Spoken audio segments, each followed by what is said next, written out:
Good morning, chat. My name is Penbu. I'm a programming, puzzle gaming, and music making VTuber on Linux, and today we are making music. This time going back to a piece that we have been working on for quite a while. This is Suisei's, Hoshimachi Suisei's pieces. One of her lost songs got lost in, I think they copyrighted Lies with Billy Billy, and then they split ways, and now unfortunately they can't sing the song. So it's up to us fans to keep this alive. White Cat Music, welcome in. Thanks for joining us. But yeah, we've been working on this for a while. It's got a bunch of instruments. We're composing this for a concert band. So we got the whole wind section here, the percussion, no strings because concert band doesn't have strings. But we got up to about as far as the bridge. The bridge is feeling a little bit empty. We got the melody in there for sure, but we do need to fill it in with some accompaniment. And then we have also been using Captain Meow's piano arrangement as a bass for this. Yes, sheet music. It's very rare to find a VTuber who does stuff in sheet music.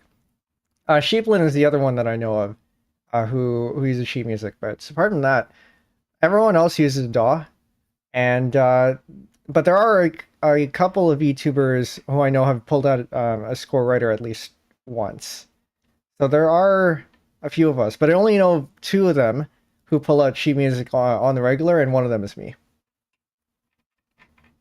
One of these days, I do want to do a primer stream on how to read sheet music and how to write sheet music. But yeah, I think I'm still waiting for enough of an audience for that. So cool, not gonna lie. All right, well, thank you. I do think it is a niche that needs to be filled, and I'm doing my part there.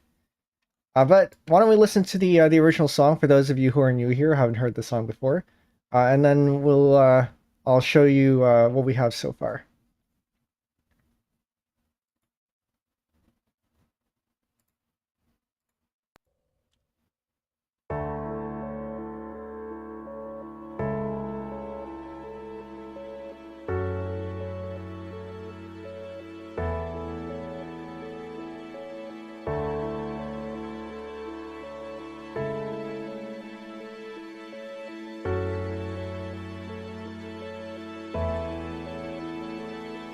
月明かりもない長い夜は小さな部屋で鍵をかけて一人夢を描く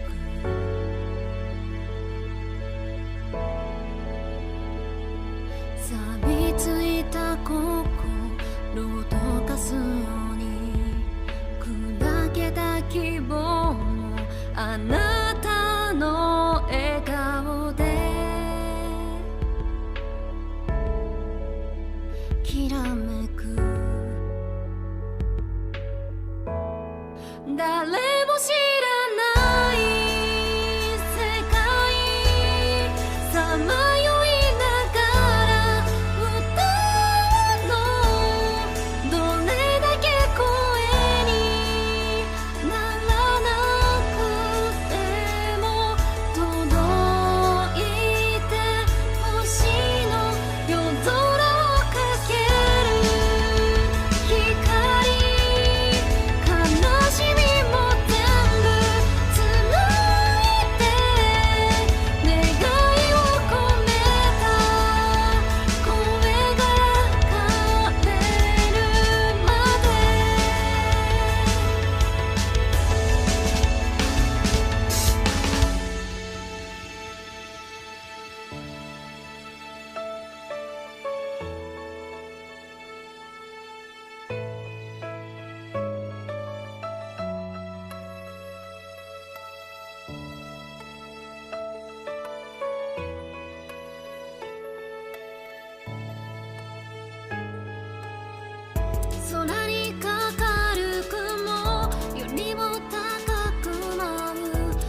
Pieces by Hoshimachi Suisei. Such a good song. For those of you interested in watching that on your own time, the link is here. That was a fan-made music video by Tsukino and Yeni. The original, I think, was a live show. This was, as far as I'm aware, live from a Billy Billy concert. Jellico, welcome in, picking up the pieces again. Yes, we are. Good pun there. But now we will show you what we have. So put that in minimal so you can see more. All right. Let's start that over. MuseScore 4 is a little bit finicky these days.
that is what we have so far. We're about halfway through, I think, so we've got quite a number of streams left for this. White Cat sounds amazing. Wow. Well, thank you. I do like what we've done here so far. But there is a lot more that we can do. And yes, there is a Twitch chat, as you've noticed. My main platform is still YouTube, and there are some YouTube only streams that I do.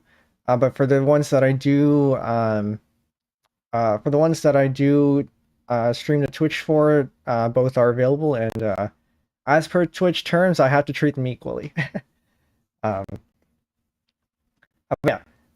So as for what I stream on Twitch, everything that has to do with pieces is definitely on Twitch. For the other compositions, only the first of every new composition or arrangements that's not pieces goes on Twitch, and everything else is YouTube only. So if you would like to, so last week we had started a new composition.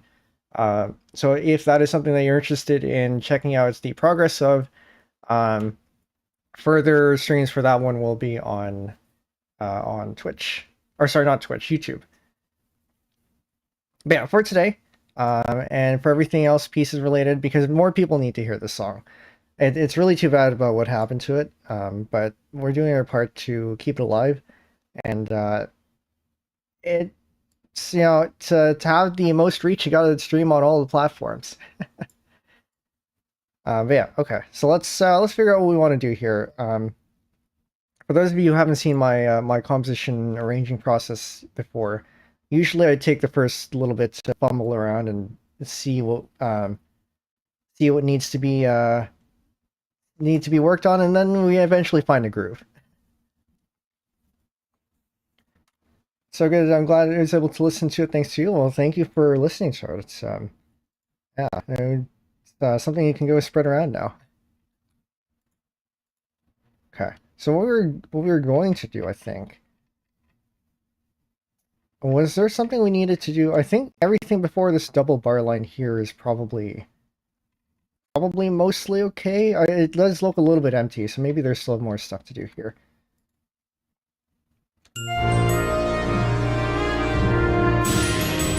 But also it sounds fine, so maybe not.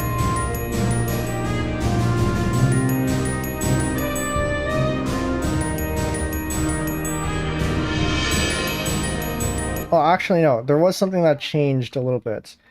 This used to not sound. So this here is a multi-bounce roll, except it didn't sound like this before.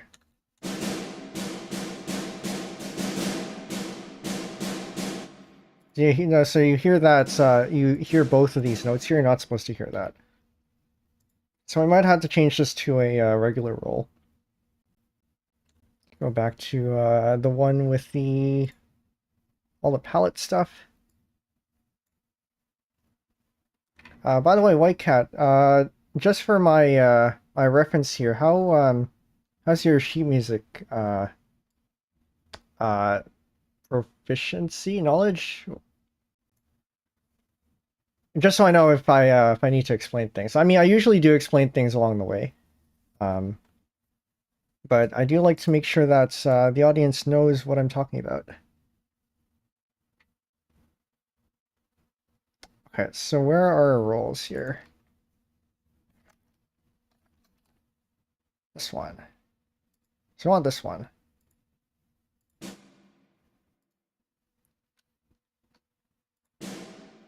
Not that one, okay. It says good enough, but sight reading is still hard for me, but I can read. Yeah, well, sight reading is kind of just hard in general, so I don't blame you.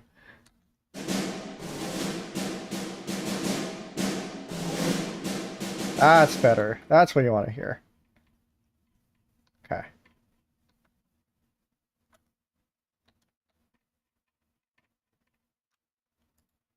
Yeah, I don't know what's up with the delays. It didn't used to delay at the start, so. Oh well, I guess we're just gonna have to put up with that.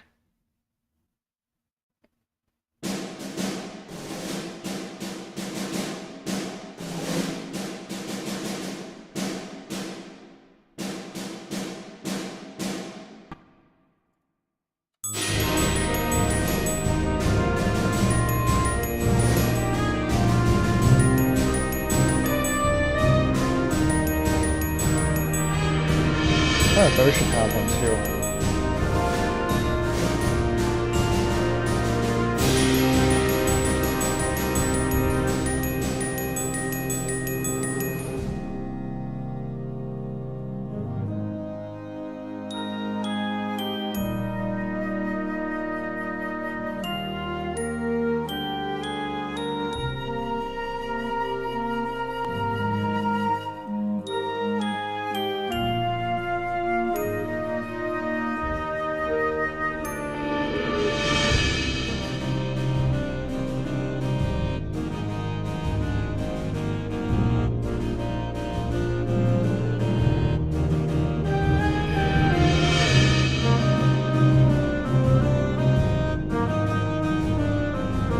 I think there was something I wanted to do here.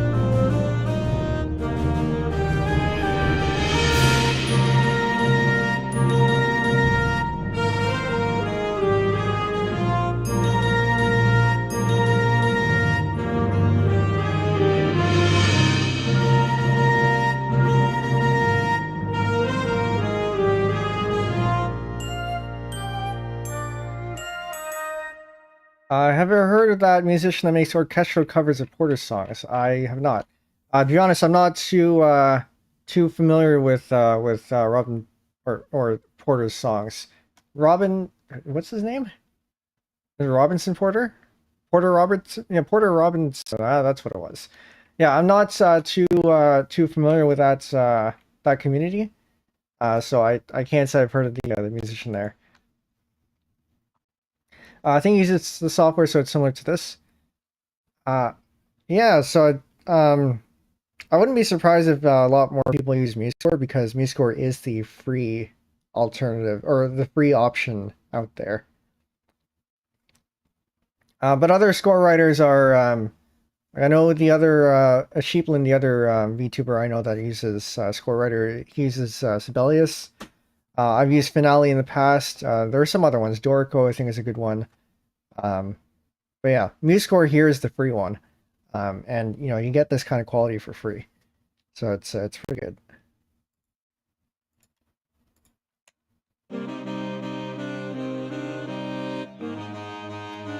Something I wanted to do with the harmonies here.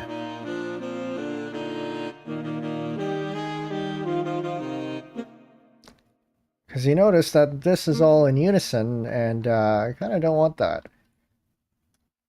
Okay, so we can go back to find where that is in the original music here. We did have to transpose this down a key. I think the original was like an A or something, and we brought it down in E flat just to make it nicer for the instruments we're working with. So cool to have. Too bad people that don't have PC related won't be able to access it. Yeah, there's I think there is an alternative for mobile devices. I just don't know what it is. And I think there are online score writers as well. So perhaps it's not MuseScore, but there are alternatives out there. But you might have to pay for them.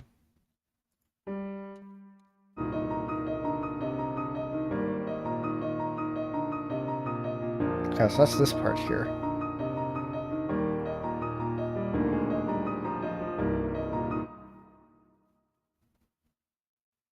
Oh, we're gonna have to harmonize this manually. Alright, fine. Fine. What are our chords here? This is an E. This is also an E. This is a B. So E flat, B flat, and then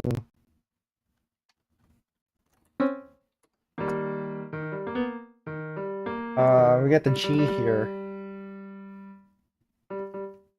I guess we already have G there.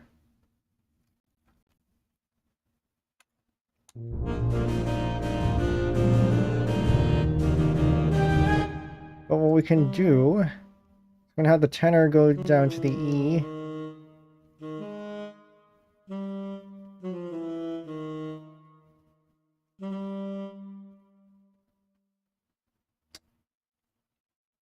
Do we want the tenor to go to an E? No, but this is already an E, so maybe we go up to a... Maybe make this a G instead. So Barry already carries our bass note, so we can fill in the rest of the chord with this. And then our other option is B flat, which this could be a B flat because it does go up. It does go up.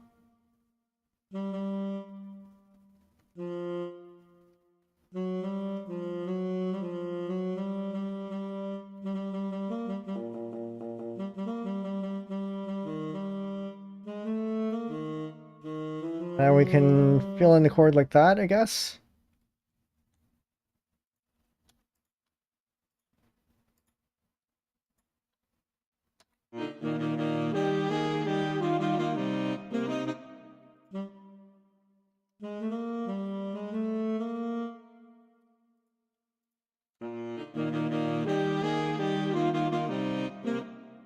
Yeah, that's fine.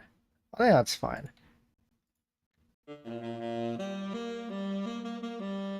That's not fine.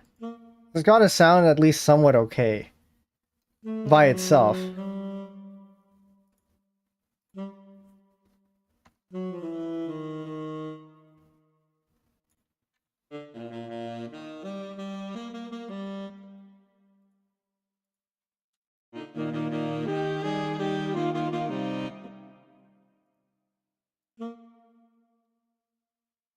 I'm very careful about this one because this is an F. And if we put this on the G, it might not sound as great. But also, they're more than an octave apart, so it might be okay.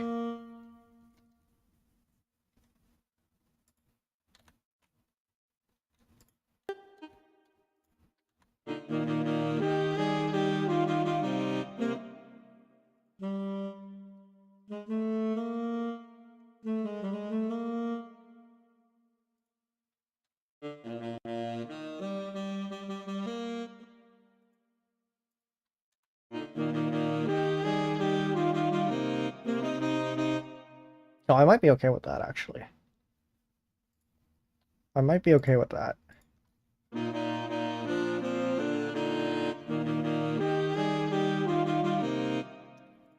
Or we put this up an octave so we can start from there. Go over here.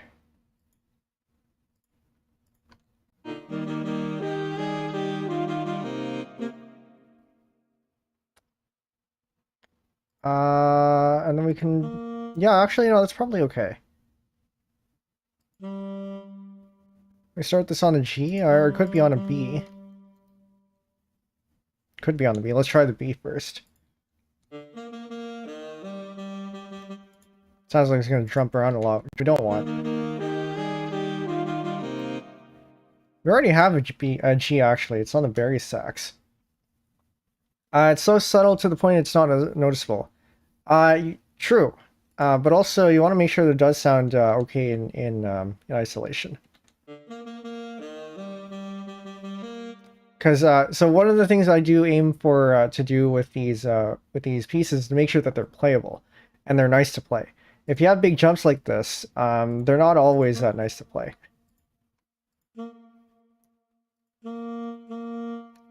So actually, hold on. We're missing an E, so we could go with an E here. Oh no, this is an E. So we could go for a G. Yeah, let's go for the G.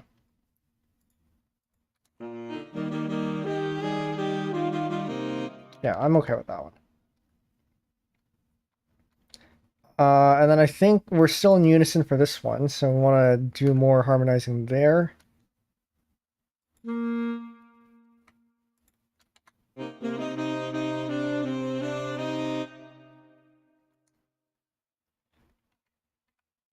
Yeah, you know, it's one of the reasons why I want to keep this playable is because then it opens up the possibility of getting commissioning an orchestra to play this, and that would be quite the achievement, I guess.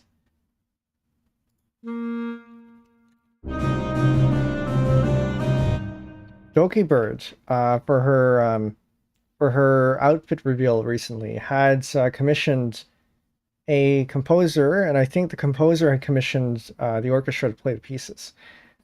So it is possible. It is also a little bit expensive. But if you ever find you can commission orchestras and concert bands a little more cheaply if you have access to or relations with a local university or whatever. Get the students to play there. Um, Not that I do. Okay, so we can probably just reuse the harmonization that we have here. So this is all G's. Oh. Okay, so that's actually all I did here. This isn't all just G's. Okay.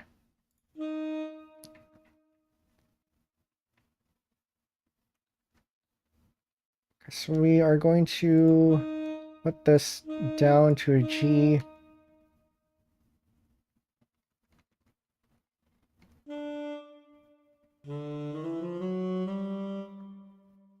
Man, I really wish I kept the side-by-side thing.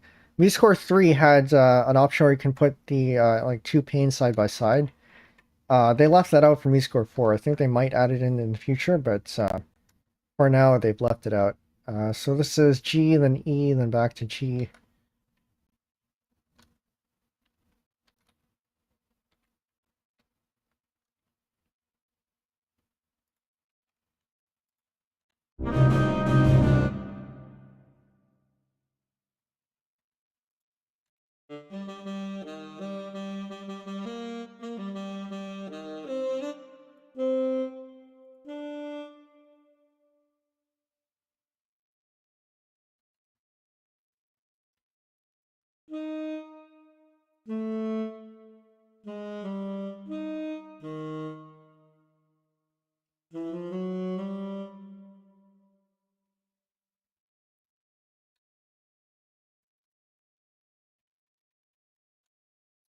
We do that. Maybe it'll sound okay.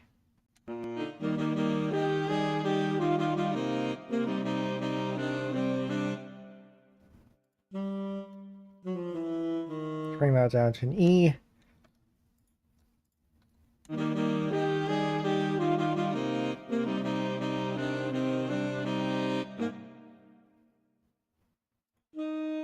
Oh, we can bring this back to a G as well.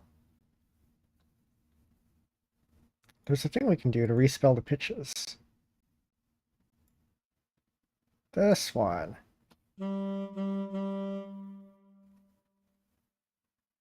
Now we can turn these into an E, and then this back to a G there. Welcome back, Twitch. What you missed here was I was reharmonizing this, basically putting everything to mostly G's. That's true, like making your own song playable is actually a good thing. People can actually play it and stuff, yeah.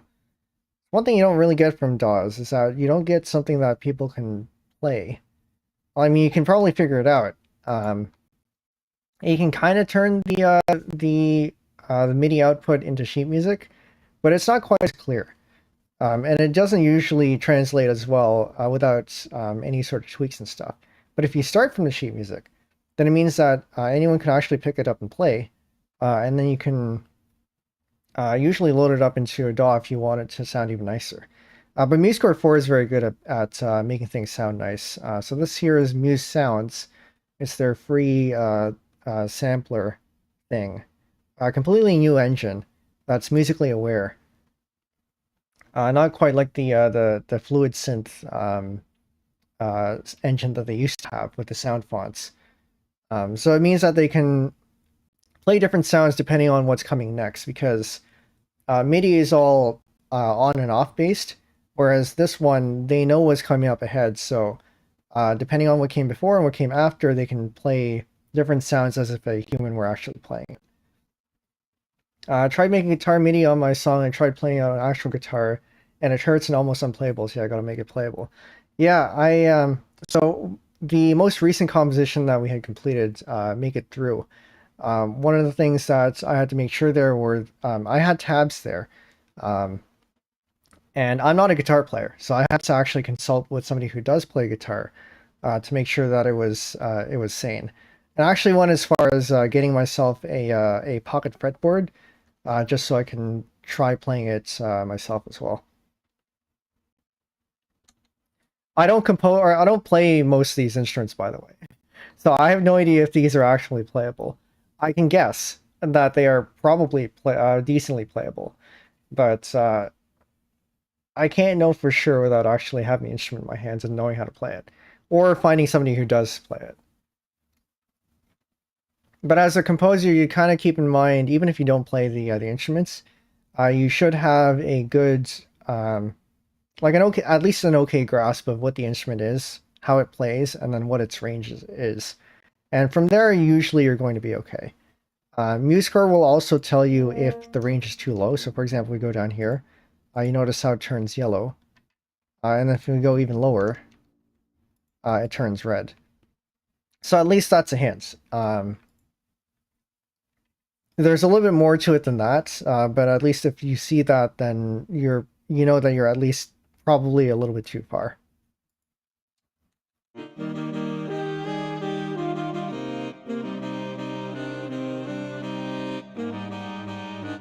Whoa. Right, and we changed chords. Right. What's the new chord? This is too many ledger lines. This is an A. So we're looking at an A, C, E. So we want I guess we want an A here. All right. Well, if we follow this one, that's an A and an E. Just got to find where it was.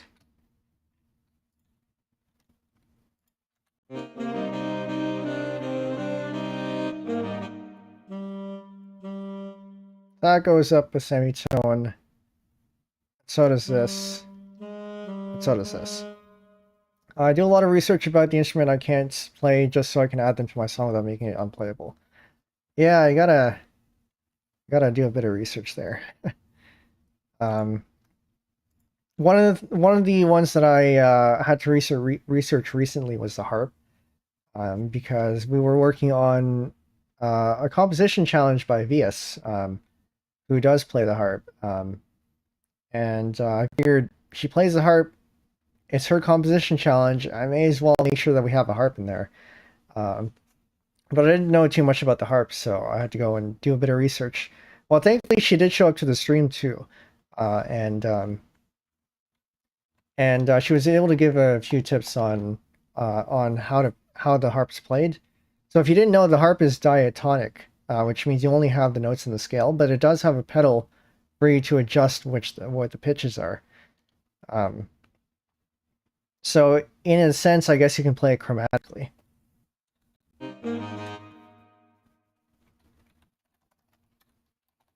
May as well give a shout out here. She's on Twitch, but she doesn't really stream on Twitch. She's on YouTube. Just gotta make sure I have the right username here. Is it just VS? It's not VS. Well, I'll give you guys the her YouTube anyway, because that's where she streams. And then earlier I mentioned Sheeplin. I'll give you that one too.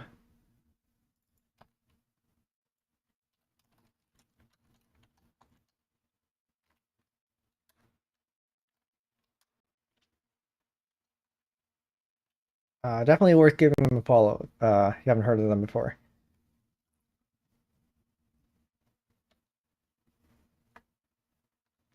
Okay, and then the next chord is whatever this is.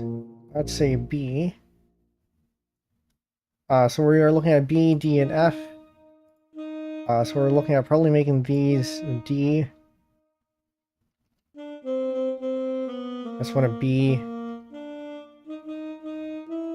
I'll make that an F as well.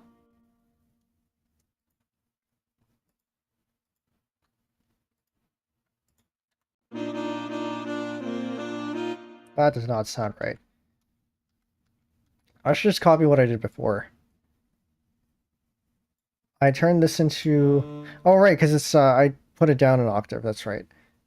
So I put this as a D and then the B. That's not a great jump. I mean, I guess it's okay.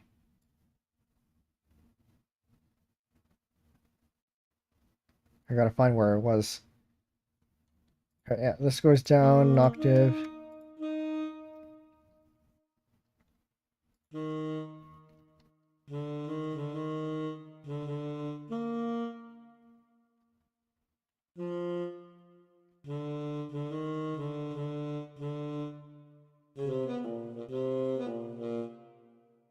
That can go to a B, I think. Well, actually, no. I had it as D and then B's and then the F. It doesn't have to be exact same, so I guess we can just do that. We'll see how it sounds anyway.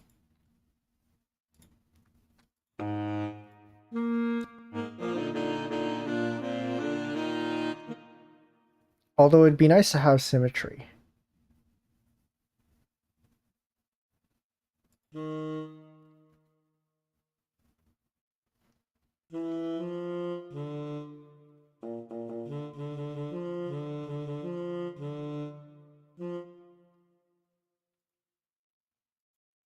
So we already had the B here because it's on the baritone, so that's fine.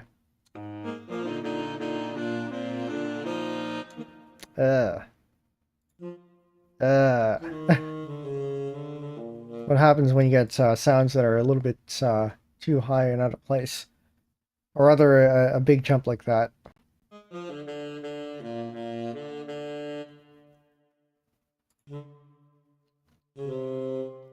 Move that to that.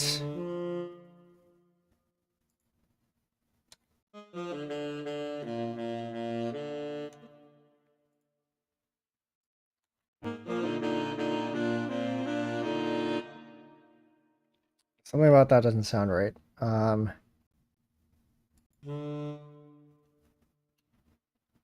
So if we're looking at a B, D, F, but this is an E because it's part of the... Hold on, let's pull this up on the keyboard. So we have a... this is the chord here. B, D, F.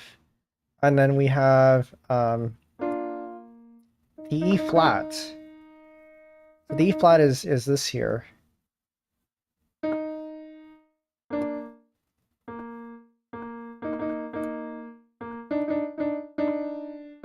But what we're actually playing with this one is a D. I mean, we're actually playing something like that. Although they are an octave apart, so it's not that bad. It's more like that, I guess.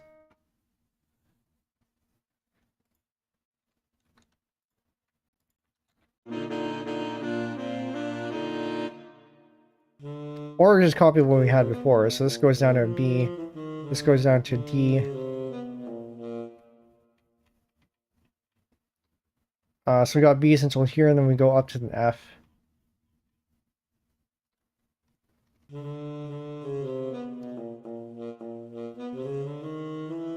Which is a pretty big jump that I don't like.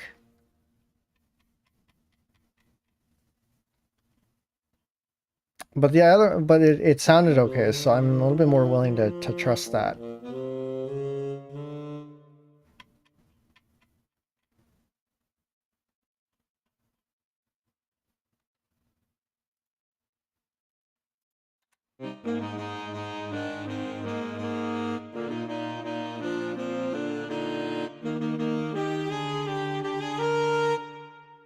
Whoa, what happened here? This is all in unison, though.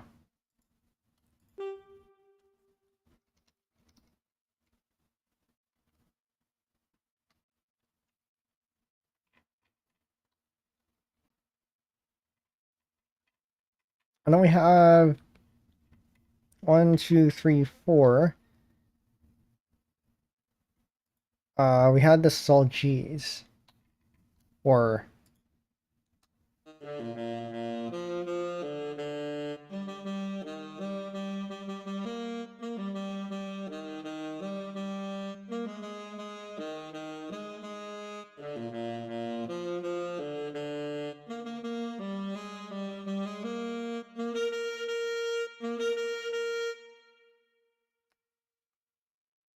Or I could bring this down an octave too, so it's a little bit of a better range.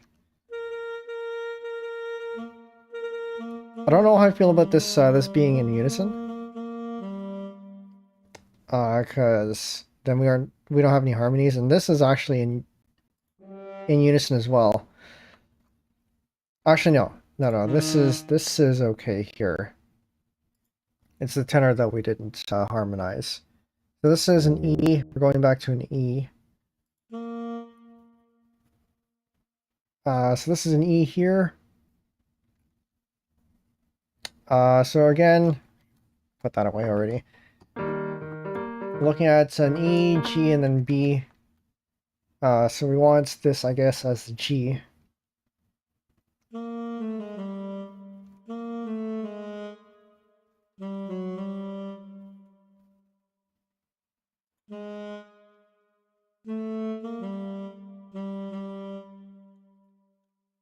So.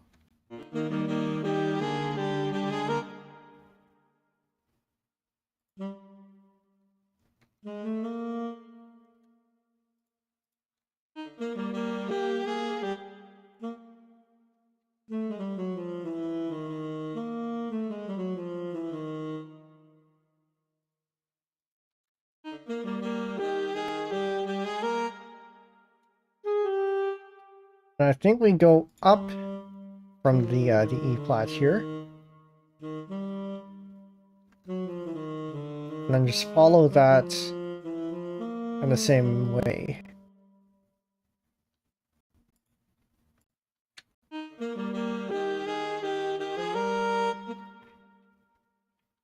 Kind of want to have it go down, but I don't think I have a way to do that.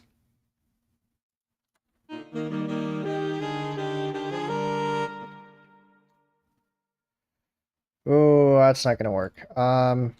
This is a C. So we actually want this to... Actually, that's fine as a...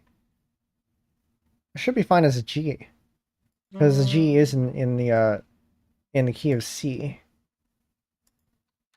I'm gonna ruin this.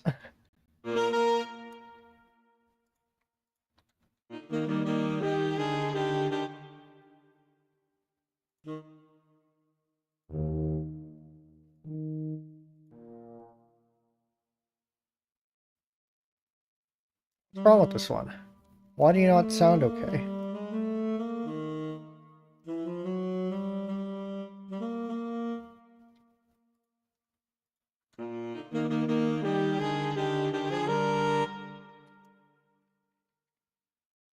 I mean, that sounds a little bit more okay, but that's because it's in...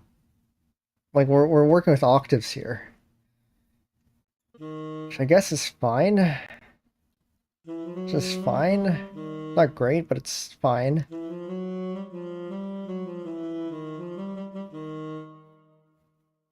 We can at least be going down instead of up, so that's one thing that we could do.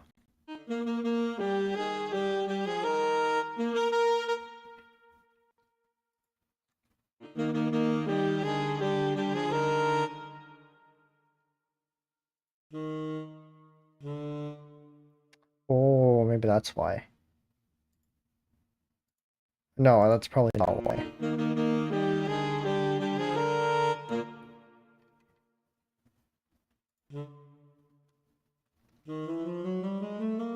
I'm gonna do the safe thing and just put this in unison.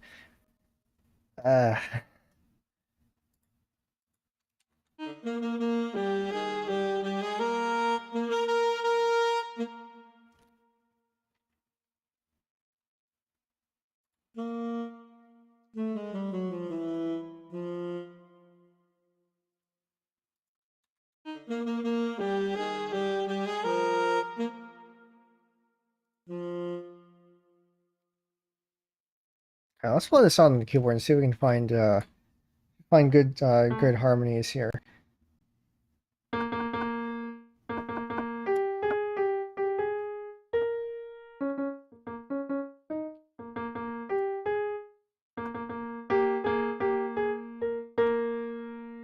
Yeah, but that's kind of cheating.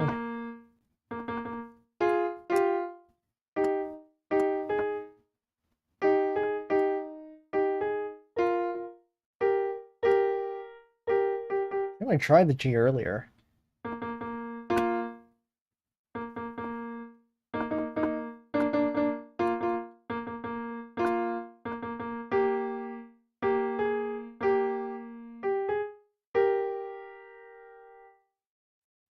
Could just make that all G's, I guess. Kind of boring, but it would work.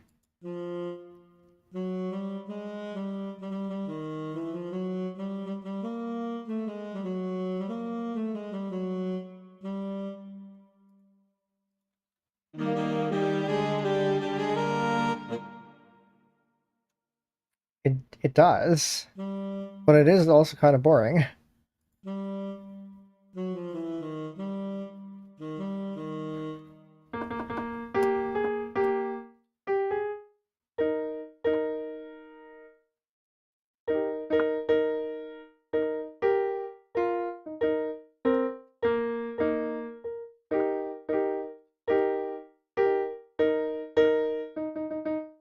Maybe the E is okay.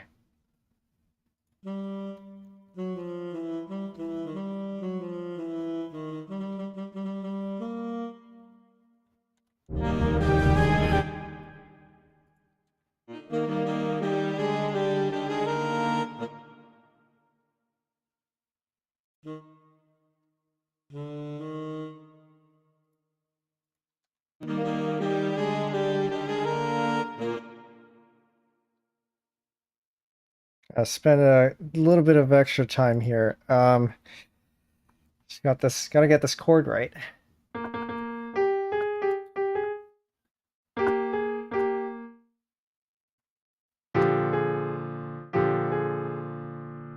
This is even right? Okay, no. This is correct for the key of E flat major, so we are in the right. We're using the right notes.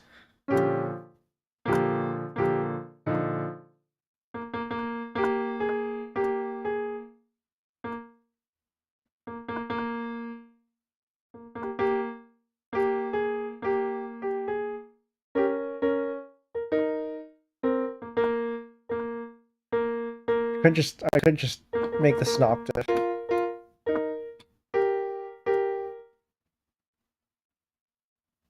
I could just make it an octave.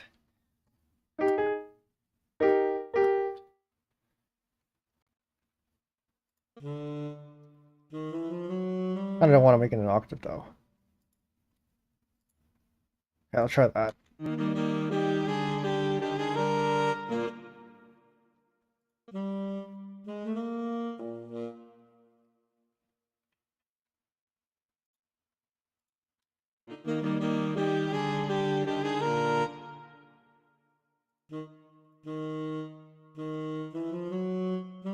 And down that goes.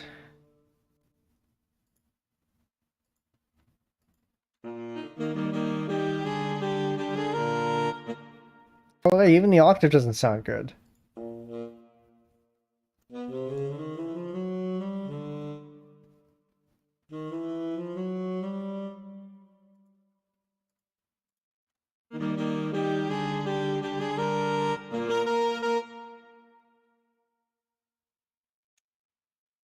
Huh? I don't understand this. Okay, so we have the key of... Oh, wait a minute. Am I working the wrong key? I'm working off the wrong chord. This is this chord. Wait a minute. Hold up. No, but still. If we're working in this chord, then it should be okay with an E.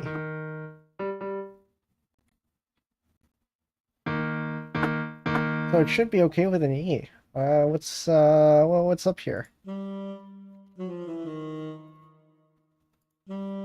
So it should be okay to go down like this, too.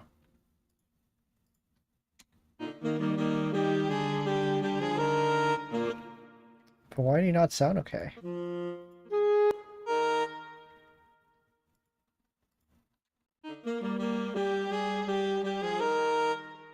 Oh, you know what it is? It's this. This is a row of Ds. Why is this a row of Ds?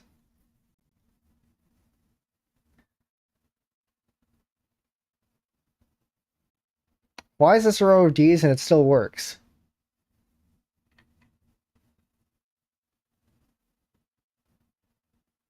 Does it actually just silently or like stealthily change chords in the middle of the bar? To like a B flat major or something? Which means this should be an F?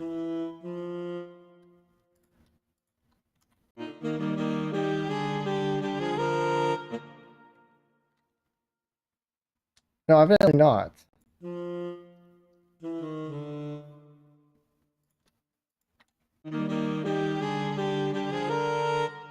So maybe the Berry sax is actually the one that's wrong.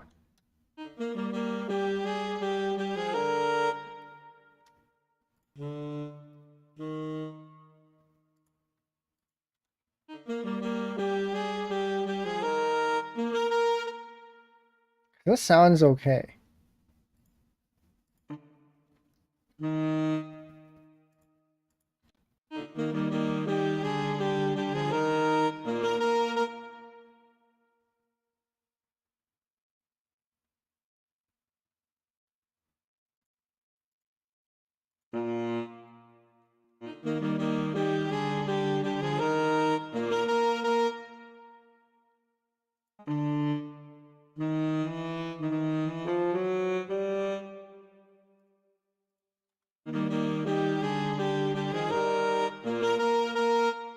Is that it? Was that it? I think that might have been it. I think that might have been it. I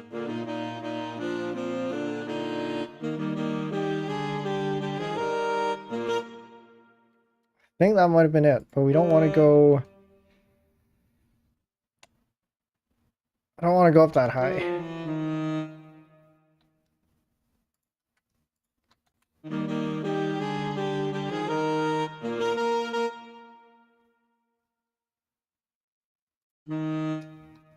Don't want to go up that high.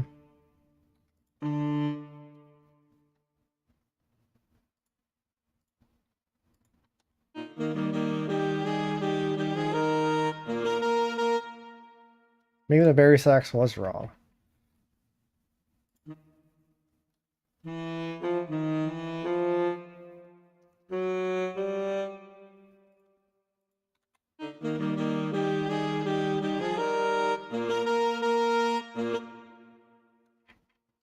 Okay. Well, I guess that's fine. We had the E here, we have a B here, we can round this out with a G in the bass notes. I guess that's fine. All right, let's listen to that bit from the beginning here.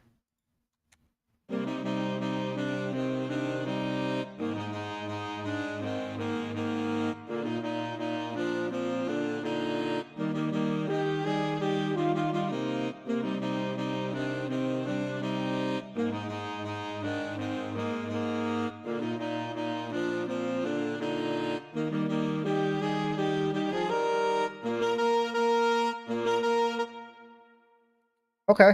Well, I think that's that one. Yeah, this sax part here, like in the fourth or fifth stream when we made it, it's really made me feel like I want to pick up tenor sax. I don't know if I ever will.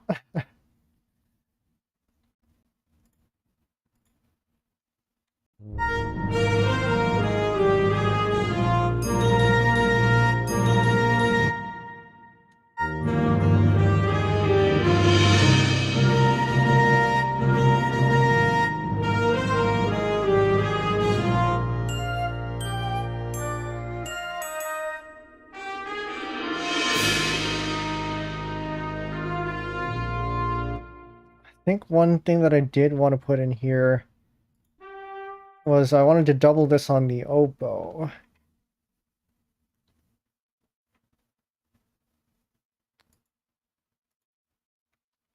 We'll see how that sounds.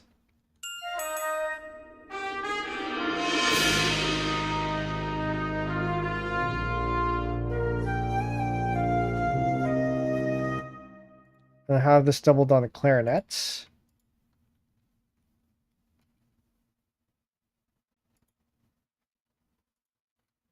Maybe?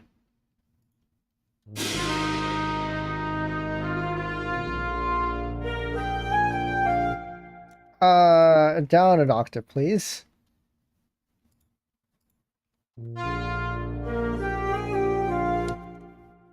And a little bit quieter. Go mezzo piano. This arrangement is so good. Thank you, thank you. I find, or the way I usually say it is that, in my opinion, music is discovered, not created. So all we're doing here is unearthing, like a really good gem. That's not to say that like people who make really good works don't have talent, because it does take talent to uncover and polish these gems. But in my case, I don't think I have quite the talent to really do this in perhaps the best way possible, but we are uncovering something that's really, really good.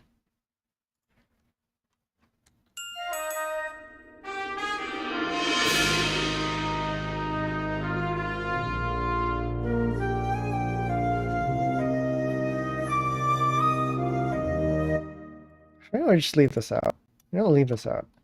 The oboe is fine where it is. The oboe I think we can keep as is.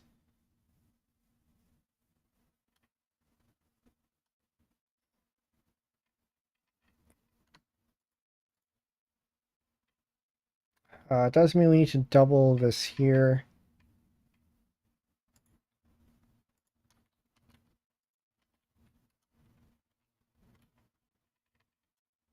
And we'll do that.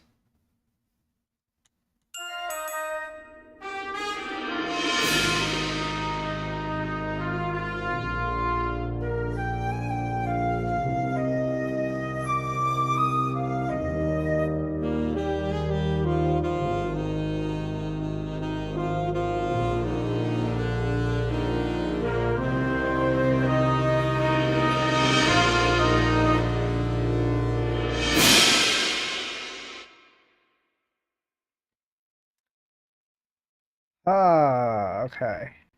That one is probably okay. Well, I mean, okay. I don't like that we're all in unison here. So maybe we'll make that, maybe we'll try to harmonize these a little bit. But yeah, I really like how we bounce around the instruments here. So we have the trumpets leading here, plus the oboe. We bounce it to the flutes, and then we bounce it to the saxes. And everyone comes in, and then we should have more instruments coming afterwards too. Musicians are like archaeologists, but with sounds, it's so good. Yeah, like archaeologists and like gem cutters too. Archaeologists find things, and then, well, actually, yeah, I guess yeah, I guess for like putting things in museums and stuff, you do have to like clean them up, polish them off, and all that. So yeah, that might be a good analogy.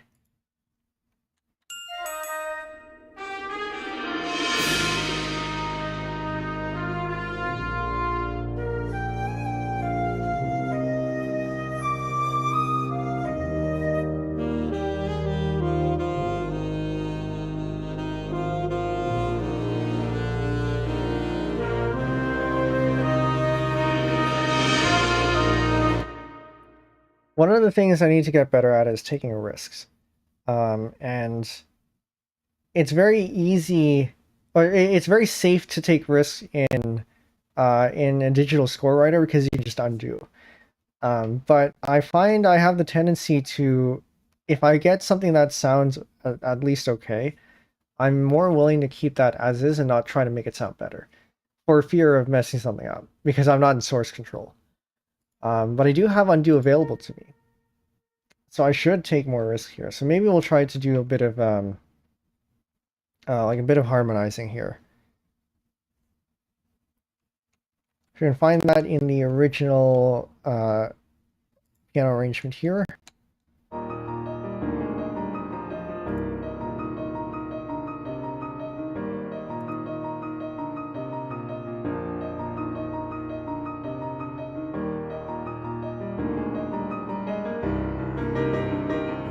So that's the start of that one.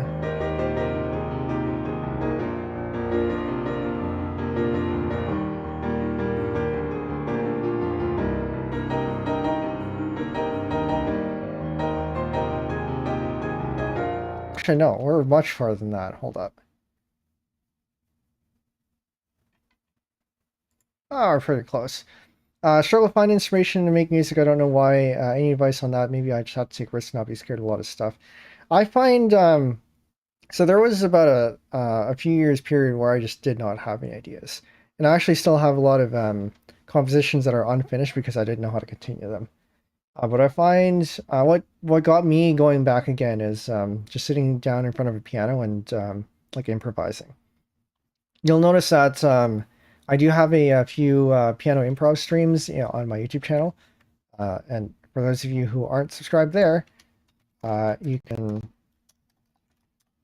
go follow that there over on Twitch. On YouTube, you're already there, so you can just hit the subscribe button in the player.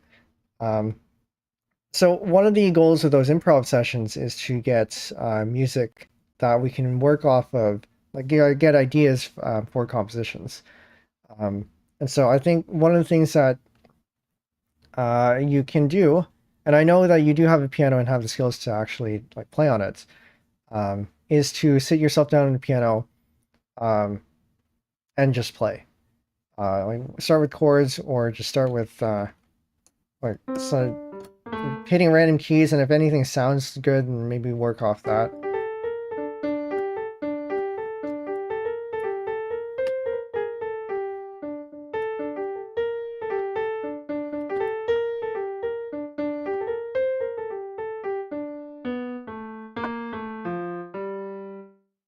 You know what? Maybe that'll be another composition. That sounds kind of promising. And then you just build the chords on that, and then from there you can just go. But yeah, if you want to take any inspiration from my piano improv pieces, please do so. That's what that's there for. So if you do find anything you like there, go wild.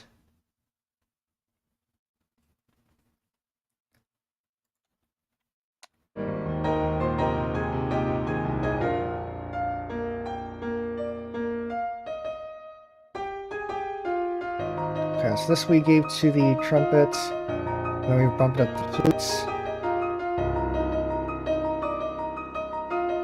Those are all octaves. And these are the saxes. And everyone comes in.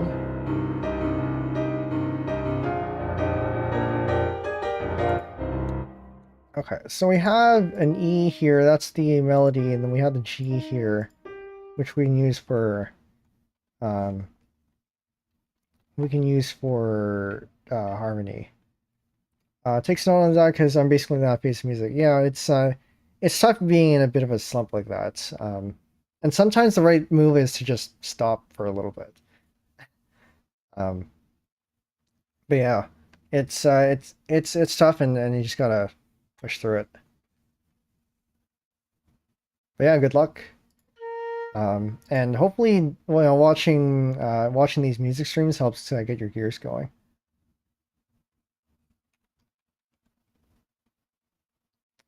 Got an E here, they got a G here, but then, what?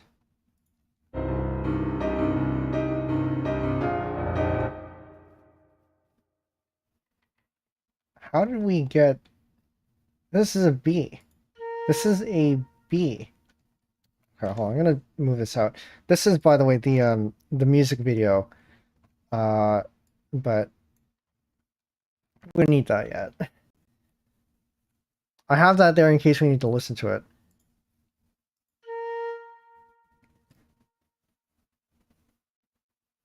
Okay, how do we get a B from this one? So this is the B.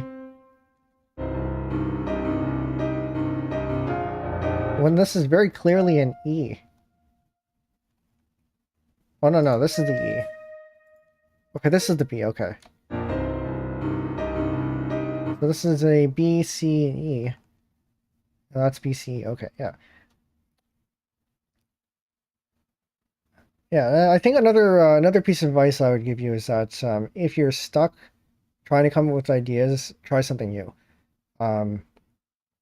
Because if you're stuck doing all the same things over and over again, then maybe you run out of ideas at least for that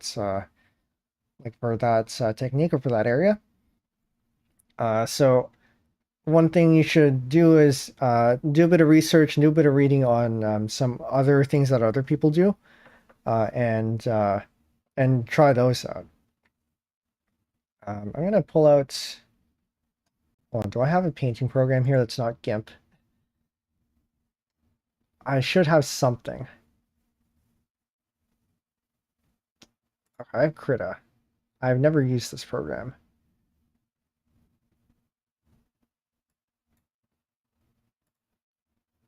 I'm gonna draw something that's that Ina had put in, and hopefully I can actually I can draw this.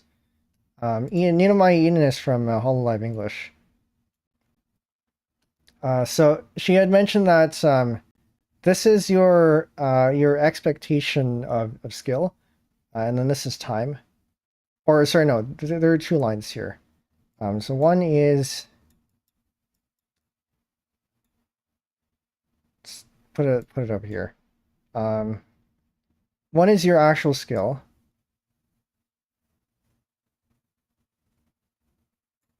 And then the other one is your expectation of what you can do.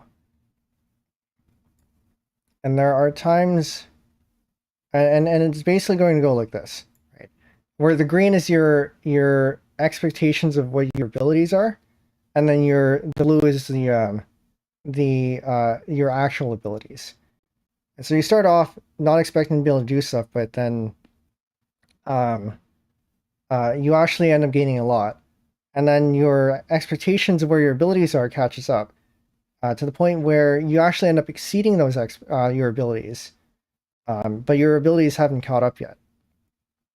And so this I find is often a very easy place to get stuck in. And what you really need to do to get back up is to do a lot of reading, a lot of research, so that you can actually learn. Or rather, no. So when you're over here, yeah, do a lot of reading, a lot of research, but then also put the reading and research into practice, because you know a bunch of stuff, but you just need to put all that stuff into practice, and eventually your abilities catch up, and then you're back to this again, and it just keeps cycling like that, and it gets pretty frustrating when you're like this. But you just got to know that there are things you can do to get back to a point where your abilities exceed your expectations, and you just kind of have to power through it. Big thanks to Ninomai Inanis for this explanation here.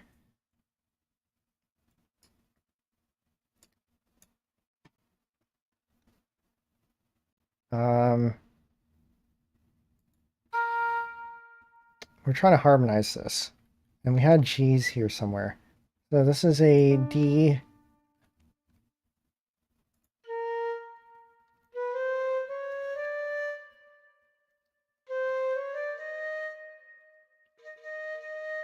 I guess we make this a G.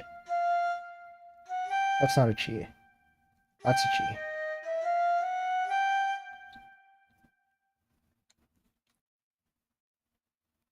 That's a D, E, and then a G up there. Okay. That should sound okay.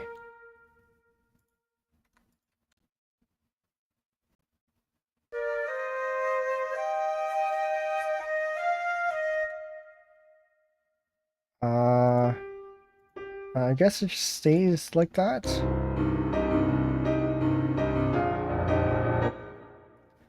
By the way, it's a good time to show the Discord. If you're not already in there, we do have a music making channel where you can ask questions and post your WIP or your WIPs and all that kind of stuff. It's a great. I would think it's a good learning space, and I do like to try to cultivate a space for learning and stuff. So definitely make use of that if you'd like.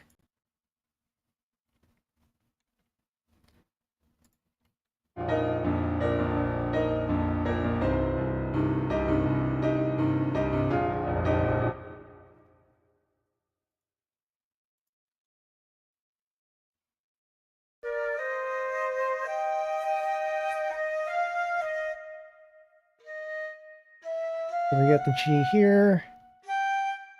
And then...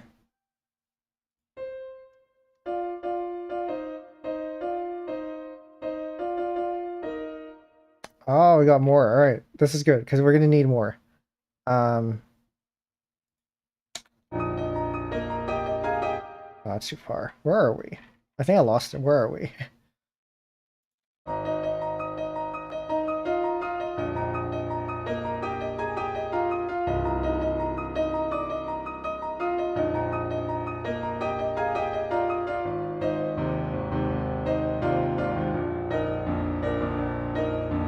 All right, we're over here.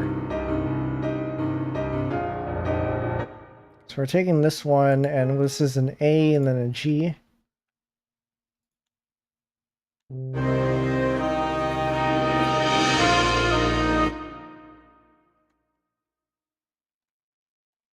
We are on an F here.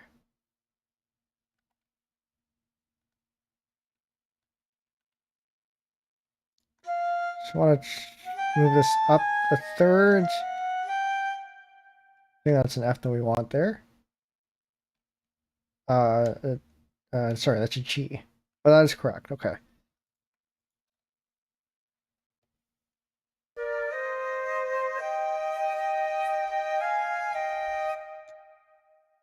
I didn't quite hit the same, but let's hear it in context, because context is important.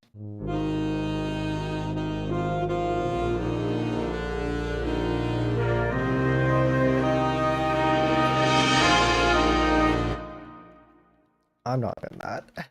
Let's put that back down. I think the highs need to stay at the melody, just to highlight the melody. But we can have one of the lower instruments have the harmony there.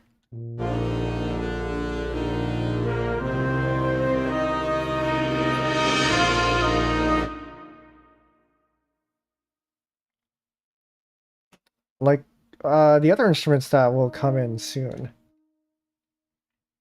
that aren't already here.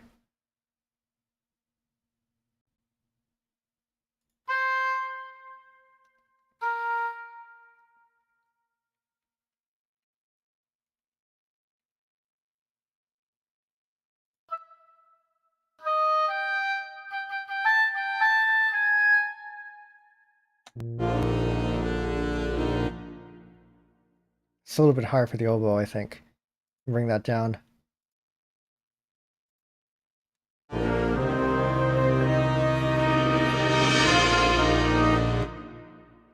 And then the tenor sax can also go up the third.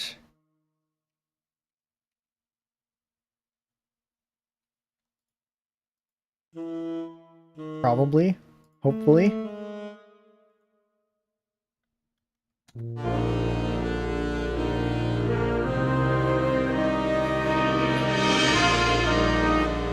Okay, and then we can also have the second trumpet go up the third.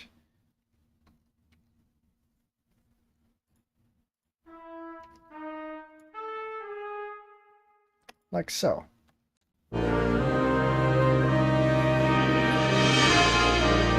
That is a much fuller sound. All right.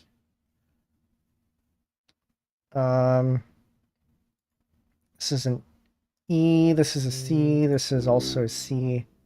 Which is probably fine. The third is the most important there. I think we're missing the fifth, but it doesn't matter. It doesn't really matter.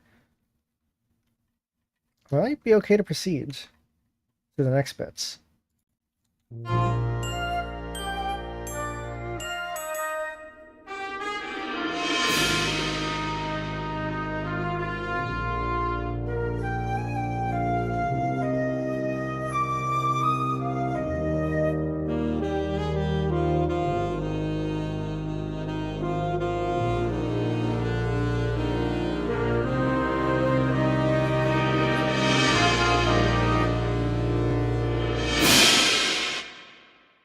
Alright, so now we take out the music, the video, if I can find where I put it, here.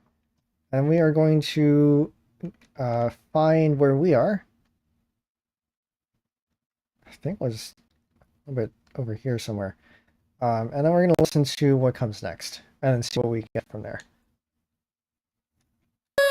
ゆく未来二度と戻れない一瞬を強く握りしめてゆくから見ていて星の夜空をかける光喜びも全部紡いで願いを込めた声が枯れるまで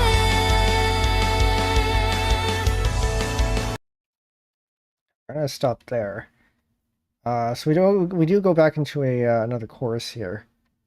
And they're going to bring, I think, so the idea here is that we start from, if I can find where we start here. I think it's over here.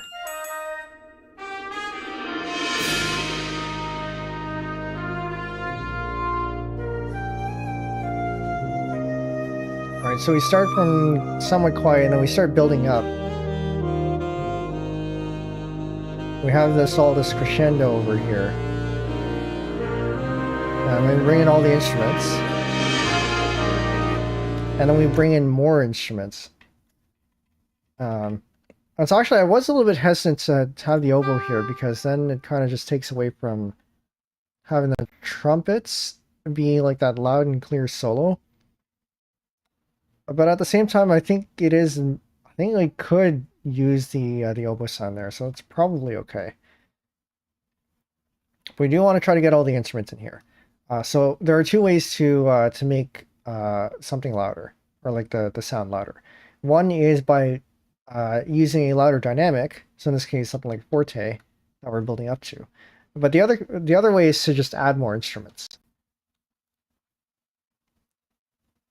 And that's what we're going to do. We're going to add more instruments. Okay, so we're going to go back to this bit here, figure out what we want to steal from this.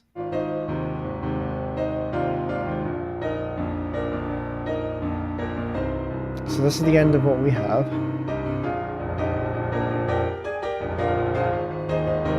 And notice how this also gets much louder too. Like we have a fortissimo marking here, and then we have a bunch of notes, which is very good for us because it means that we can use a lot of these for harmonies, and we don't have to think about it. Actually, do I want more percussion? All right, I'm going to listen to that part again and see if we can add more percussion.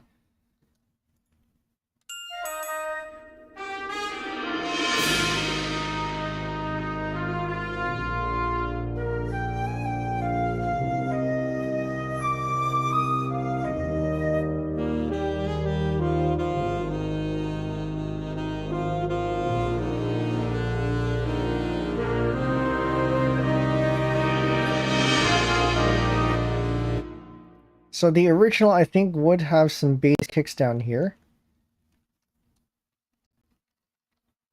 So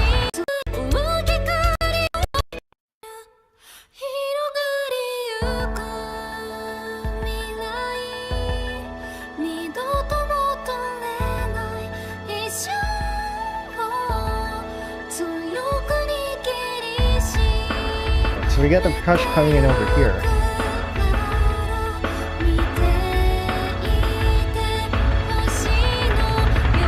But I think for our purposes, it's probably better not to do that.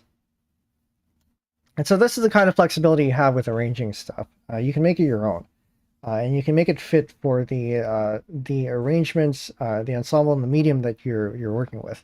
So in our case, with the kind of build-up that we're working towards, it doesn't make sense to put to have the percussion come in here, even though it's like that in the original. It may make sense to have one over here, though, so we can make a bass kick down here. I mean, I say kick, but it's one of those big or orchestral drums. So let me see if I can show you here. Bass drum. I used to play one of these back in university. I was in the pep band. This giant bass drum here, orchestral. I guess you don't have one for scale here. What's our bass drum? You hit this with a big mallet. It's a lot of fun to play. But yeah, they're pretty big. And they make a very, very boomy sound. It's great. But that's the kind of bass drum you're working with. You're definitely not kicking that thing.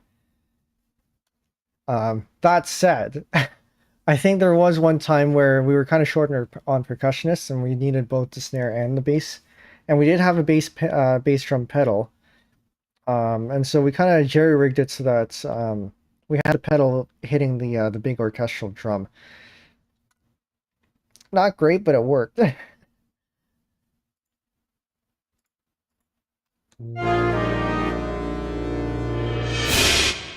before I work on the percussion, I think I want to get the melody in here first.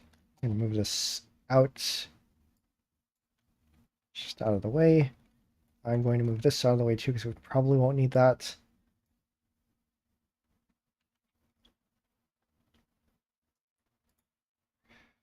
So we're gonna take this.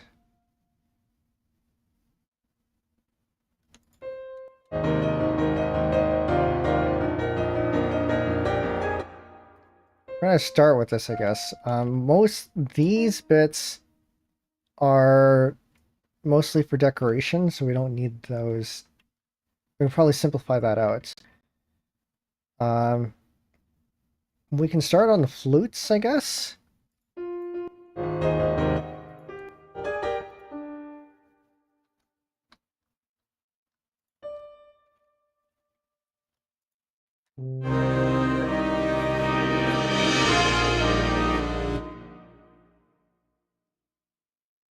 I guess it doesn't really matter where we start, because it is going to end up on all of them anyway.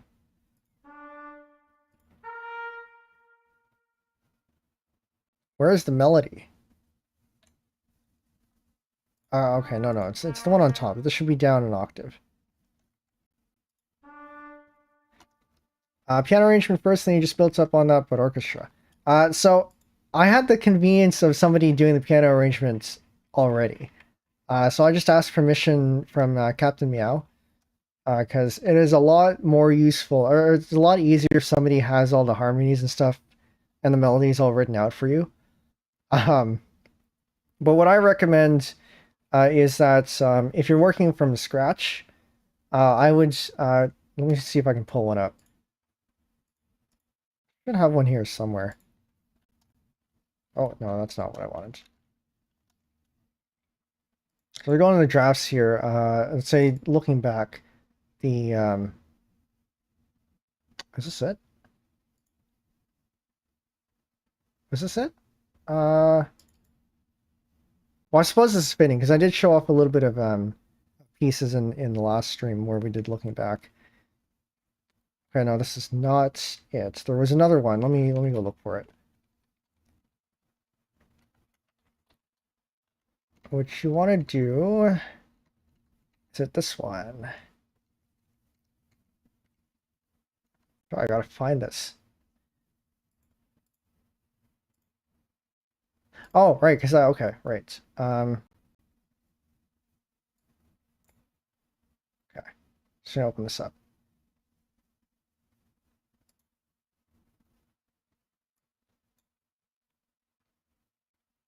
So actually, I usually go even simpler than this. See if I can find another one. This one.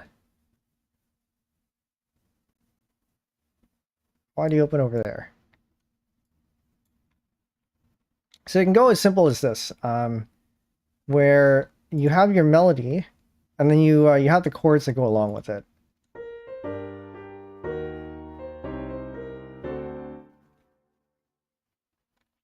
And from there, if you have the chords, then you know what the harmonies are. And if you have the melody, then you know what the melody is. and then you can just arrange that, put the harmonies and the melodies where you think you want them to go, and then you can just build up from there. And as for arranging for orchestra or concert band or any other large ensembles like this, what you want to keep in mind is what the instrument sounds like, what they're best at when highlighting. So, for example, the flutes are very high, metallic, very clear sounds. They're often something that you want to use when you want to pierce, like a very piercing cut or clear cut sound. So, for example, I think we had one here.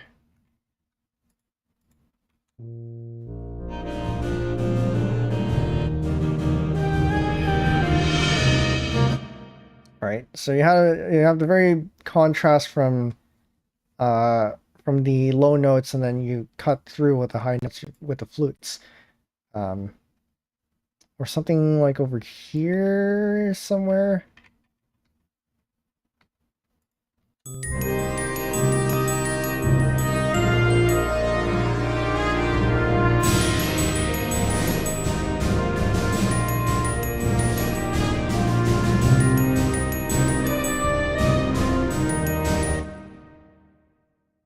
Yeah, something like that. The horns are very easy to make things sound epic.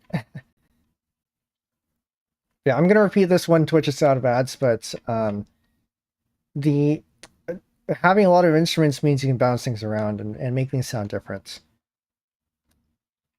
And you can use the different different properties and sounds of the instruments to make different things. Has some kick to it, yes.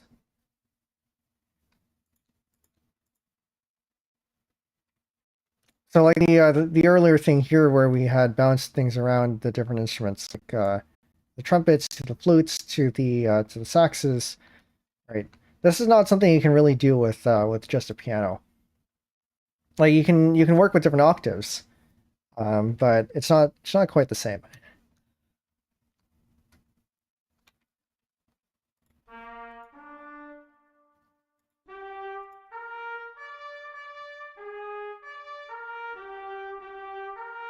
Get rid of all of those, get back only the melody, and then we bring this down an octave.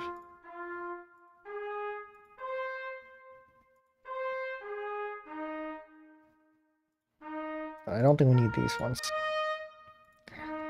Welcome back, Twitch. As a just as a summary here, I had mentioned that for composing with or arranging with these large ensembles, basically the idea is that the different instruments sound different, and you can make use of that to your advantage.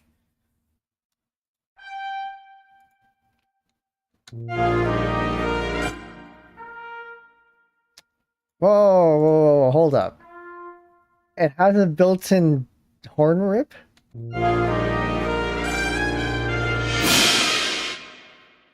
Really? Okay, that's good to know. I'm not gonna do that, but I guess Muse Sounds has a built-in horn rip there. But yeah, that's what I mean with Muse Sounds being musically aware. Because if you do that in like a regular fluid synth sound font based system, it's not going to know that. But it can do this because it knows that it's going from a B to a G. And it's up high like that. Like you notice there's no rip there. But if you put it up an octave, it knows that it's at the right spot for it to be one.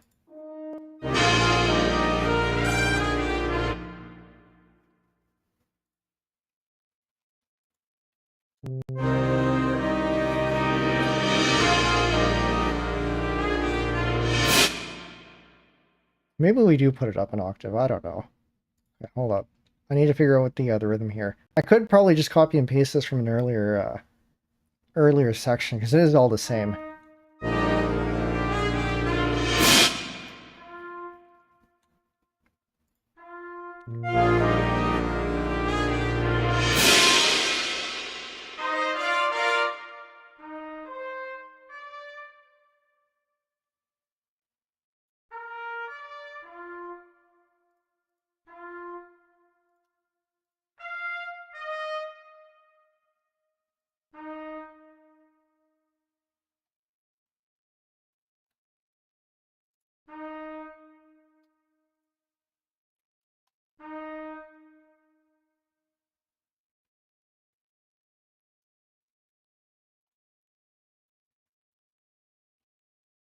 No, this can't be right. Hold on, hold on. That doesn't make any sense. Where is the rhythm?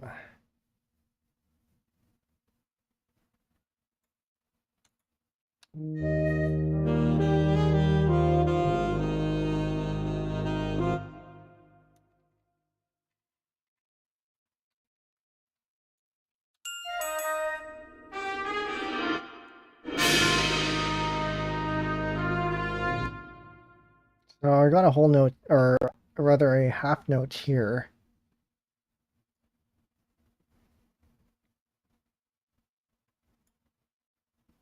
Oh, interesting. It's different. All right, time to listen to that in the actual song itself. I'm gonna close some of these. Yeah, okay. Don't save. Don't save. Definitely worth giving that one a listen sometime. Don't need this one either. And find the video wherever I put it. There it is. 空をかける光 That's the same, isn't it? 強く握りしめてゆくから見ていて星の夜空をかける光強く握りしめてゆくから見ていて星の夜空をかける光喜ぶ I'm lost. Where are we?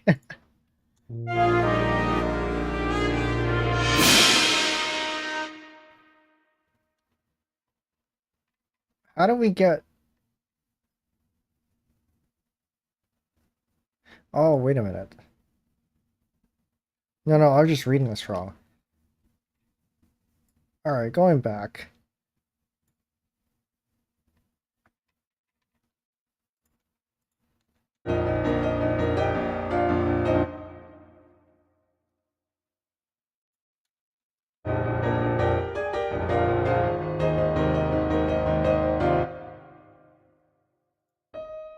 Okay, no, that's still that.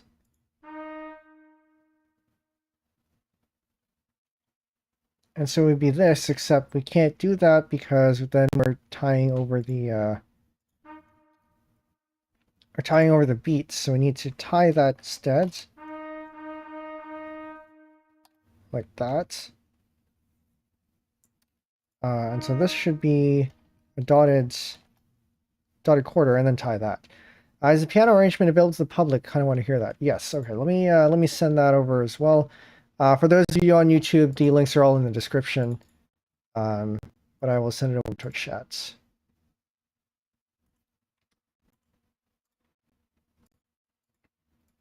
We did have to transpose it down just to match what we were, what we have as our key. But there's the YouTube video for that one, and this is the sheet music. It's a very good arrangement. But yeah, I think in the original key, it's actually mostly playable. Clearly, this one is a little bit too low for this one, but that's because we transposed it down. But then you do have these like crazy 30-second notes, which I guess are better notated as tremolos or something. So it is playable. It's just a little bit hard to read, I would say. Probably. I do not possess the skill level required on the piano to play this.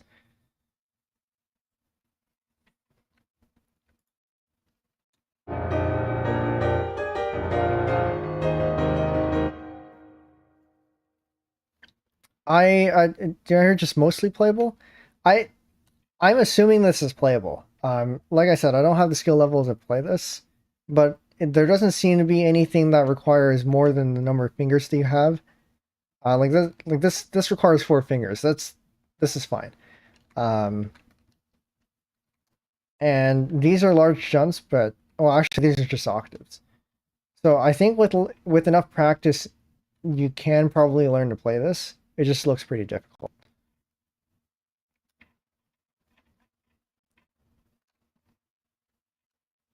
Yeah, there's nothing here that jumps out to me as non-playable. It's just probably difficult to play.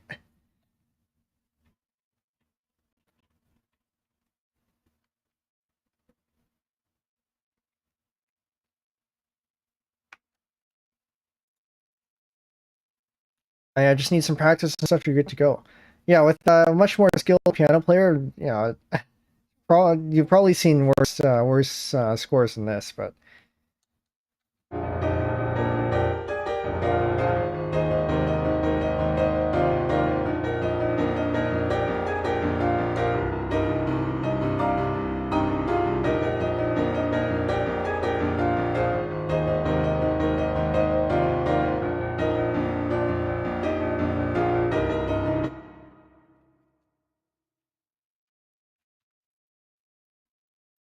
yeah, if you ever do end up learning this, I would like to see your performance. I think more people posting pieces is a good thing.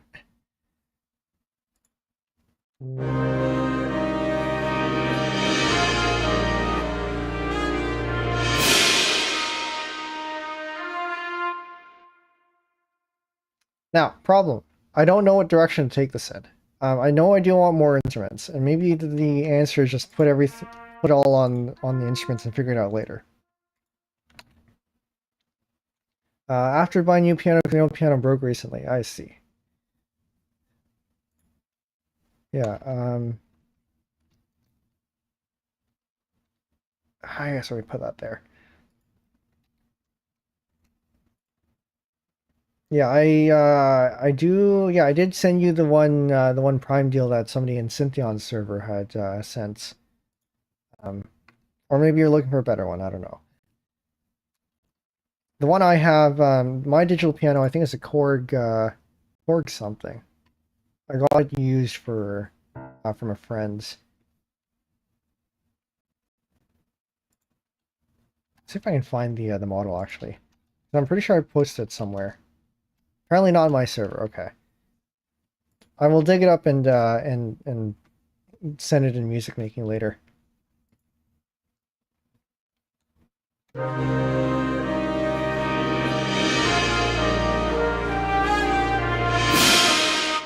don't know if I like that. I don't know if I like that. Just going straight into it. I feel it's like I need not these instruments to be playing.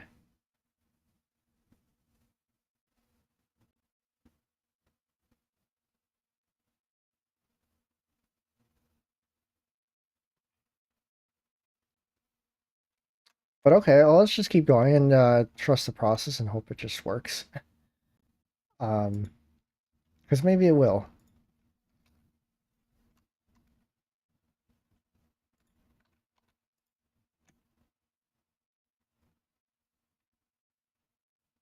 Where are the rest of our melodic stuff? The horn, the trumpets. I think those are all the things that will carry a melody.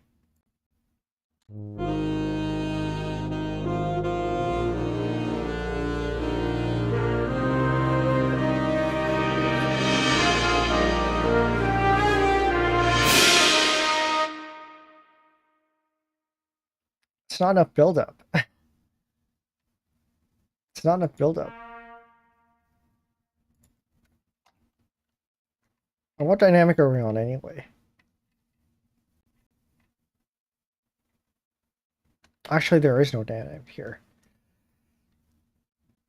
So maybe this should be notated as mezzo piano.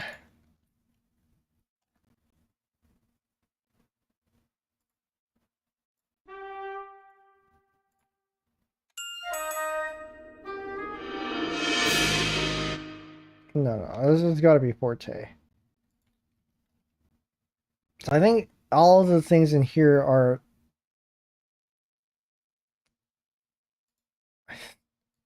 I don't know about this one. No, that's too loud. That's gotta be mezzo forte.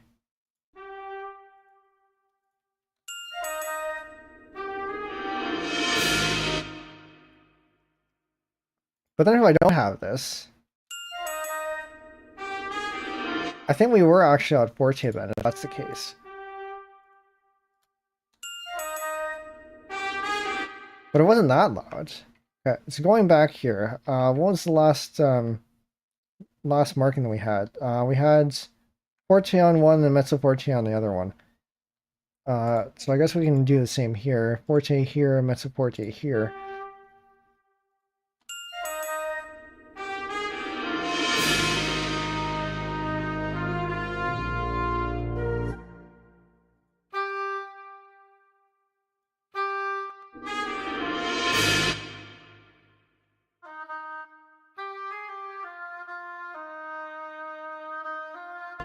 I mean, forte open, it's fine.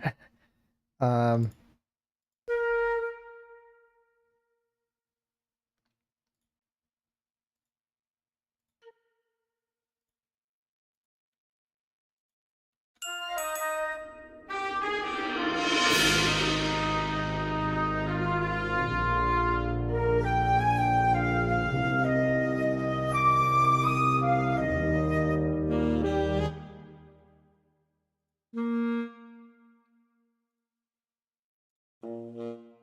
the problem with having it all at forte here is that then we don't have anywhere to build up to. Like we have this, but where does it go? That means that we end up with fortissimo.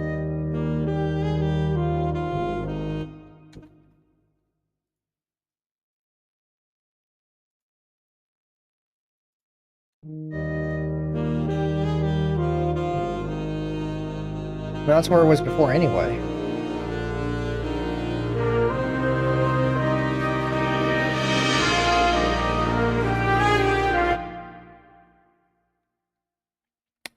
Ah, you know what it is? Maybe we shorten this. We shorten this so that it's only a half note total duration. So that we have a little bit of space between that and this.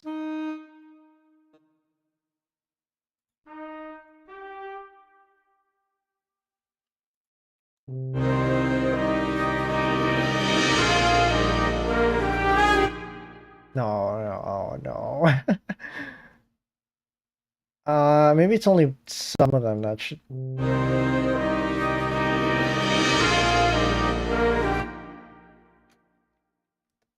Maybe this one's okay. Maybe this one's okay. The oboe is probably also okay. Saxes are probably okay. The trumpets are probably the one that needs space.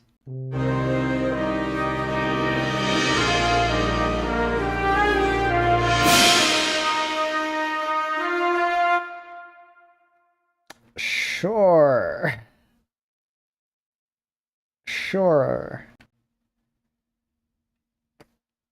Yeah, one of the things that's it's very easy to forget is that music requires spaces to really bring out things. It's music is not only just the use of notes and pitches, but it's also the use of rests and strategic rests.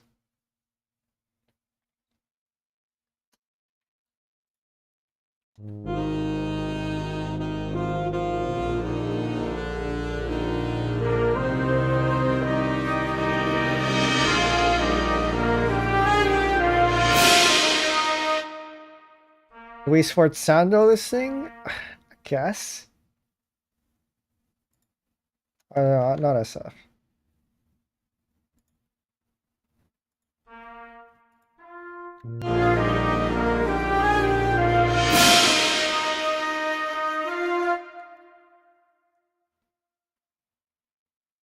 Do we put two Fs? To be honest, I don't actually know. I don't really know what sforzando means. It's something to do with articulation, and I think that's how do you explain it? It's like very forceful. Whereas just regular forte is loud. Sforzando is like forcefully, like it's not like quickly for it's loud with force, I think is a way to put it. I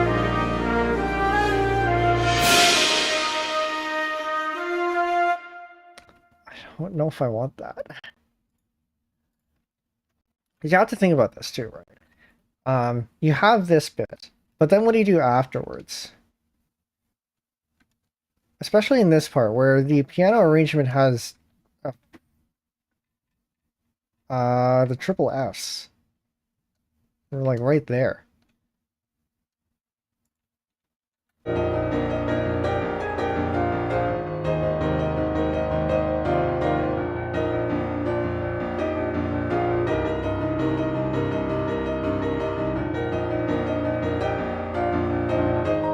Actually, okay, it's probably worth listening to this and seeing where we might take this so that we can figure out how to get there.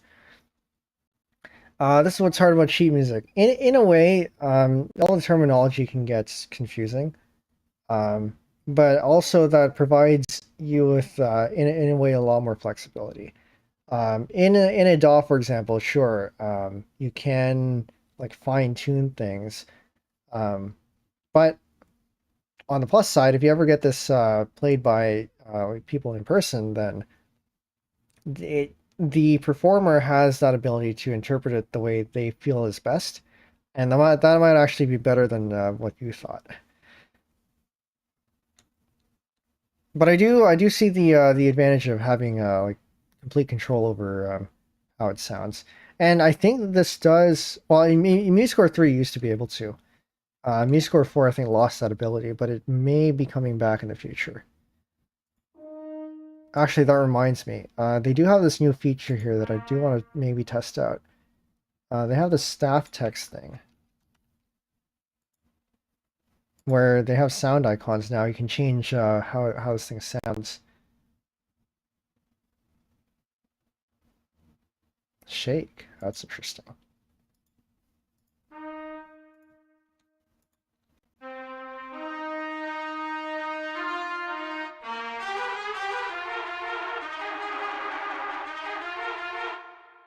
Okay.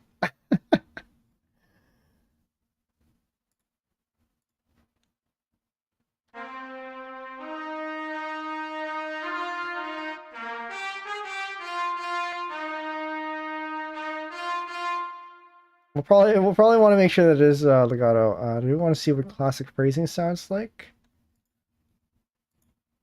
That might be fun to use somewhere else though.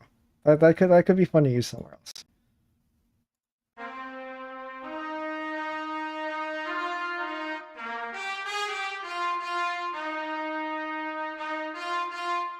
Okay, so classic phrasing I think is more uh played as if it were MIDI, but with the nicer sounds. So yeah, okay. I don't think we have anything in here to put in anyway, so we're just gonna leave this one out. But yeah, shake is interesting. I wonder if we can put that on anything else.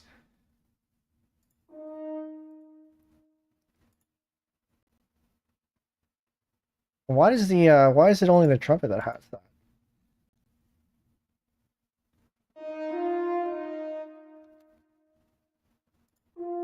Ah, this one needs an accent.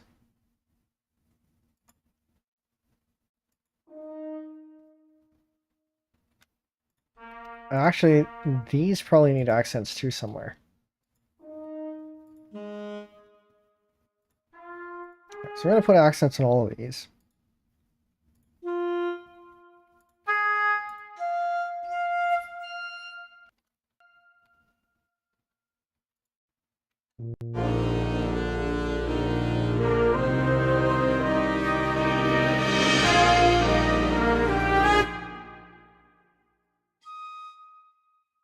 And maybe on all of these too.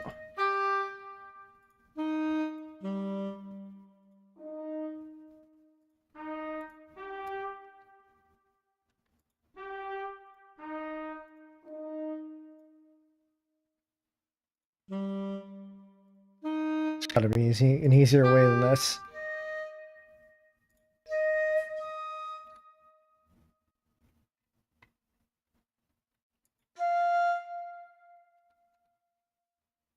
Why?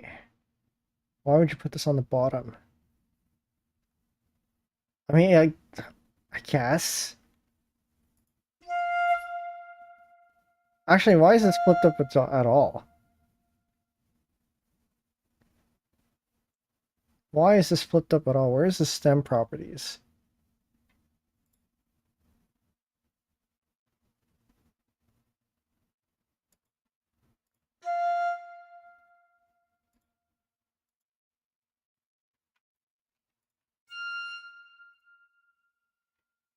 Okay, so for those of you who aren't familiar, the stem of a note can go up or down. In this case, it's pointed down. And usually, if it's in the top half of the staff, assuming it's the only voice on the staff, the stem will be pointing down. And then if it's on the bottom half of the staff, it'll be pointing up. So for example, if we move this down an octave, you'll see that it flips up because it's on the bottom half of the staff, and so we point up. If it's on the top, we point down. And that makes it a little bit easier to read. If you have multiple voices on the staff, like for example, let's say we turn this into voice 2. Each voice will have a direction on the staff, so that you can tell which voice the notes belong to. But for a single voice, usually that's the convention there. So I wonder why that was flipped up to begin with. Maybe I accidentally pressed X or something.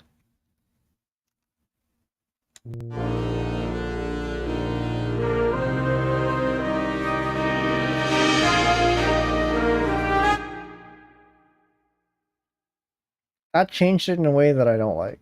We're just gonna revert that. But we will keep the stem direction over here.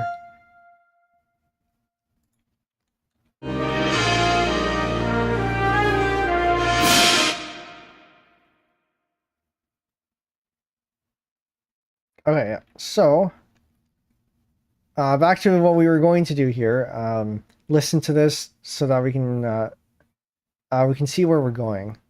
「君も全部紡いで」「願いを込めた声が枯れるまで」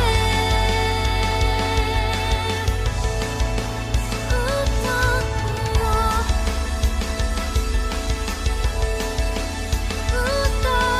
よ」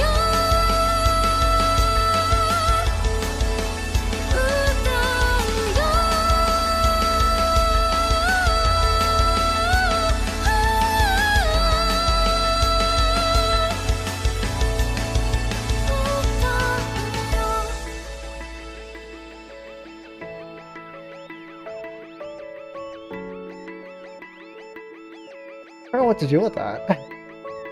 Maybe we skip to the end and figure out the ending part and then work with the middle. One of the problems that I have sometimes is so one of the things that I have sometimes is peaking a little bit too early. Because it is very tempting to pull out all your instruments and make it sound good the first time. But you also have to remember to leave room and make sure that you build up to something. And so you want to hold back a bit and then let everything out at your peak, at the peak of the song or the piece. And in this case, I wonder if we peaked a little bit too early. Okay, I'm going to start from here.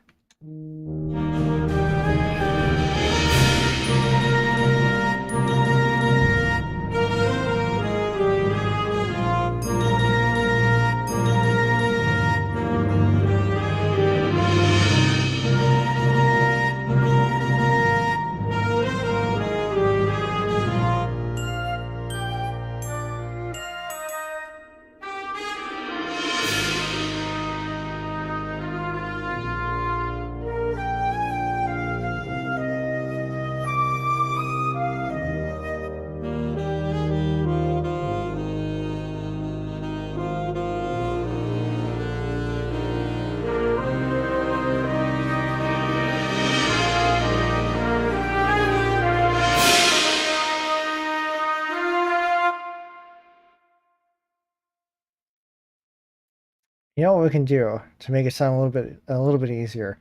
We can pull in the drum or the snare drum portion from here. Basically, we're kind of looking at a repeat of this chorus here, just with more instruments.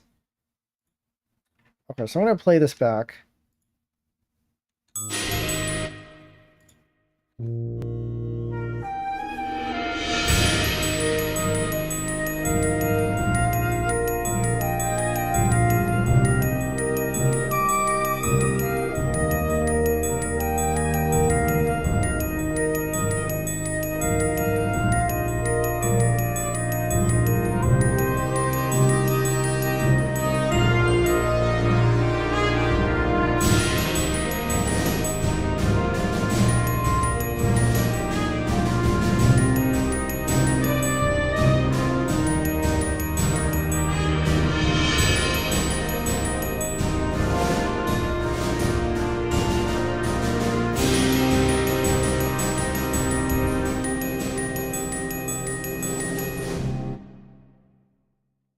So I think what we're going to do, we're just going to take this. We're just going to take this and then copy it over, because I think it's all the same anyway. Right? Better be all the same.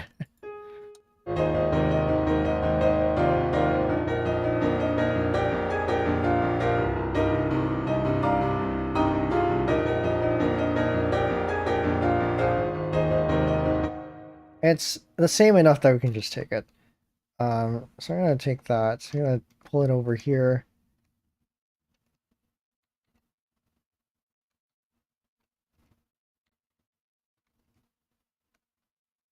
Up until here. Welcome back, Twitch. I was just saying we're just going to take the part from the earlier chorus and then put them over here. So I think that's more or less what we want to do, really. Because that's what this is. That's essentially what this is.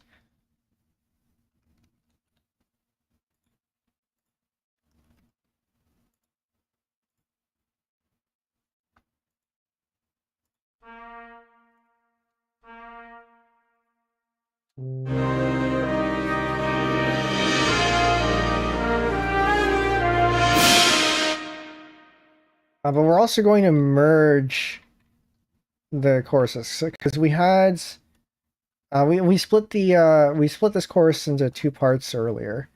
One with the flutes as the main, and then the trumpets as the main. But now we want to bring them both together. So we're going to take that. And I hope this just works.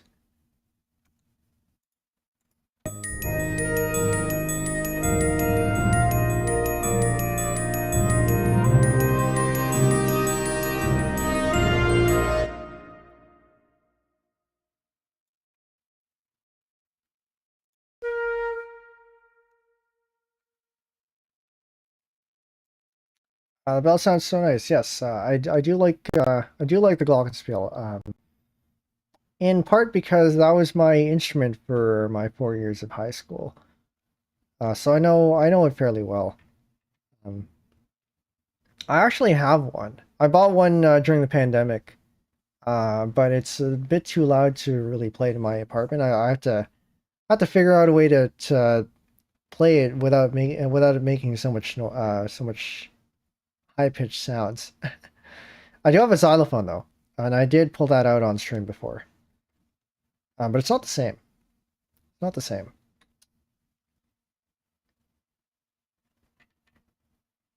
So this is the bridge. I want to go back to the chorus. Actually, hold on. I can just... No, it's probably easier if I just do this. Find the chorus. There is a thing for this, a timeline. I just go to C1 and copy this.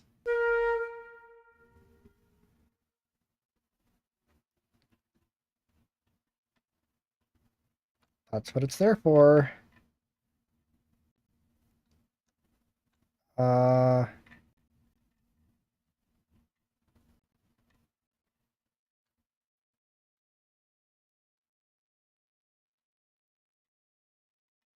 I'm going to copy up to here.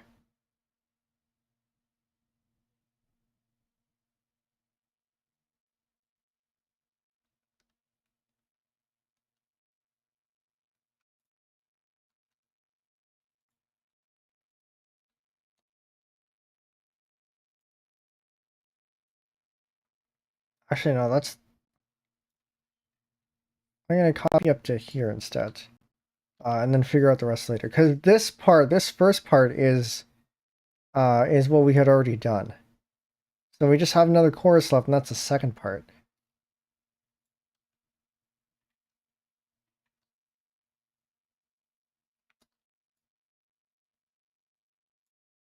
And that would be over here.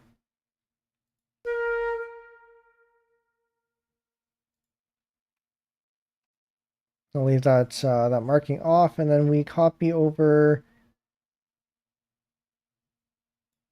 Go back to C1, copy over this line here,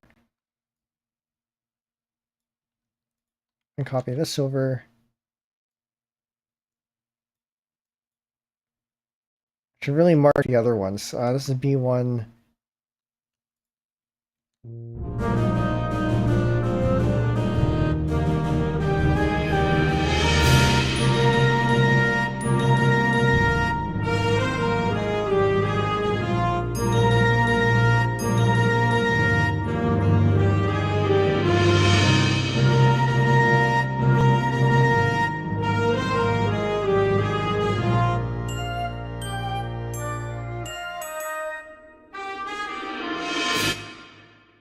And then this is where we mark C2. And then also put in double bar line.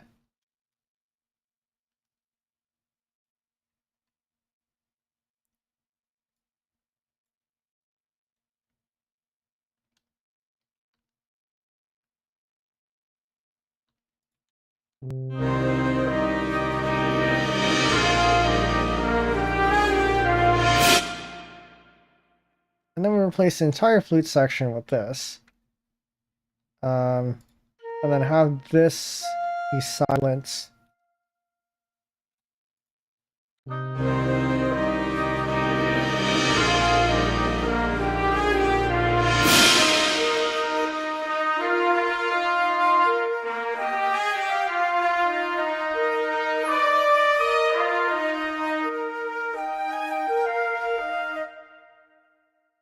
I might put that up an octave. Because we also have, go back to C1. Actually, I might have to label that as C2 over here. And just for rehearsal marks here, this is C2, which means the other one's C3.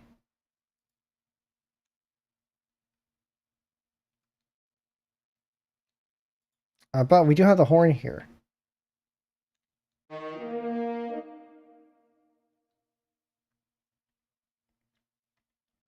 How long have I been making music? Good question. So the first piece that I made was in, it was like 2010-ish.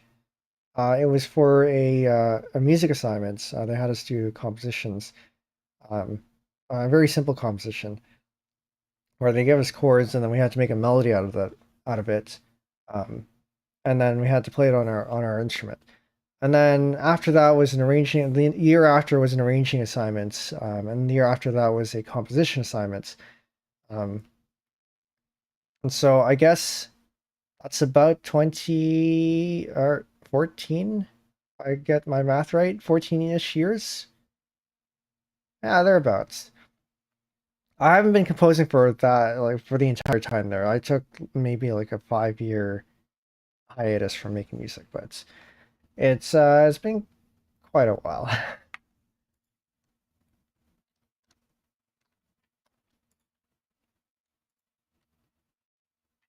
Is this it? Is this all we have here? Where's my horn?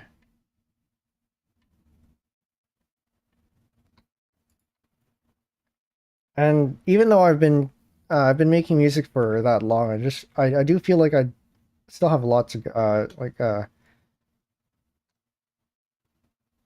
this it? I still feel like I have a long way to go.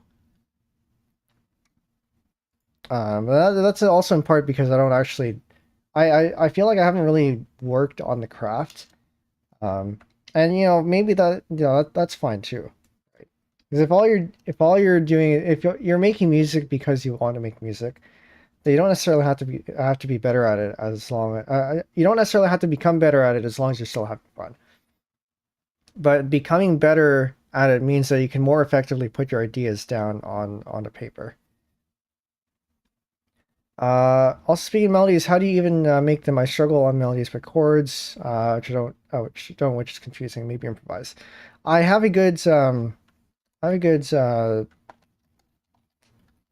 hold on, let me pull one up. David Bruce melody. This one helped me a bunch when I was coming out of my ideas here. How to make a great melody over chords, which sounds like exactly what you're looking for.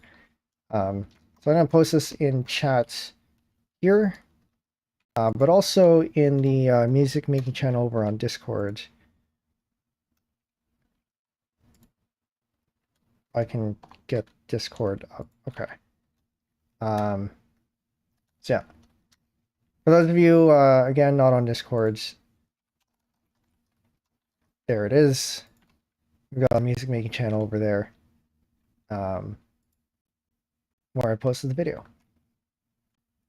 Yeah. David Bruce is one of the composers that I use as a reference for this kind of stuff here. He does a lot of the same kinds of like pieces that I do. He's more of a... I don't know if classical composer is the right word, but it is this kind of stuff here. So I look up to him as a reference to imitate. Yeah, he goes through a lot of tips there on what to do and how you might be able to create a bunch of variations from that melody as well.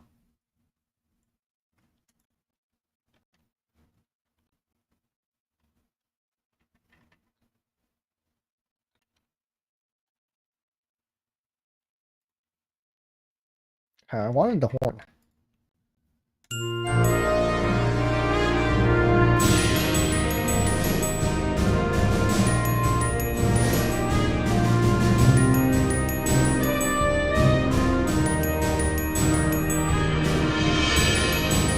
Okay, no, that is just it then. When we take this entire thing, when we put that over there,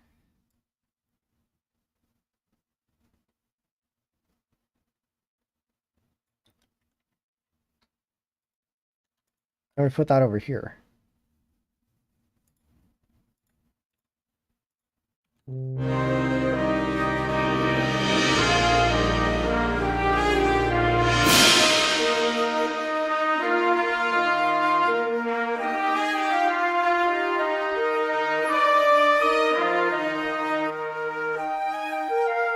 That doesn't sound right. We're gonna have to figure out what's wrong with that.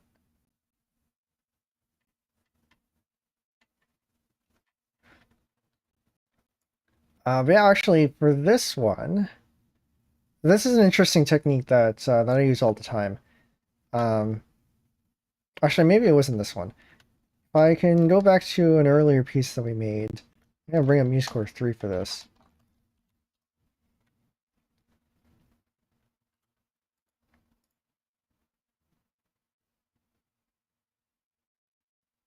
To you? To you. Yeah, okay. I think to you. So this here is the first composition we made on stream. And in here it has a counter or I guess an accompaniment line.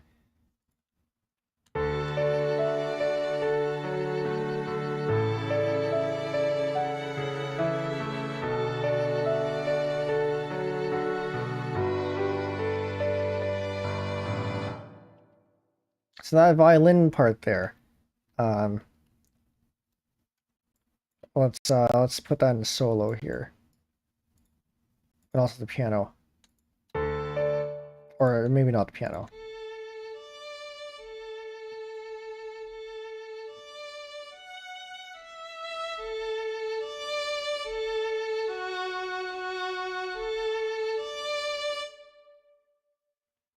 So that, if we take out the left-hand part of the piano, and I hope I don't accidentally save this.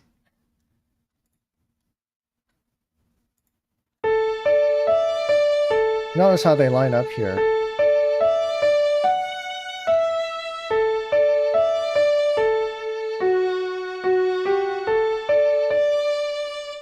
And so I find one of the ways, I know you're asking for melodies, but for accompaniments here, I guess you can kind of call them counter melodies. One thing that I like to do is to simplify the main melody and turn it into to a bunch of longer notes. And I think we may have done that somewhere here with this, possibly. But I think this might actually just be notes from the chord instead. I'm going to close this before I accidentally save it.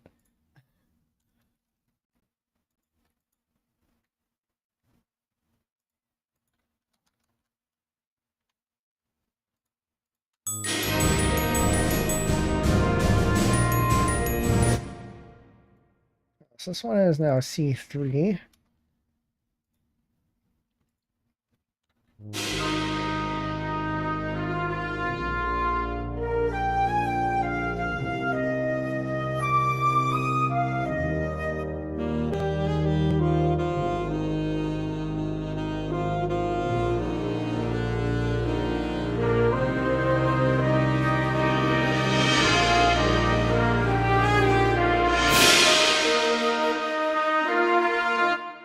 We're also going to copy over the accompaniment from here because it's missing all the bass sounds.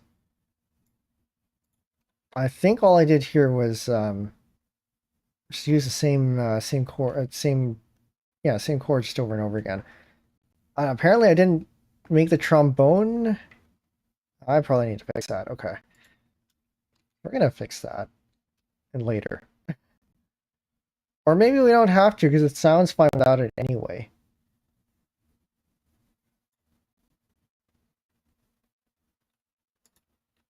That goes there. This goes to forte.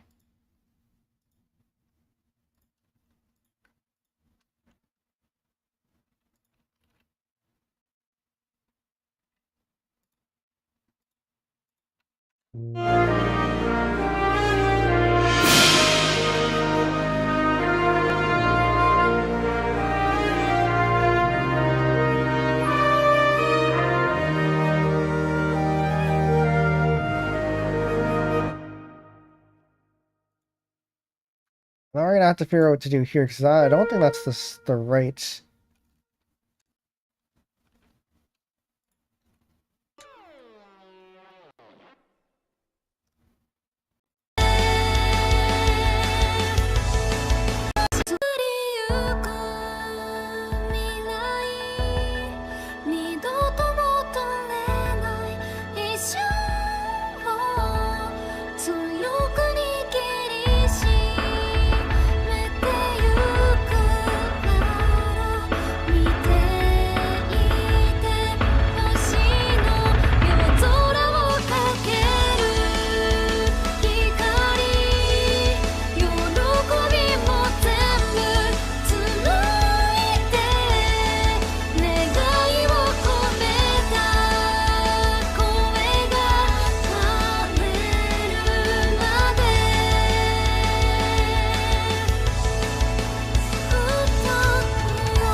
Okay, so that is actually the same as what we have over here. Somewhere in C2.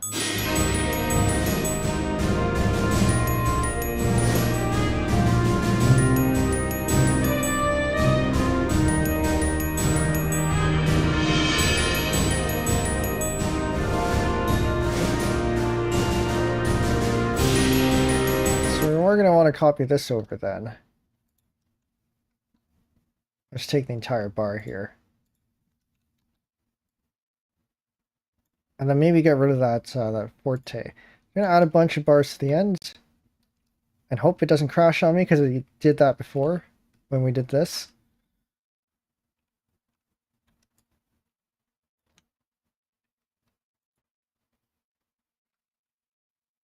Let's get rid of this forte here.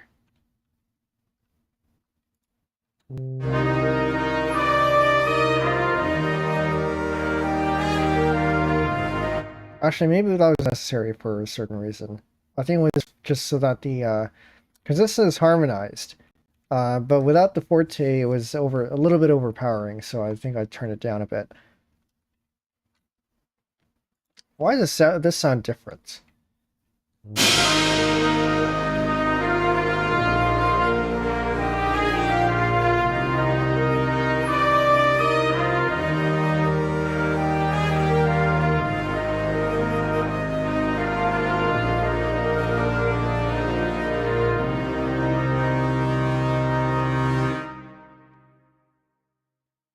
Okay, then we can copy this over and put that over here.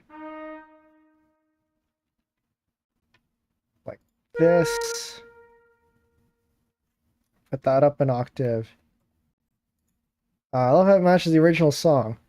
That is the point of an arrangement, that it does at least like a basic arrangement should match the original song in many respects, but you can you can go your own way with it. Even going so far as to insert or delete certain bars. I think I've done that in other arrangements before. And if I ever were to do an arrangement, a piano arrangement of Make It Through, the other the rock band piece that we made, I think I would actually just double a certain part, just to get more certain techniques in.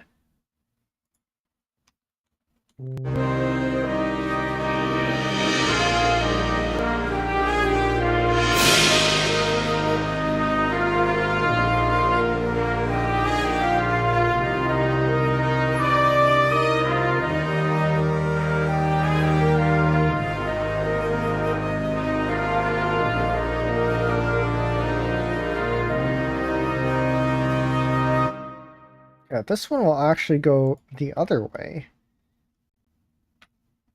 Or is it?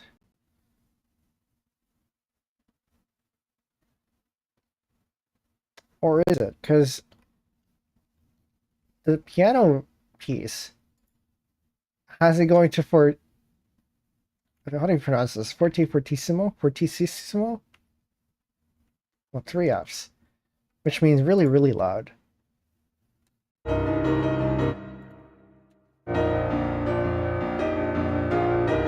So that's where we are now.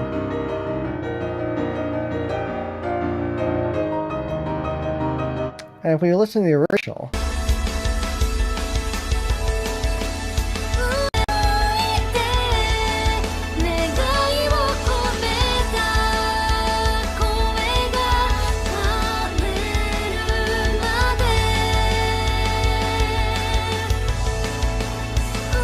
so this one actually does the decrescendo into this outro and builds up a little bit. And sustains at that level for a bit. Maybe building up a little bit more. And then bring the energy back down. Which is probably what we're going to do too. So unlike what the piano arrangement does, it just does a constant build up to that outro and stays at that level for a while.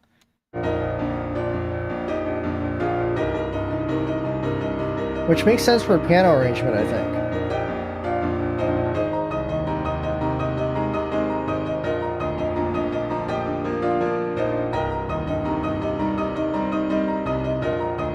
Makes for a much more dramatic ending there.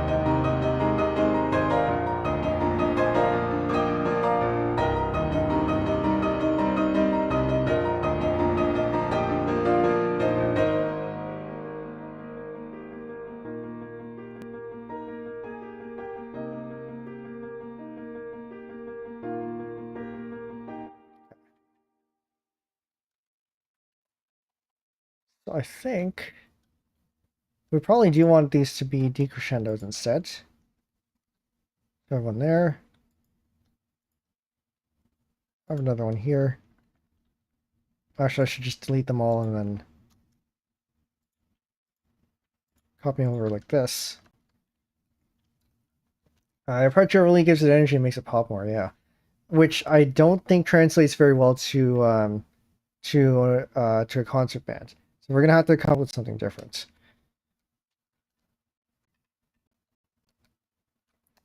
These instruments tend to be a little bit more slow moving than well, certain instruments can go really fast. But as a whole, I think orchestra and concert band do tend to go a little bit slower. And so we do want to play into that to use its strength. But slower does also tend to make it sound more epic. So with that, we can use that to our advantage.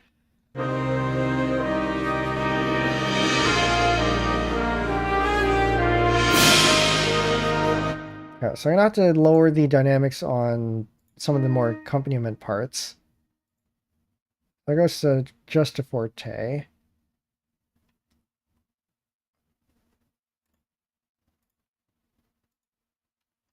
Maybe get rid of that. Actually, was this in the original? I think this was in the original.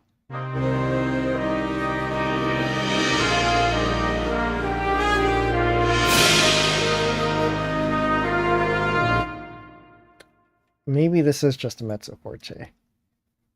Because we do have a lot more instruments here, so we have to remember that. And this is going to get loud.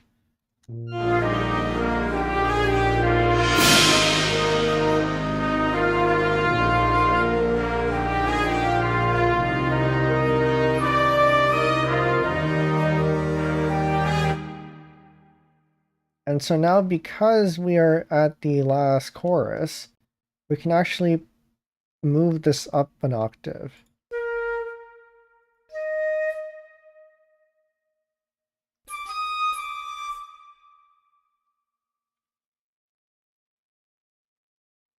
And flutes are a-okay with reading that high. I don't understand.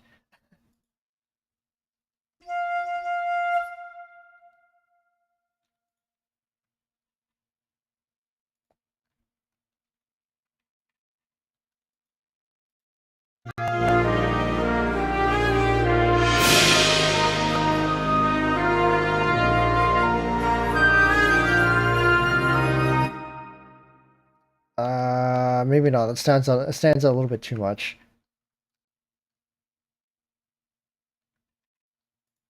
But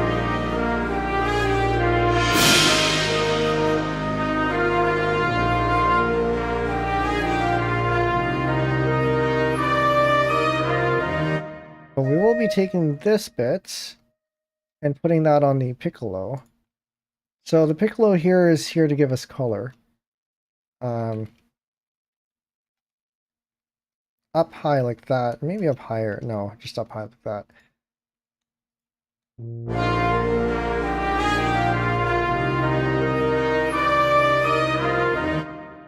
I gotta give that a dynamic that actually sounds okay.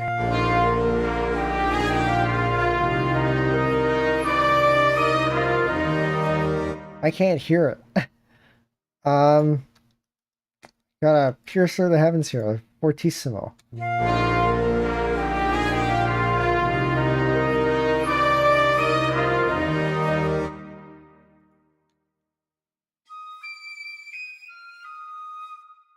I mean, it's there. It sounds very quiet, but okay. It sounds... It should sound okay here, though. Yeah, flute is so nice. Yeah, it's a very pretty instrument. Pretty sounding instrument.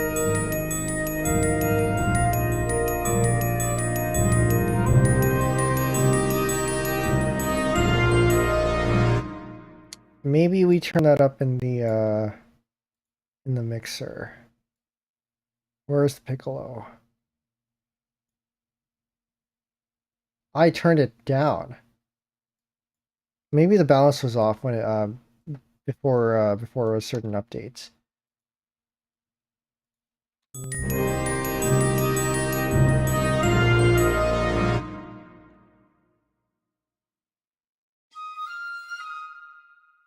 Yeah, okay. We're gonna keep that at 0 then. So I'm pretty sure they rebalanced some stuff. Yeah, the flute is very nice, except when I play it. Back in high school, we had this assignment where we did a week where we swapped instruments with Oh, and Twitch is now nuts. We had done a week where we had swapped instruments, and there were a lot of flutes and flautists in the class, and so we had I ended up getting stuck with flute, which isn't bad. I feel like I actually played worse, so near closer to the end of the week than the beginning of the week. But it's very hard to get a sound out of that mouthpiece. You got to get the angle just right. And, you know, it's not too bad. So swapping instruments wasn't too painful. As a percussionist, I guess it did make me have to use my breath, but you know, otherwise it's not too bad. Like I still know how to play the recorder. Um, oh, it's in the other room. I don't want to grab it. I can still play the recorder, so it's not awful. I think I did want to try playing the trumpet at some point. So I had hoped to swap with the trumpet, but it's that didn't happen.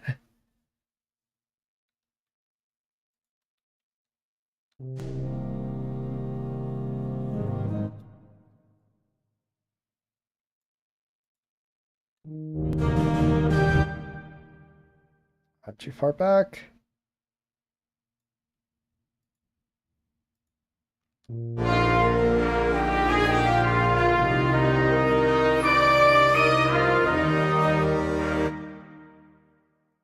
Maybe just a forte after that adjustment.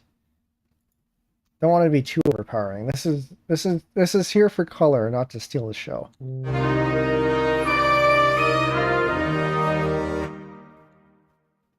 I guess that's fine.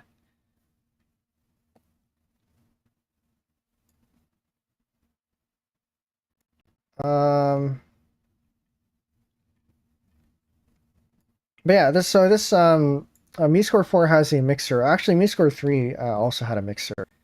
And pretty much I think any decent score writing software will have a mixer as well. But in this case, yeah, this is here to just adjust the relative volumes of the instruments. And then also because there are effects as well, you can route things through the reverb. Which I can turn on for the entire thing. Hold up.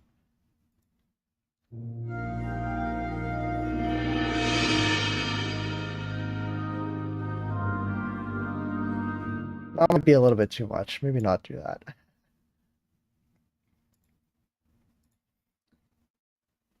Can you hook it up with a piano or MIDI controller? I don't think MuseScore 4 has MIDI out. MuseScore 3 and earlier do. But I don't think they have that in MuseScore 4 unless they fixed it. They might have added it in a recent version. But this version of MuseScore, unlike the other ones, do allow you to use VSTs. So you can hook things up to those things there. If you have those.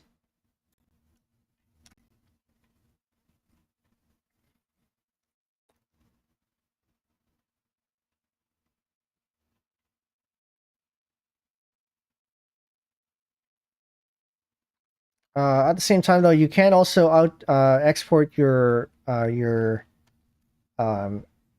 piece as a MIDI file and the individual parts as well. So you can use other software to import those MIDI files in and then play them back. Oh, Pixels, welcome in. Thanks for the raid. Hoi hoi. Raiders, my name is welcome. My name is Penbu. I'm the programming, puzzle gaming, and music making VTuber on Linux, and today we are making music. Specifically arranging Suisei's pieces. It's a lost song, and more people need to hear this one. And I will play back what we have so far. But Pixels, if you need to take care of yourself, you know, do whatever you need to do. But otherwise, enjoy the music. I hope the stream went well. All right, so to play back what we have so far, because I think this is a good time to review what we have anyway. I'm going to go back to the workspace, the minimal workspace. Also, before I forget, actually give you a shout out this time.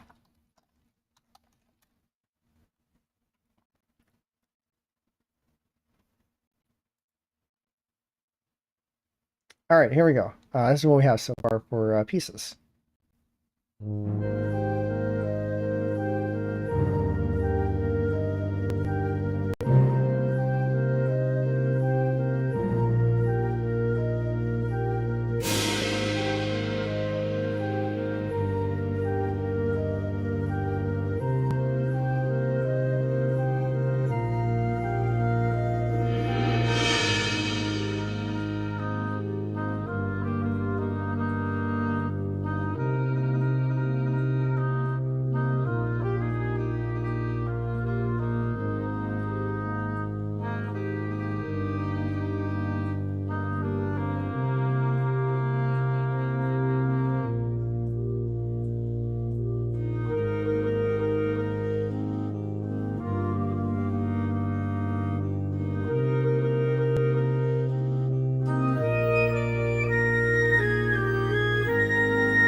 Well, that's what we have so far.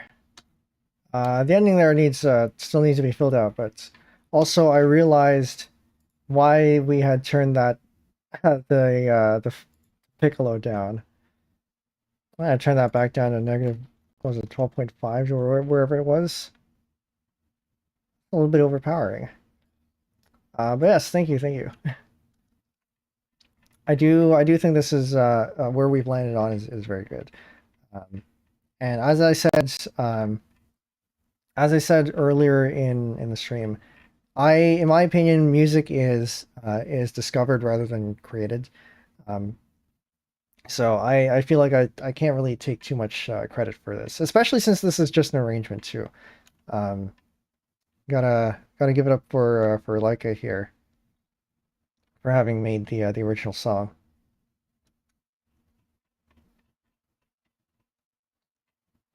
But okay.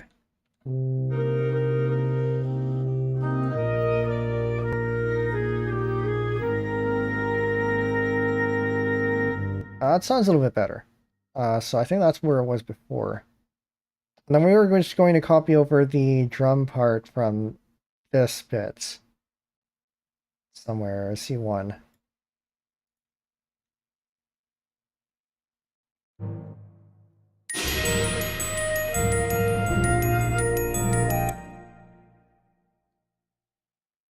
Right here.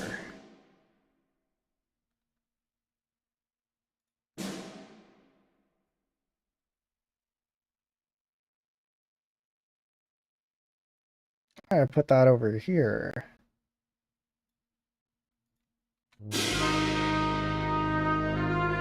Over here. Let's go back to the timeline. This is why we label things.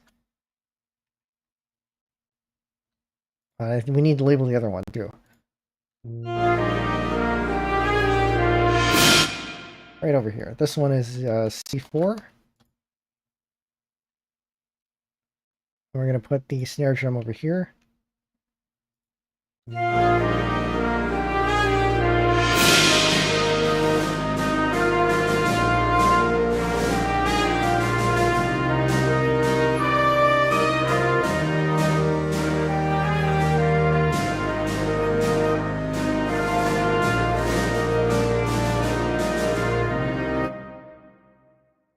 I guess we do want to copy that bit over. We might change that a little bit because I feel like it doesn't quite fit, but it's a good base.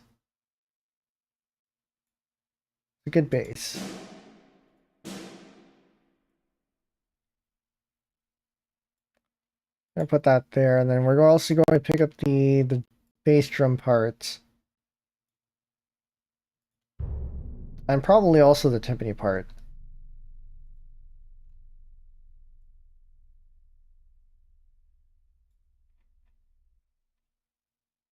That's why we have markers. We can jump around places. Forte. I want to make this thing loud. Right there.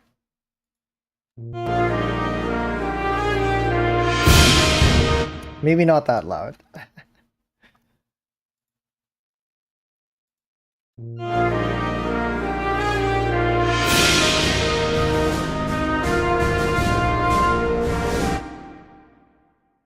Okay, I'm gonna get rid of these rolls here because I don't think they fit.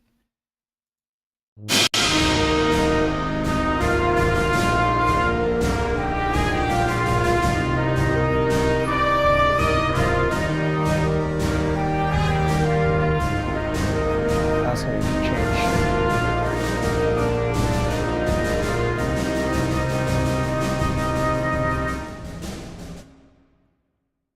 We basically just bring over all the percussion that we had before. So we're going to take that. That's a little bit too far. That's what I have navigation for. Okay.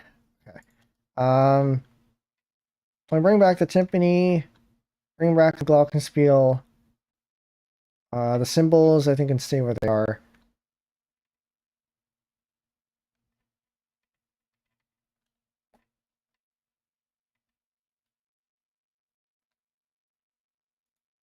Let me copy it from this side.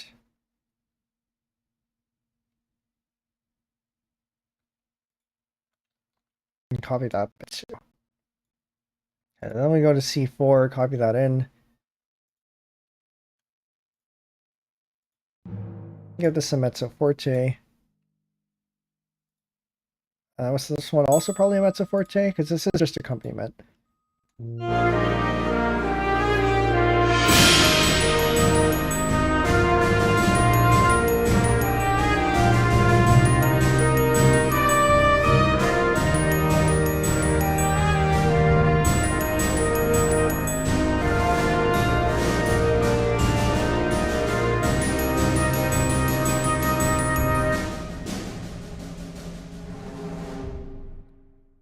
Did I really just...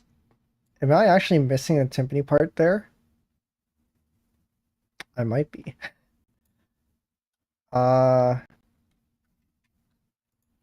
We just don't have any tips there. Alright.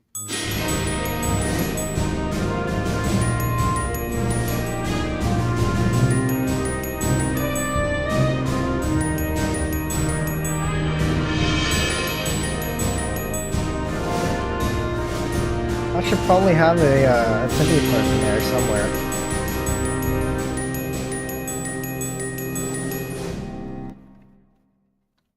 Okay, we're gonna copy this part, and then we're gonna see how this lines up with the actual song.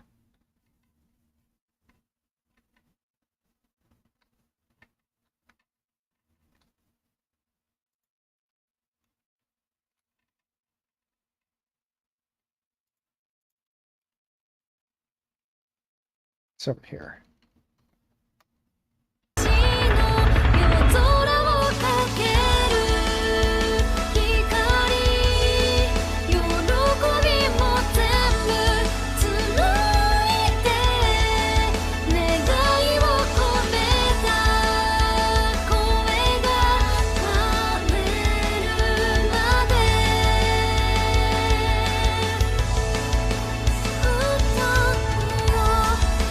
I missed it. I missed it. I'll go back. I need to see how many bars this part here is.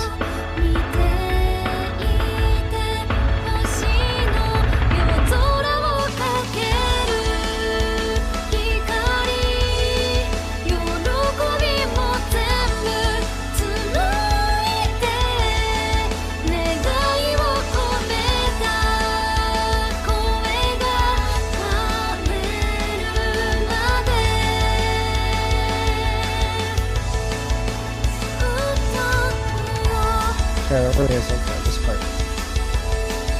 So, I'm gonna go back to the... I'm gonna get rid of Firefox here, because we're not gonna need that for a while.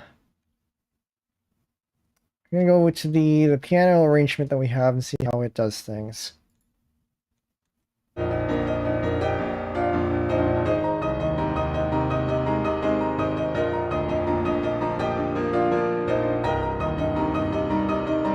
We're not even there yet. Hold up. Got it down here.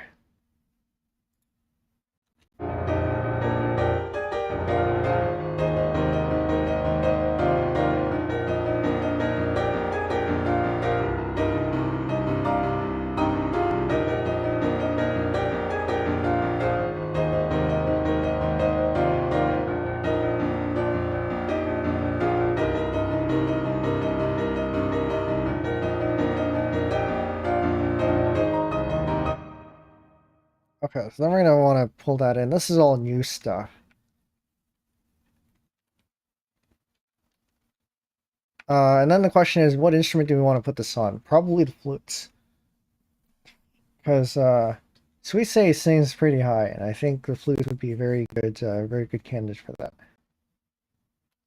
But also, we're not quite done here yet. I think we have a lot of accompaniment still to fill, but at least we have the skeleton here.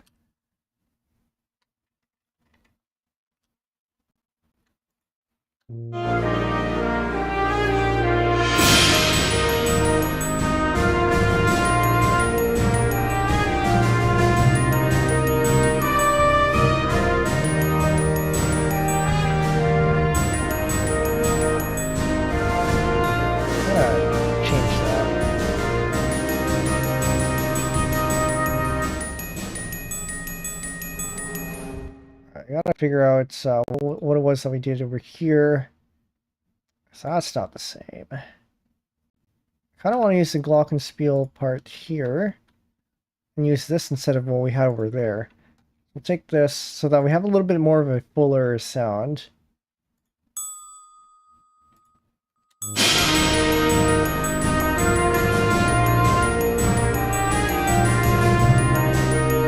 Yeah, that's better.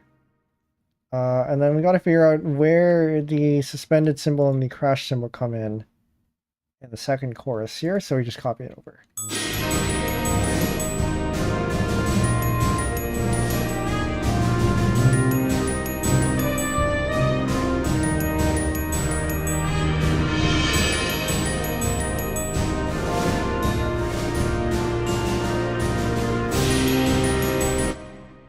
That would be over here. We'll take this.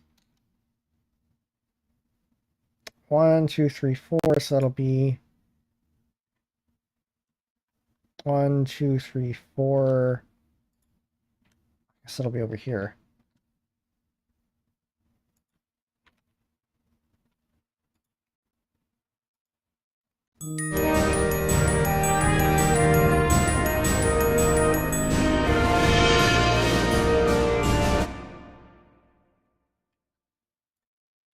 Over here.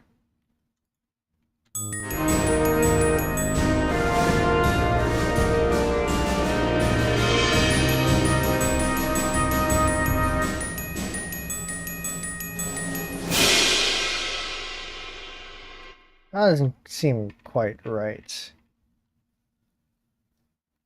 Okay, maybe we'll just do that one by vibe.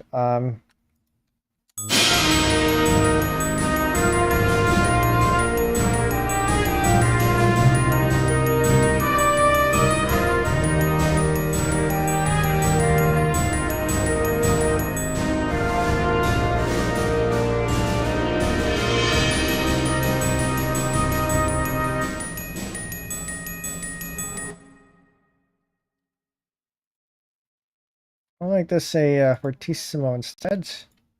Get a little bit louder.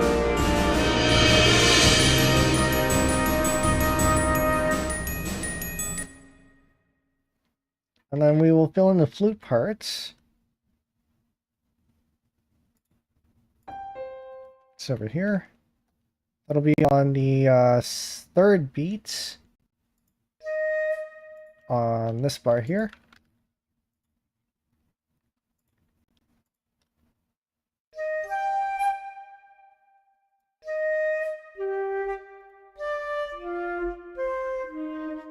And then turn this into proper notation.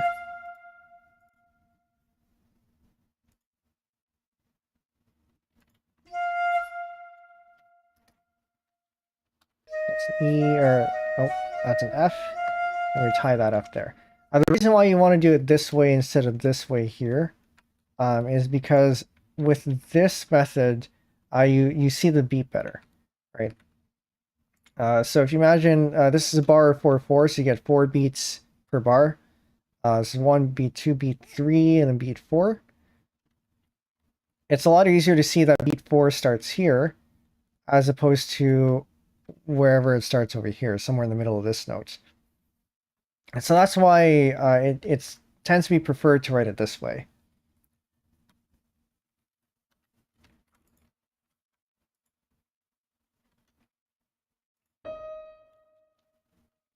I'll take this.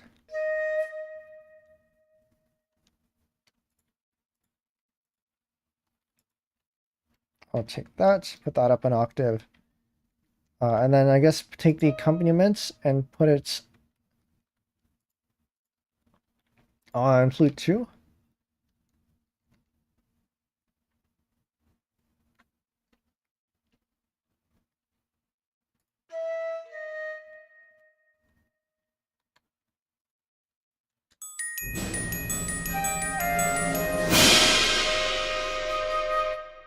Or we put the accompaniment on other instruments and leave the flutes to be where they are, because then that makes the flutes a little bit more powerful.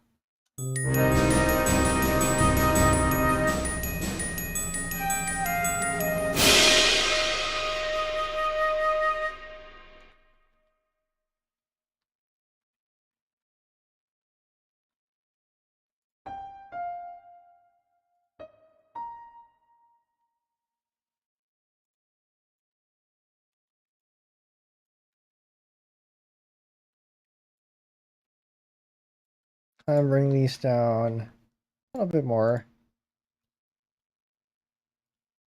Now bring these up to, this is the, that's the B. A, that's a B. B flat in this case.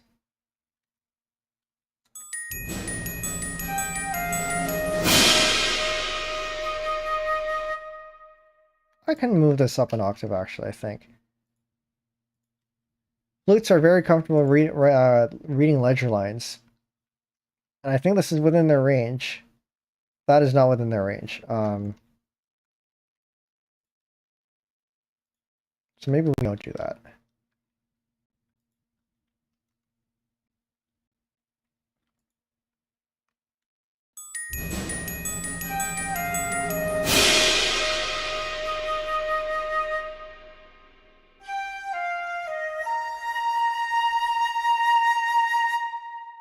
That's what we're here for. We're gonna make sure that this this stays loud. I'll put on a 14 there, maybe a 14 on this one too.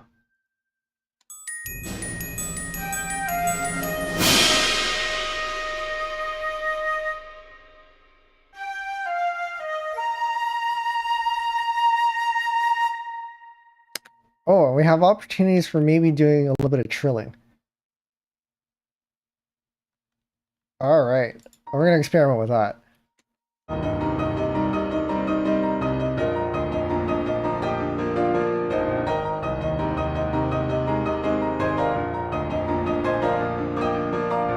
Specifically that part. So we're gonna take this again.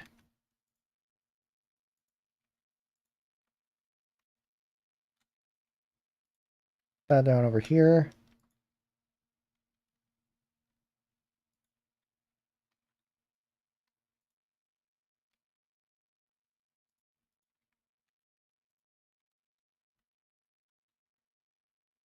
I think that is only, what is this?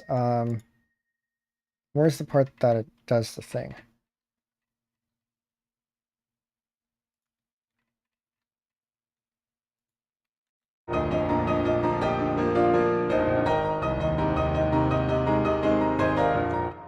Okay, so those are 16th notes. In which case, we are going to put in a double dotted half note here. Where's my double dot? There it is. I saw some discussions online recently. Now, I don't think the discussions were recent, but I had searched them recently, where people are somewhat averse to using double dots, and understandably so, because they're fairly uncommon. But I think for cases like this, where it's where it's a half notes, I think it's a little bit more permissible. Because otherwise it's fairly empty, and it's very clear what the remaining notes are. So this is an A. That is not an A. That is a C.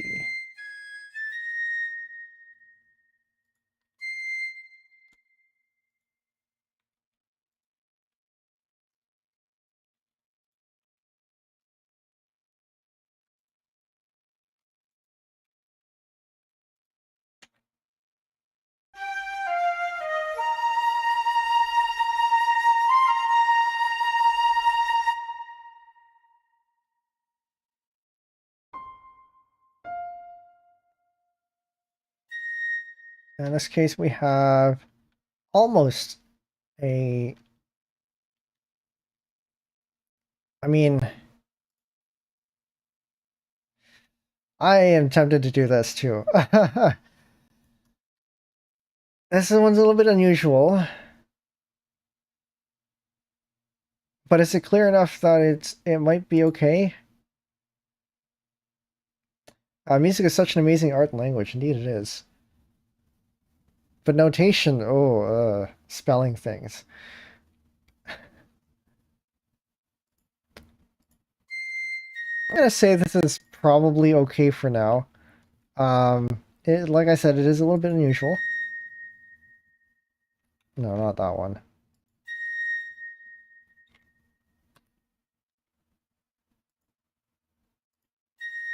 Because the alternative is we do this.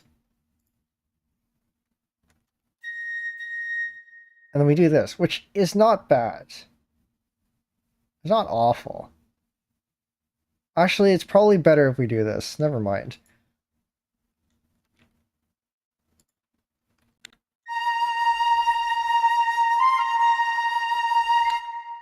Also, I don't think that's right anyway. Because this actually is not here. It's over here. No, don't put it there.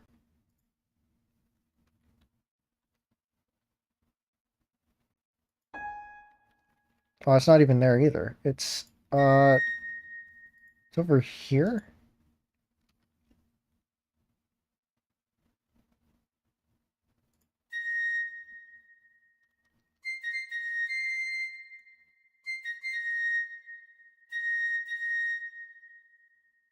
I think it's this. In which case, this is actually sane.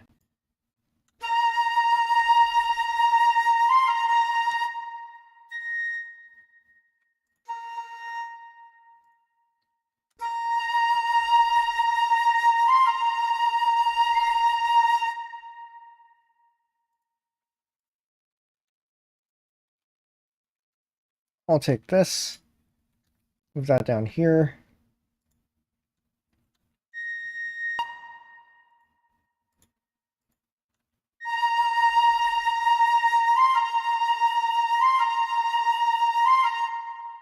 Oh, that's not quite right. I imagine spelling in music that would be confusing. You say that, but let me point something out here. Making you score here, just so we aren't new score. Let's go treble clef. So we have C major scale, C, D, E, F, G, A, B, right? But then we turn this into, say, C sharp major scale, move it up an octave.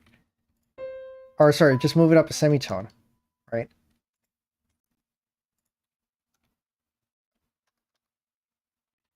And let's get the key signature in there. Key signature. Where's my C sharp major scale? No, that's not quite right. Yeah, I'll hold up.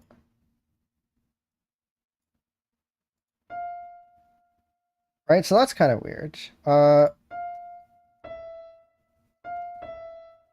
gonna move this back because we kind of need to do the thing here. Right, so C sharp major scale has the same notes but up a semitone. So you have C sharp, D sharp, E sharp. But then if we look at the piano keyboard, what is an E sharp? It's what you would normally call an F. And then F sharp, G sharp, A sharp. And so you get the awkward thing where you have these enharmonic notes that are spelled differently because you have to, or like they fit the scale better. Because you can, like if you call it an F natural, can I naturalize this? Extensile. Like you can call this an F natural, but given the scale, it's gonna look wrong because it's not spelled correctly. So in various keys like this, sometimes it makes more sense to spell it a certain way than others. But yeah, spelling is very much a thing in music notation.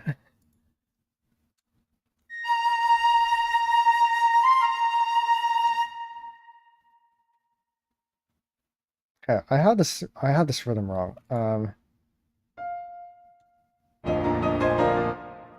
This is I'm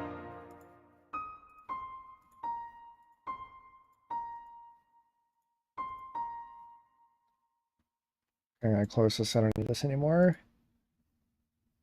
But that lines up here. That is correct.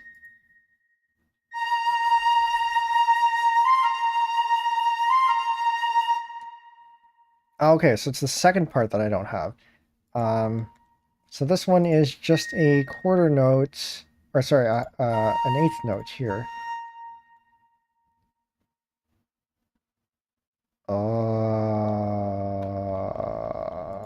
Okay. I copy that. I'll put that up an octave. And we're going to deal with the grace note later. Actually, maybe we can deal with it now. That is on the notes below.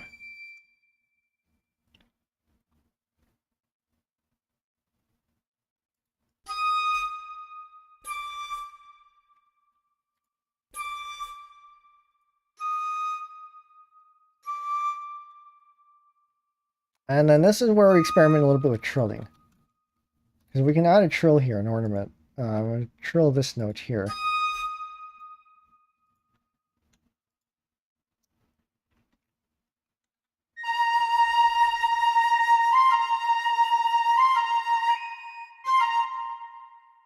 When you score 4, can you not trill this high?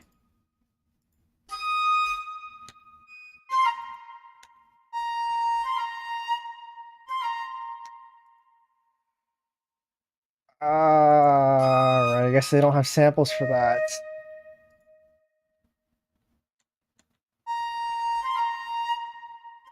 Why do they not have samples for trills? Come on, man.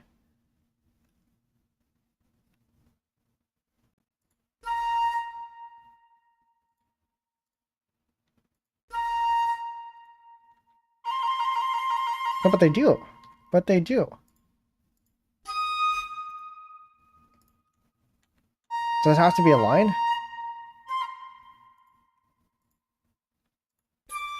Okay, I get rid of the grace note then. I guess the grace note is the problem.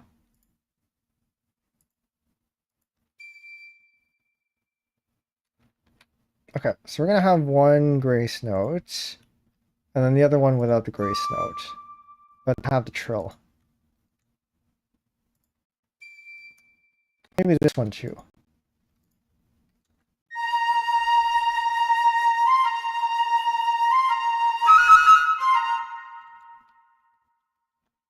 It's a little bit too in your face.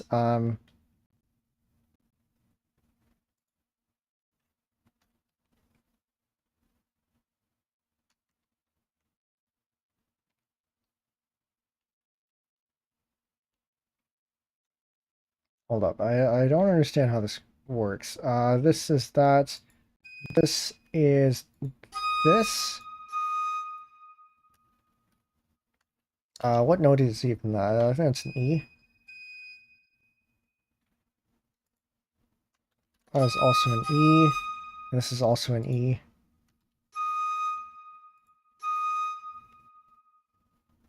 And so this actually now needs the line. Because it needs to span both of these. But maybe not the... Maybe not the piccolo.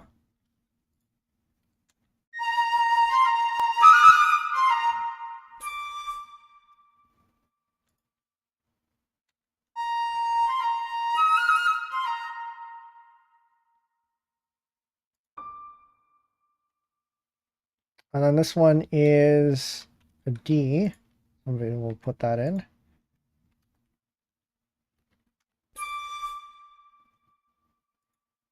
It would be nice if we could get a trill in here. But I don't know if we can have one that's I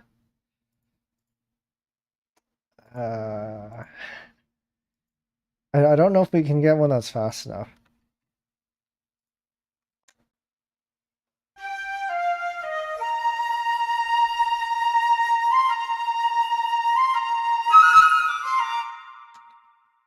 All right, let's actually fill that in properly, and then we'll see if it sounds bad or what.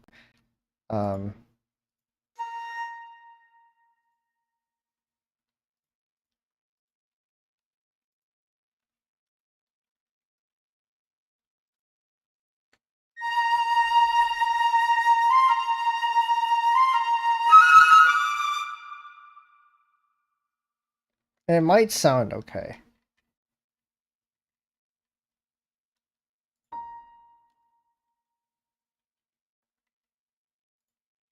I'm gonna need more bars.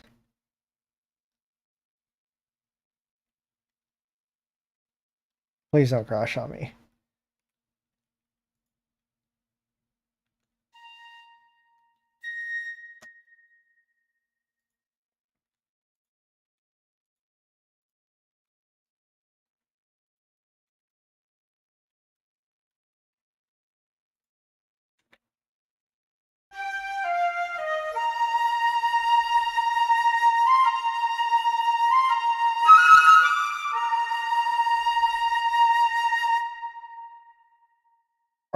hold that and see if that actually works.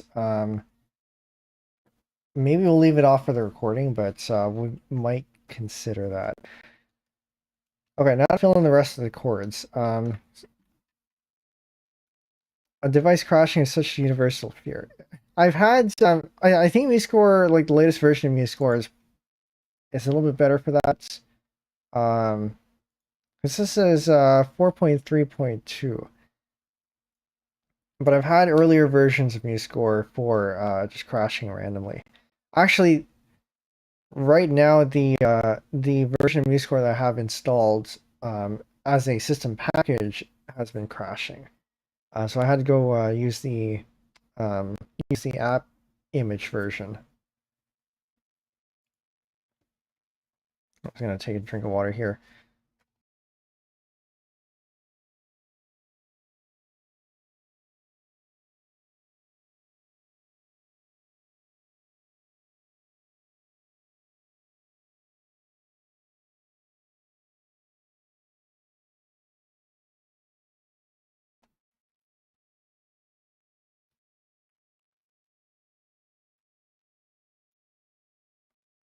Probably don't want to go on for too much longer. We are past the 3-hour mark here. Let's see how this sounds in context.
I don't know, it sounds a little bit out of place.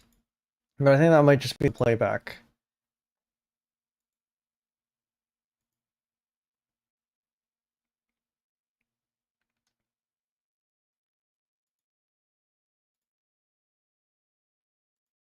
There is no way you're playing an octave trill there.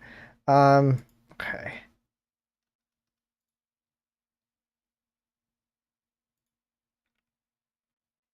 Oh, this is fine. Okay. What do we want to do here? We want to fill out the chord.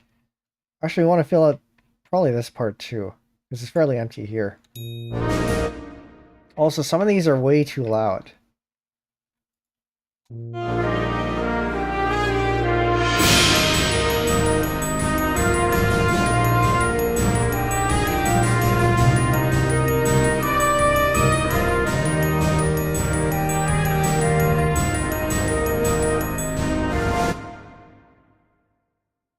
Now back to C1.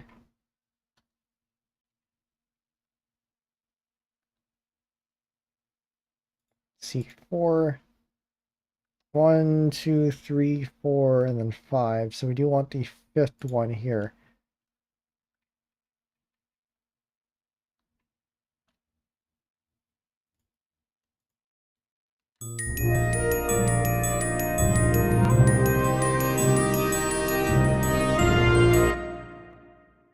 I guess it would be this one here. Because 1, 2, 3, 1, 2, 3, 4, and then 5 would be this one. So maybe we want this one actually. I don't think it actually matters because they're all the same. They're all the same.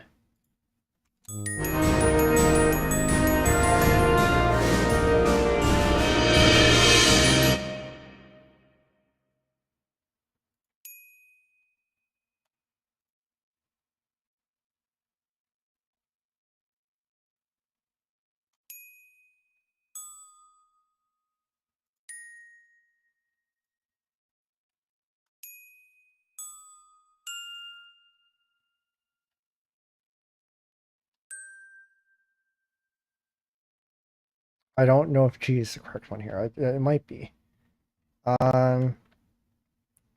This is a B. BDF, so actually the F might be the more correct one to go for here.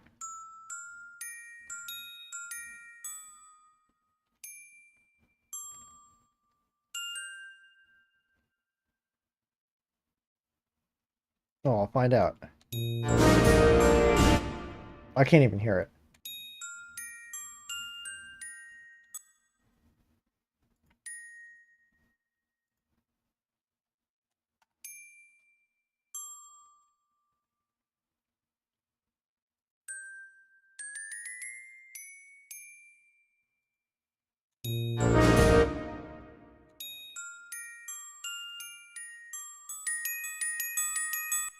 Ah, alright, we'll go with that. But then we accent the ones on beats.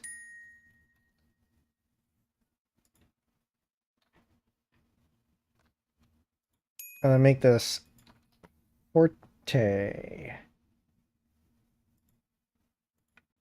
Maybe fortissimo.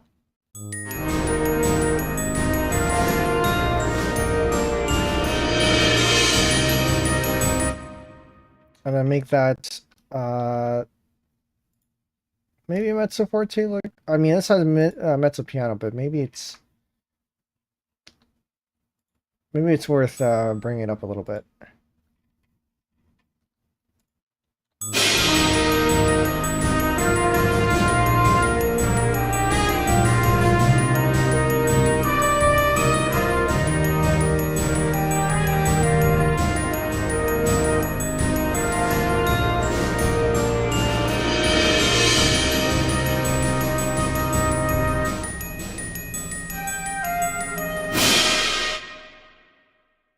I definitely do want to fill in the rest of this here. Figure out what the chords are here.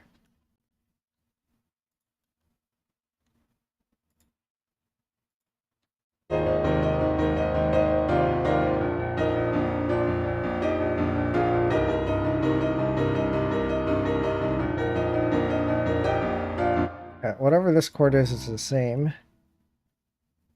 Which means it's going to be the same as this, I think. Yeah, these are all the same chords. So we can just take whatever we have here, copy and paste it in here. These are not very interesting parts for the low brass, which I kind of don't like because it's not fun to play. But we can maybe change that later.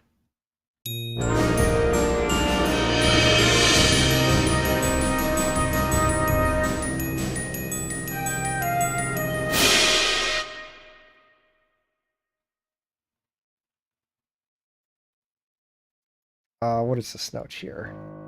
That's a very low note. This is an A. I mean A flat.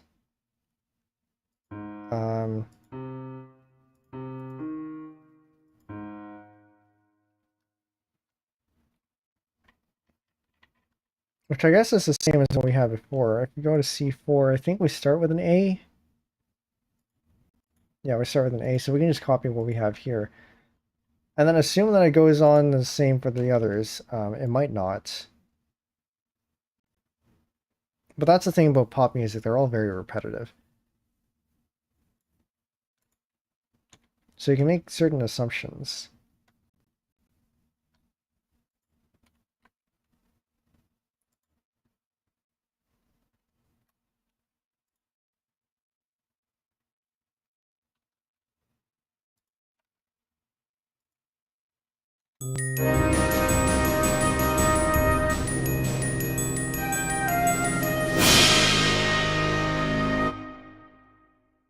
Let's maybe turn that down a little bit.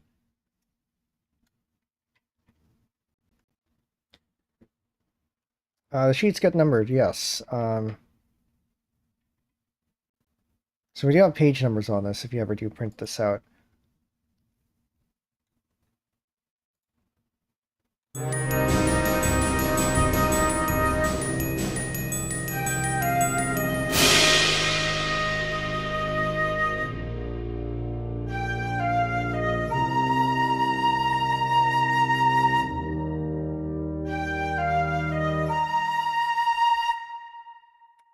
I have a feeling the chords are probably slightly different here, so we should probably check these out. So this is an A. This one is a G.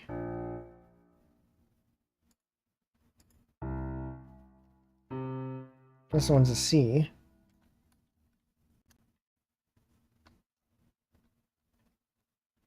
So we got A, B. Oh, that's different.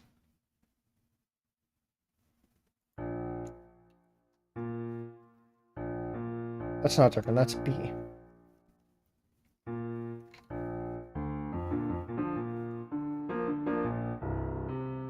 then we have a C. So this is actually the same. Almost the same. This one's a B again. I'm gonna copy this part here.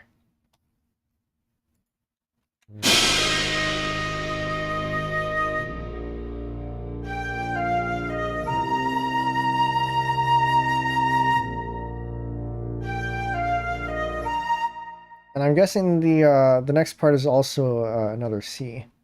And the reason I think they do this is to keep that level of elevation going until it goes down to the end. Because if you don't resolve down to your last chord, then it gives it a sense of hanging almost. Yeah,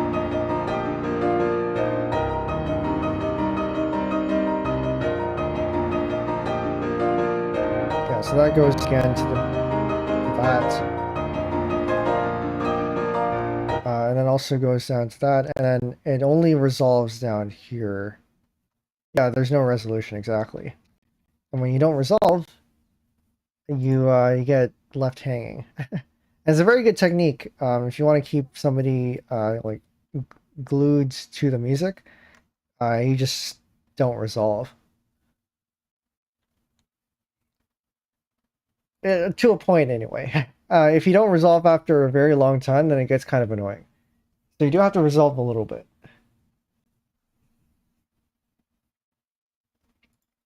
Unless that's where you're going for, in which case, you know.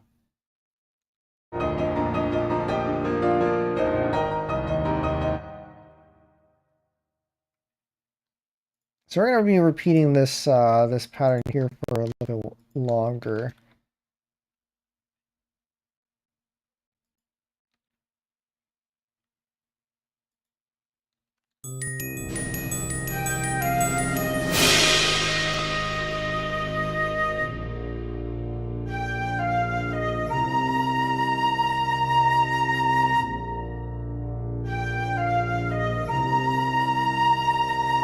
I don't think that's correct. Hold up.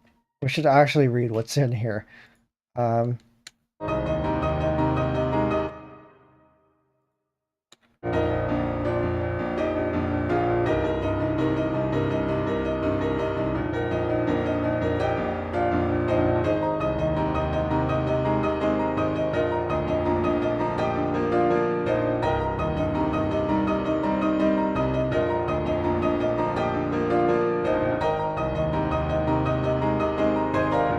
Okay, I think this actually stays at the same.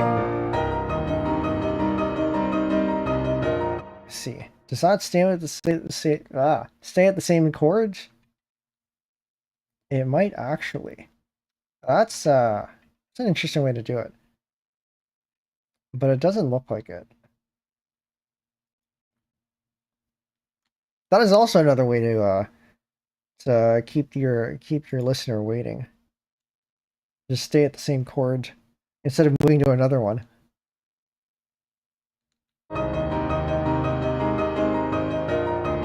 This goes down, yeah, so this goes down to the B. Then we go back up to the C.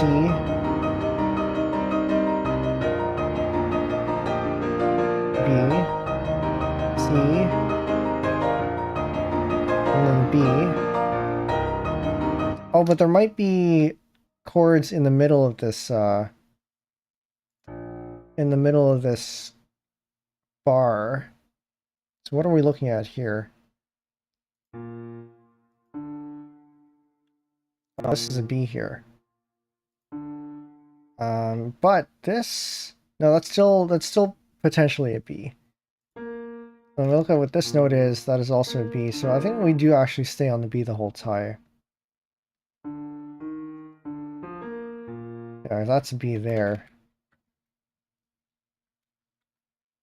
Okay, so that bar is a B. In which case, why does this sound weird?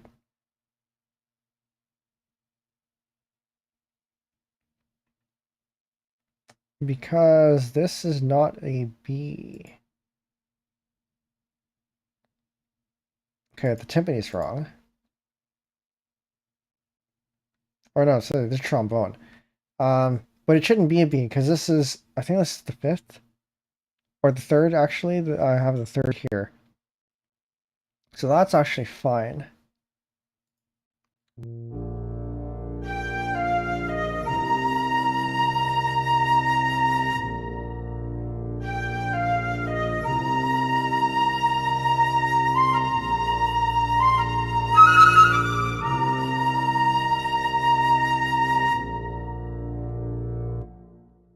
So maybe it is actually fine, and then it's fine.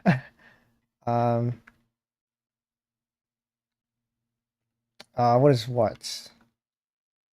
You're talking about the trill here, that's what that is.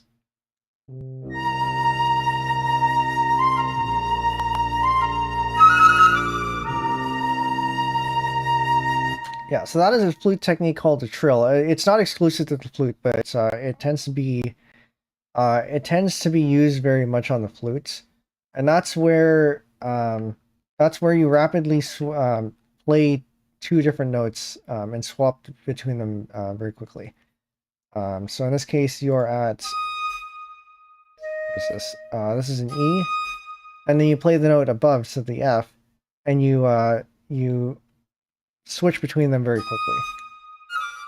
Okay, let's put the trill on this one just so you can hear it. Now, I haven't decided yet if that's a good thing to do here, but it is potentially a thing that we could do.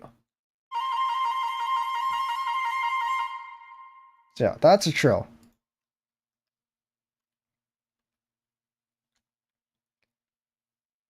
And technically other instruments can do this too.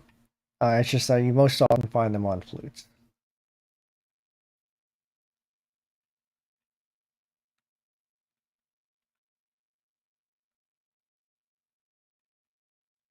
All right, then we're gonna end off the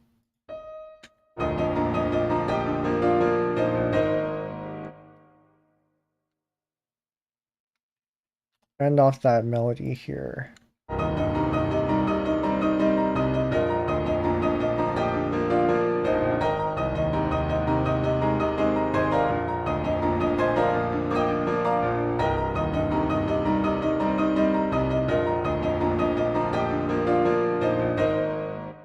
Okay, so we're then going to copy this part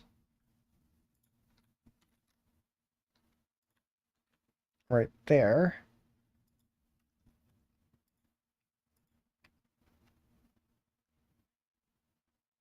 I feel like we need some sort of crescendo up here.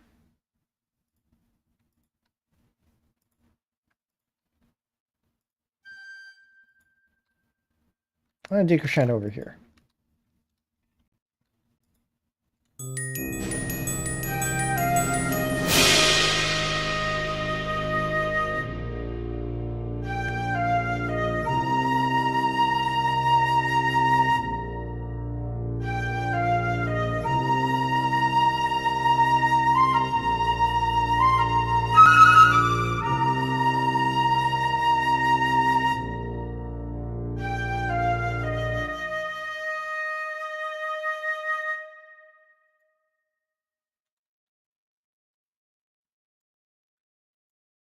Maybe drop down to a mezzo forte or something.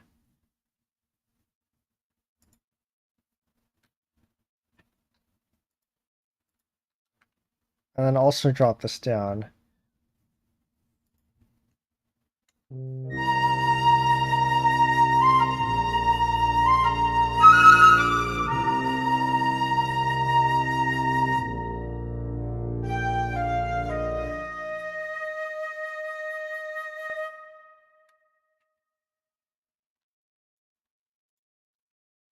And then maybe have the oboe do this too. Cut one of the flutes. Cut the piccolo. That or we have piccolo solo, and I don't think that's a good idea.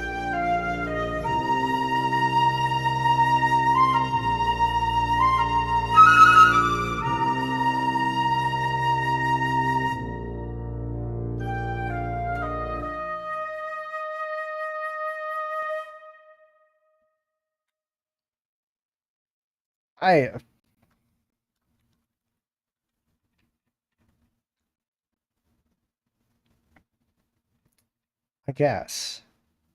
Or not to fill out the rest of that, I think to really see how it sounds, but that's promising. From C4.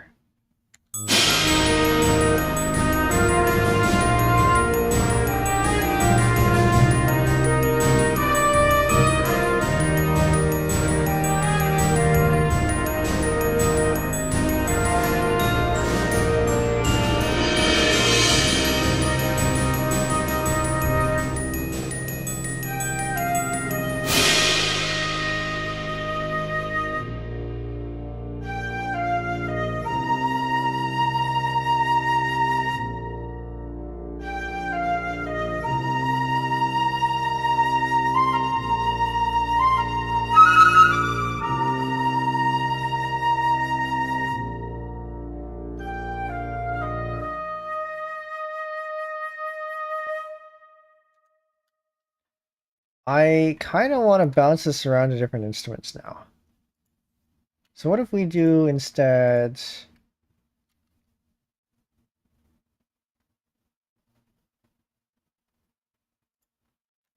Put this on the saxes.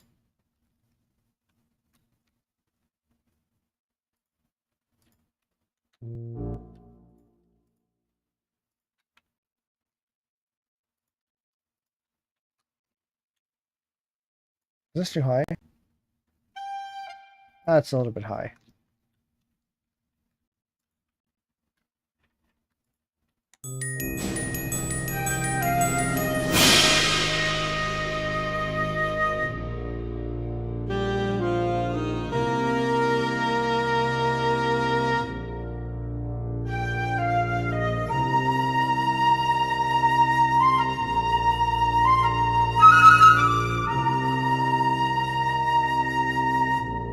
That's how we get louder here. We just add more instruments.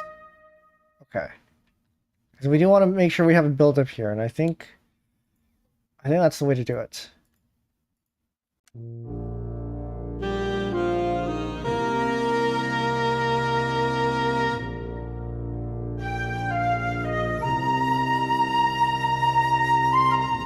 Is this near the ending? Yes. This is the outro portion, which maybe could use a rehearsal mark.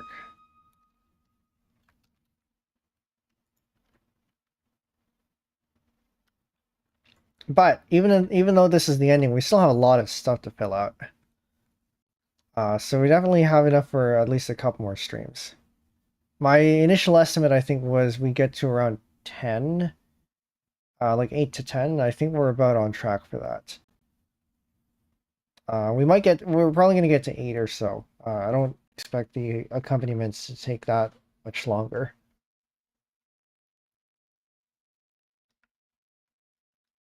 Which means we might be able to get this done in time for the fall automaton karaoke. So if we get it done by then, and it's released and all that, maybe we'll see it then. By the way, for those of you who don't know, I play the automaton, which is unfortunately in my other room, so I can't demonstrate. But if you're interested, my YouTube channel does have the few automaton karaoke's that we have done. Yes, that is the instrument that goes wah. And actually, I think this is worth demonstrating, at least pulling out a little bit. So I'll go grab it.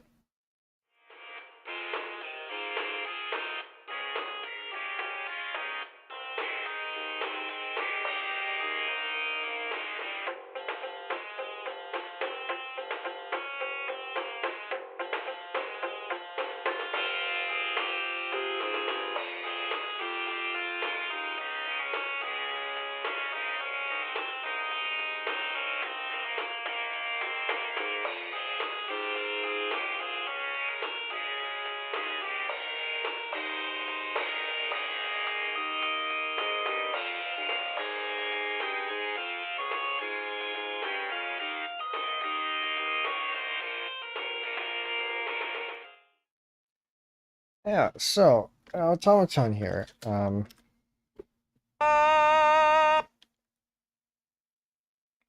mean that's it. I'm not. I wasn't going to actually. Hold on. What can I play here? I think I'm not gonna play long here because I think the sync is off. Um, but like what do we have here? Where's the main course? Also, where's my keyboard? There it is.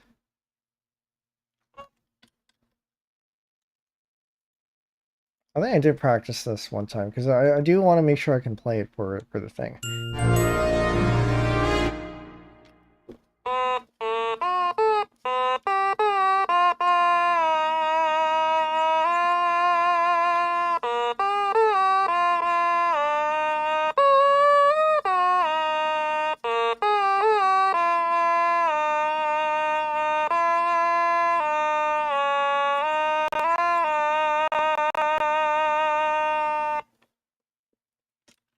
That's what you get to look forward to in October.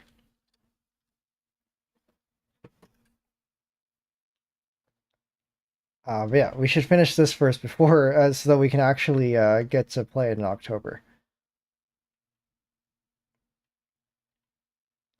Pretty spot on, not gonna lie. Well, thank you. I've had oh, it's coming up to almost a year of practice now, isn't it? I think I got this end of July, early August last year. I've been doing a lot of consistent practice, so I have attuned my ear to the sounds and techniques of the automaton. This one is the automaton deluxe white version. I do want to get. I was thinking of maybe getting the regular one because apparently the regular one is a bit harder to play. So I do want to see how that would feel. But I don't know. I feel like, am I actually going to end up playing it if I do get it? Because I have the bigger one, which is easier to play.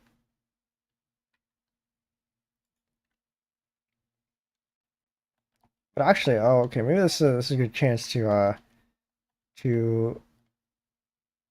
advertise that too. Come on, Firefox. Okay. We did do a Tom Tom karaoke recently. So if you want to go check that out, that would be this one.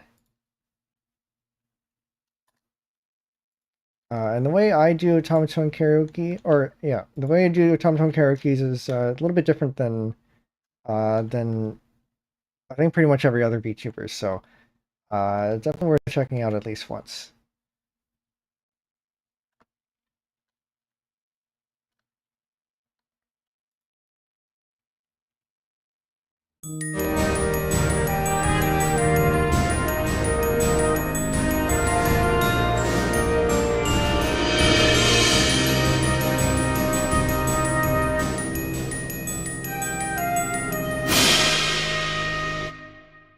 Okay, this is decrescendoing a little bit too much. We don't want that. And actually, I think we want to tie this, don't we? Probably want to tie this.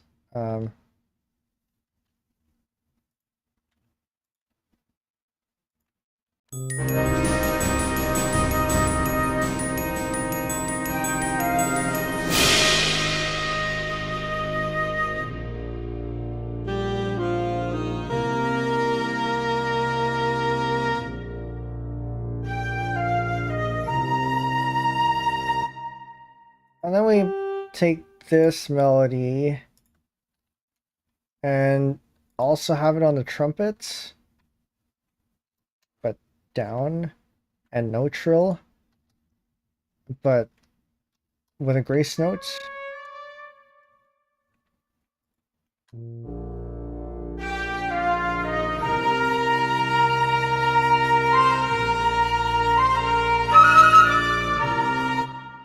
Maybe we get rid of the trill because the trill is a little bit.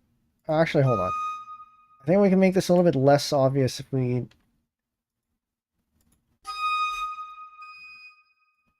lower the dynamic a little bit.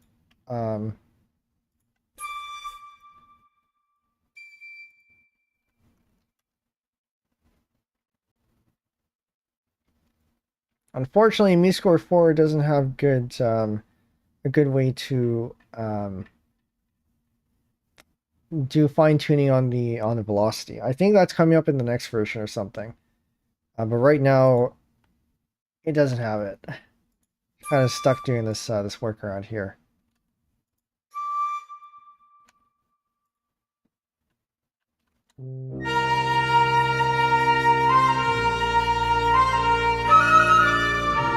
That sounds much better. At least for the flute portion.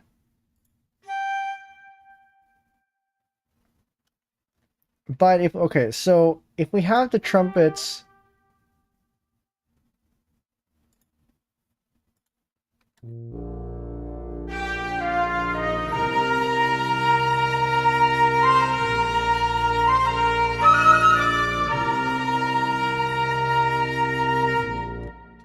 that might actually be okay.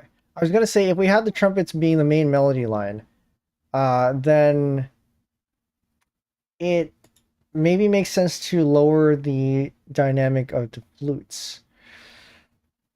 But also maybe this is fine. Okay,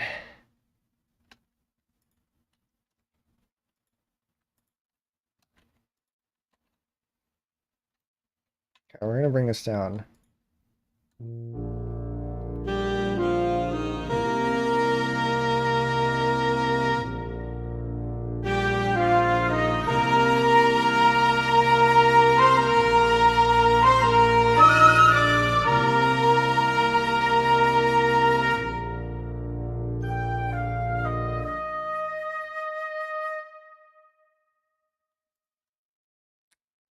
I don't need the saxes that far in.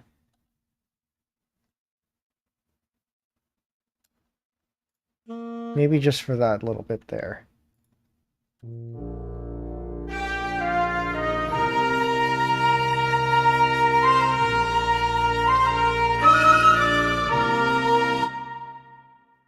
You know what would be fun though? I think, okay, let's get rid of this. I think it would be nice to bounce things around.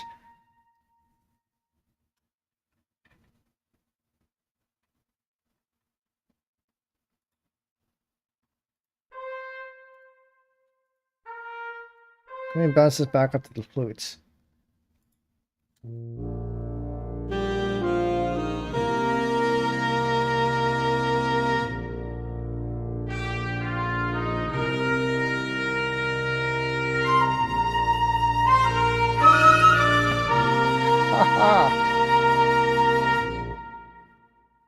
See, when you're making music, you wanna tell a story in a way, and one of the ways to tell that kind of story is to make use of the instruments that you have to create a dialogue.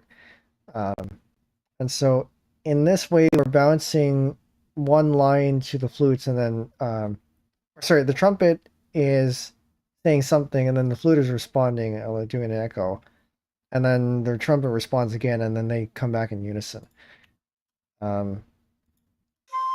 So actually, let's get rid of this part too.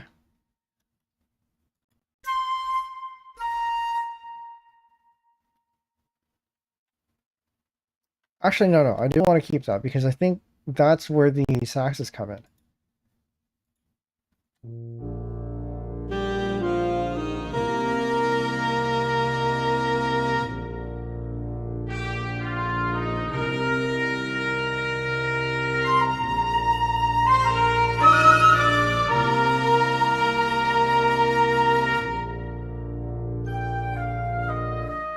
I like that a lot. We're gonna keep that.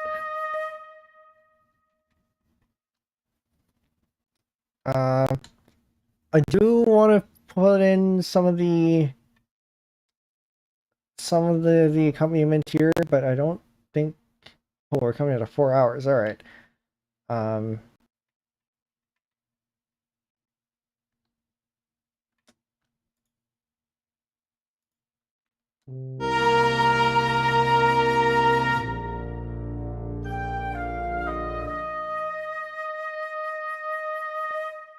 I mean, guys, that's fine there. Suspenser, welcome in. We have just taken the melody of the outro and applied it as a skeleton.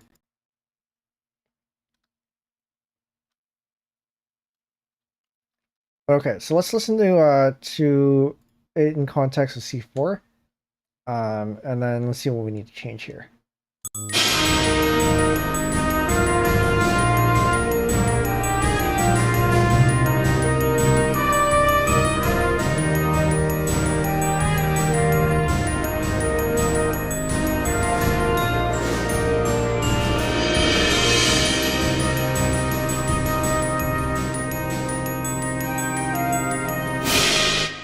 Okay, that's wrong. This is definitely wrong.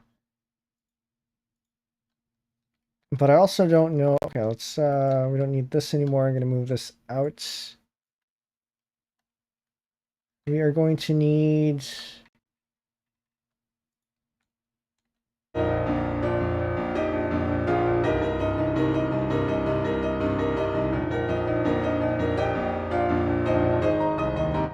it is the same chord.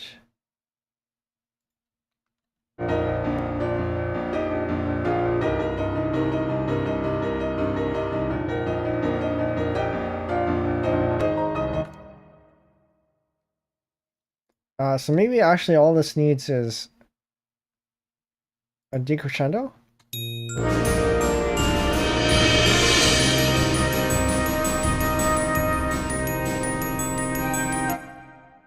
Yeah, because the trumpet doesn't have one.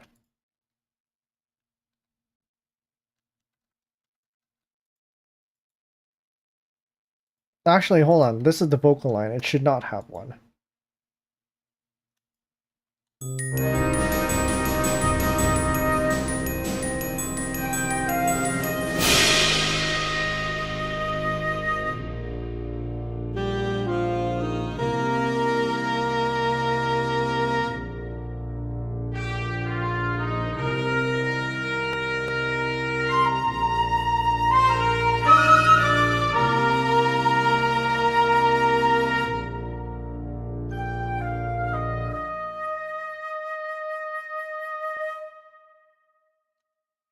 We're getting there.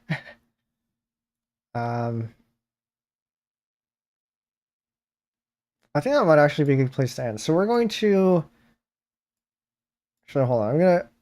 I'm going to go back to C3 and then see where we're at, because every time that I do this, I end up finding something that I want to change. Yeah, the trill, it felt like there was the opportunity for a trill, and I think it fits. But I'll sleep on it and see see if I want to keep it. Okay, so we're gonna go from C3 and then see if there's anything I want to change here.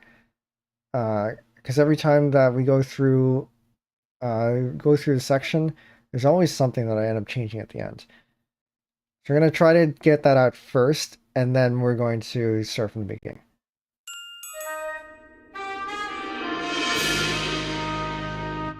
Is the MIDI trilling on the wrong note? I don't think so.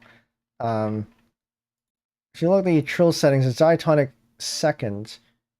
I don't know if you can see this. You can. So if it's a diatonic second, it should be following the scale.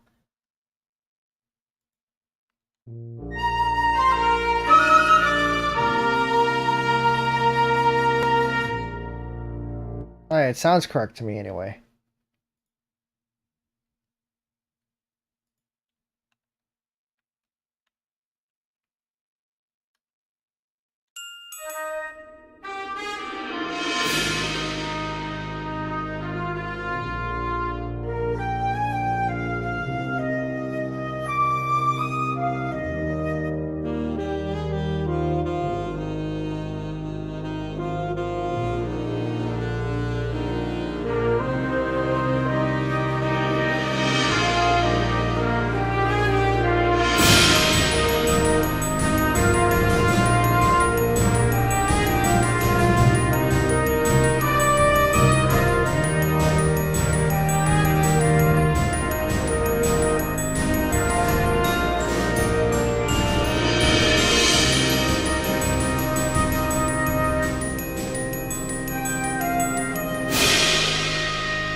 I want to change how the symbols are done here.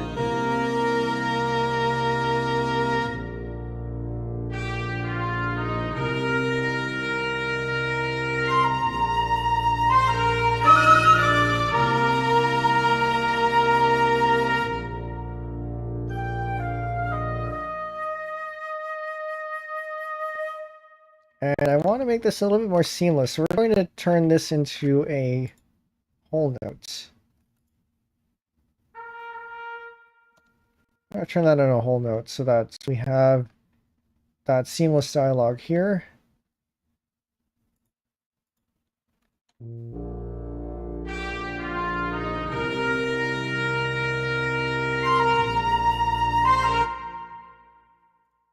And actually extending all the way over here too. So that's...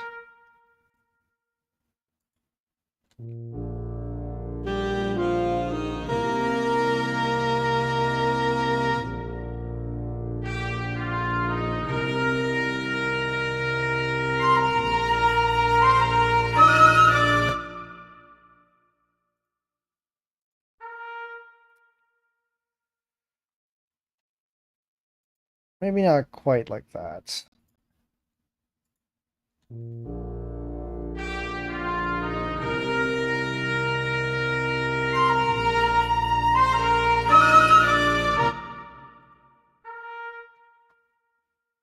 You gotta find the right length here.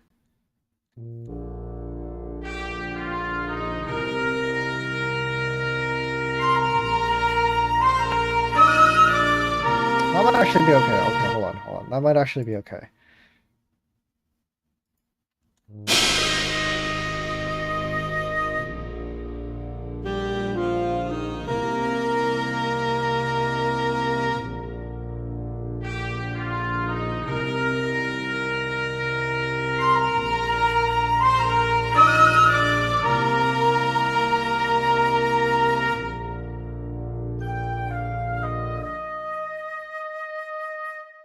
Okay, I think that's a good length there. I said I wanted to change the symbols somewhere around here.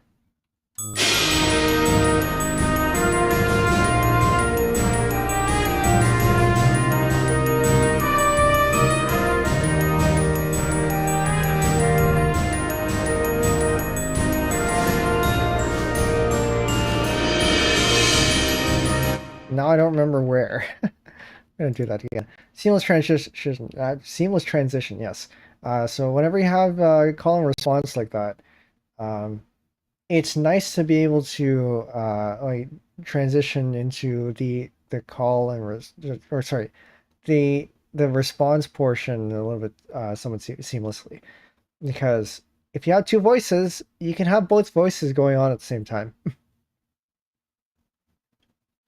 I think the troll is kind of out of place. Yeah, so I'm going to leave that in there for now. And I'm going to think about it. Because it could be just a rendering thing. But it might also just work. But yeah, I'm going to leave that in there, and there's a good chance that we'll take it out next time. But yeah, I'll just leave that simmering. Because sometimes I warm up to things.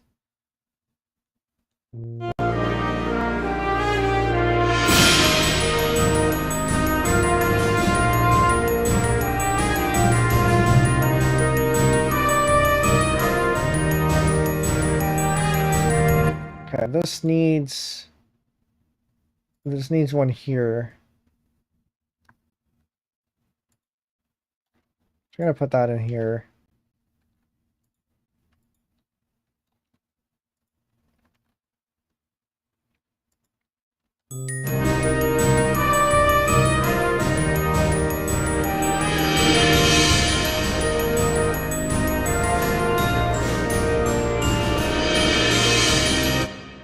And then actually that needs to...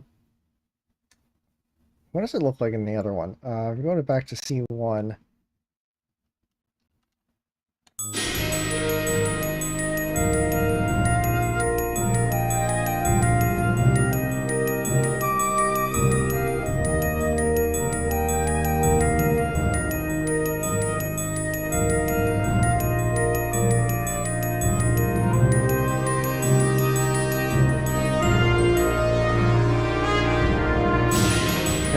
have one for the first chorus.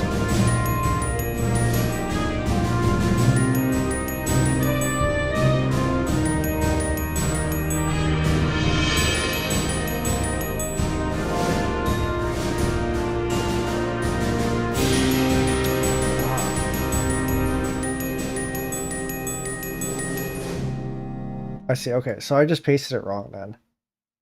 So where I had that, it was actually supposed to go 2 bars behind. But we probably will still want that later too. But that definitely goes there.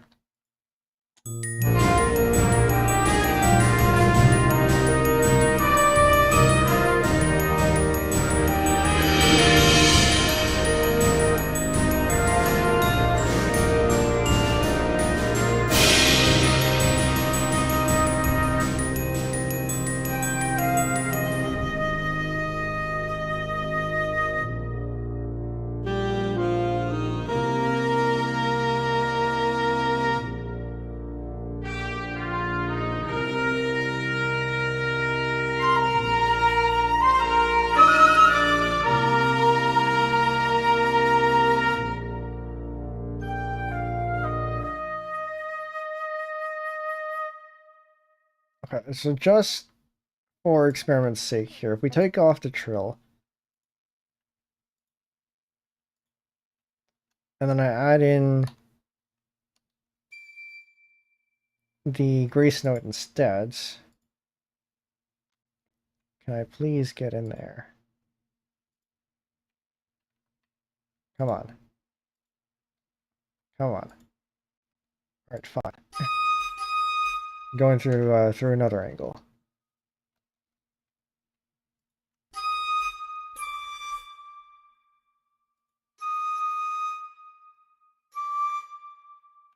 Okay, so if we do that,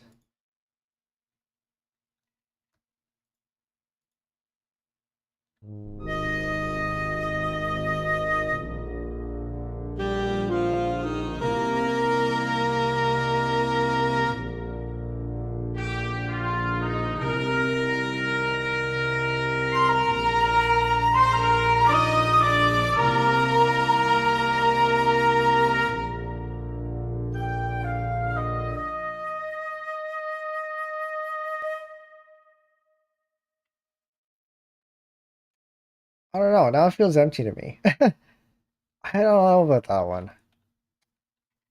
I'm gonna let it sit, because I think there could be an opportunity for the troll, but I don't know.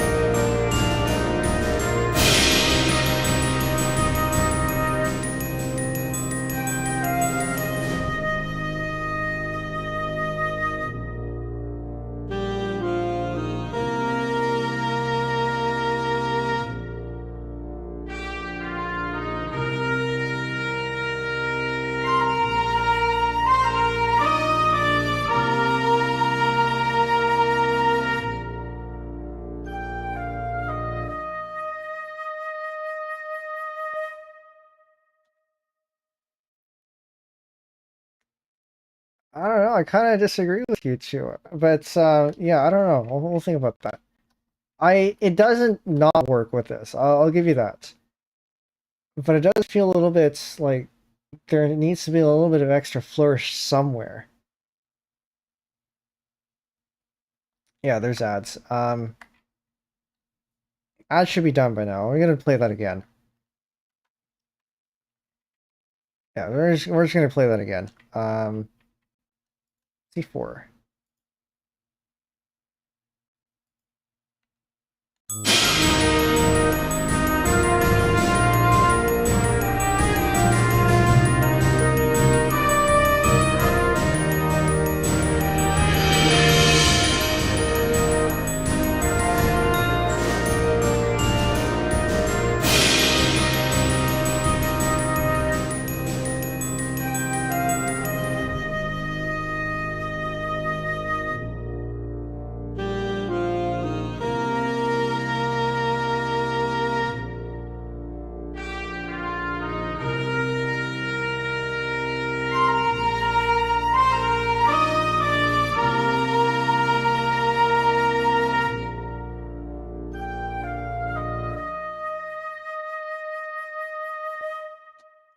So what I was saying here is that it feels like, considering that this is the highlight, or like a local peak of the music. To me, it feels like there needs to be a little bit of flourish here. And the trill seemed like it would would have been that flourish. So the horn already has this, and that does carry the melody. And the flutes here would have been the like the secondary melody instruments. Maybe try a horn up.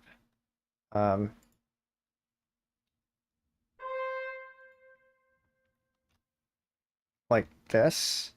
That's a little bit too high. Unfortunately, I don't have any control over the speed of the trill, I think. So let's just undo that until we get the trill back.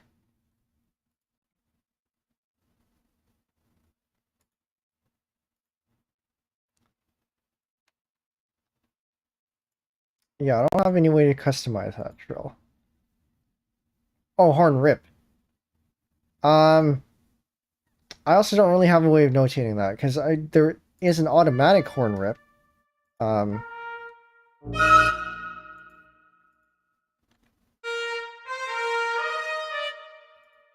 if you get it high enough, it does actually do a horn rip.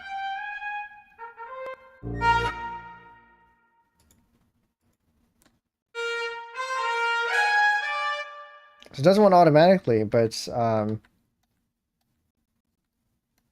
not high enough for that apparently. We play glissando mark. Okay, let's try that.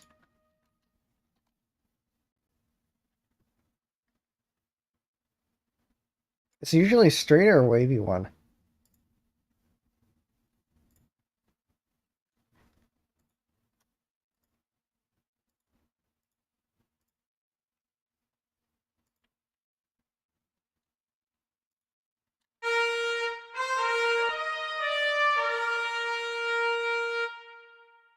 I mean, you can barely hear that, but I guess that's there.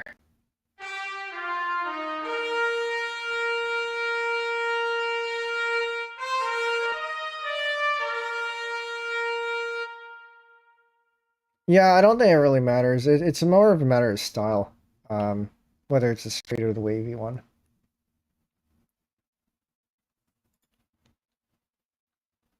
Oh, this is the trumpet. You're right. So I don't have the horns on yet. I haven't figured out what to do with the horn, with the French horn yet. So this is just the trumpet.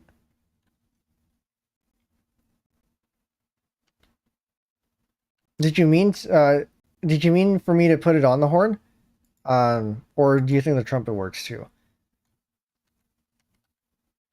Because otherwise, I think this, like the grace note there is probably sufficient.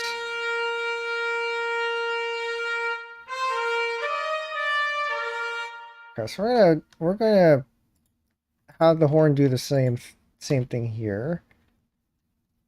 Well, the problem is there is no. The horn hasn't come in yet, and there's nothing for it to, like, there's no note for it to come from because there's nothing playing yet.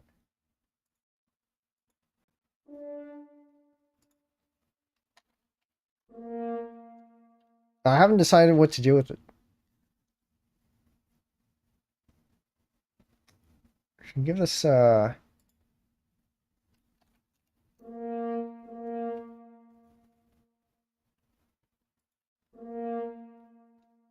oh, we don't want that.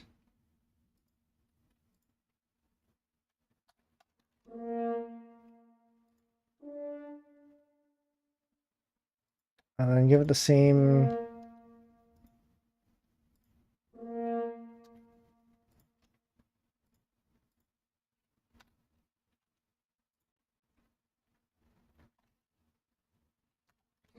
Give it this one here. And then give it this one here. Actually, this should probably be the same.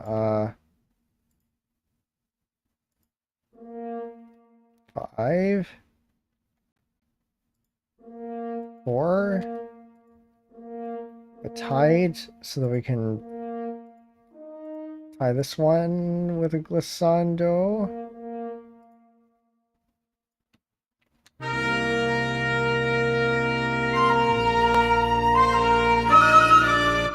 I don't even hear it.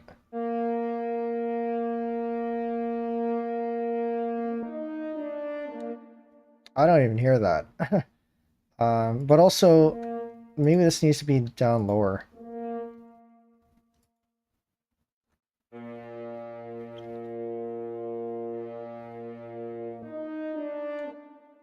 Maybe this just doesn't have the proper... I don't know what it is.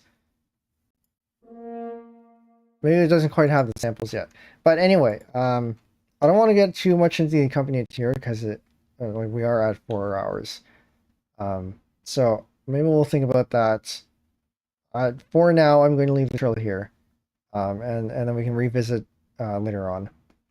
The glockenspiel will make it into here, probably. We'll see. But again, this part here is perhaps the highlight of the, or at least the local highlight of the outro, because it is supposed to be fairly loud.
'So I think the glockenspiel we can probably use for this bit here.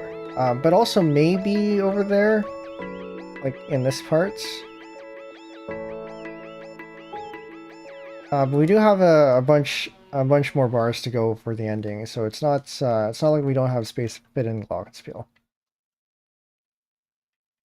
So for example, like this here, we could double this up on the glockenspiel too.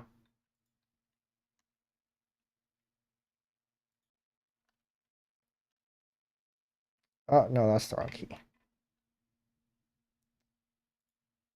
This one. Oh, with an octave. And no grace notes.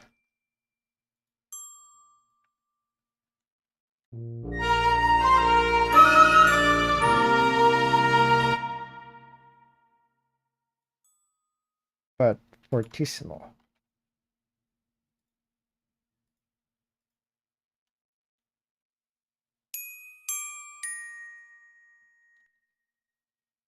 Vibes might be nice. They might be, but we're not adding that this late in the game here.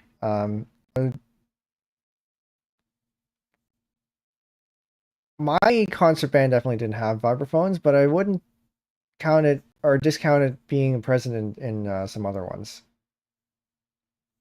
It's on the Glock to decrescendo. Oh yeah, yeah, so we can get rid of that there.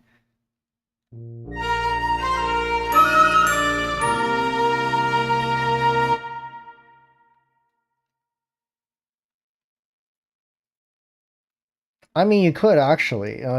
Dampening is a thing, but it is a little bit unusual.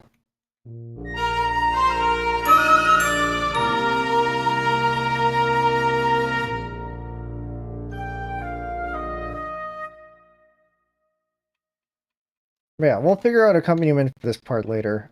So I think that'll need a little bit more thought. But the melody is at least there.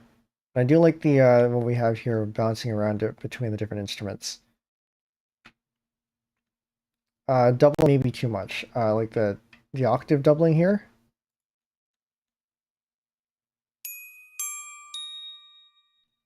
So this one, I don't know if I like that there.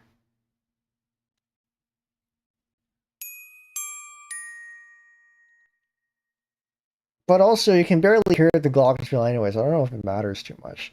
The one of the points I have here for doubling, I think, is so that you can actually hear it. Um,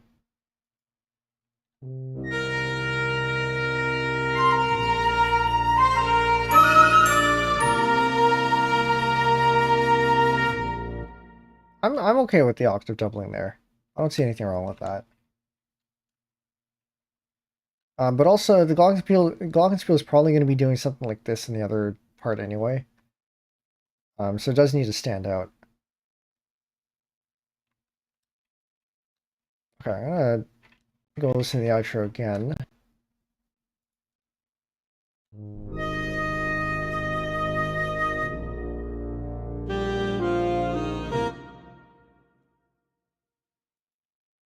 From the bar before the outro.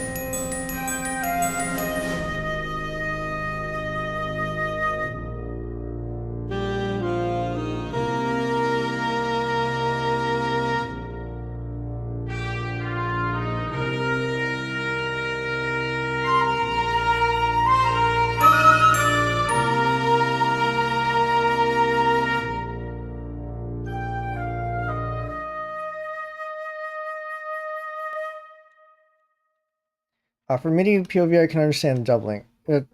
I would argue even from an IRL perspective. Just for context here, I do play the glockenspiel, or rather, I did play the glockenspiel back in high school. So I can much more easily visual or what's the auditory version of visualizing? I can much more easily hear how this would sound on a real instrument than perhaps some of the other ones. And I think doubling is fine in this case.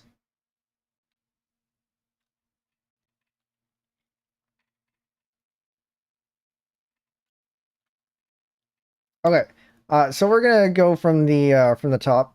Have this one posted to social media, whatnot. Um,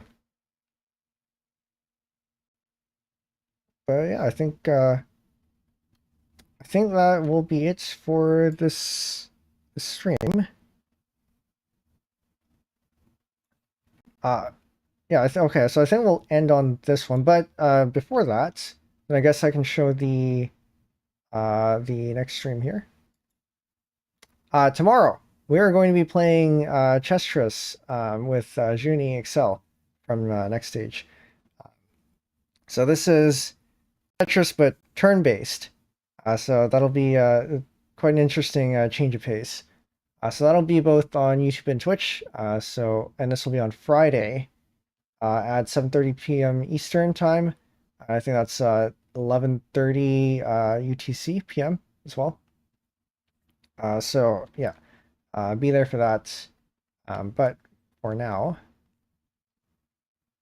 we will go listen to what we have for pieces.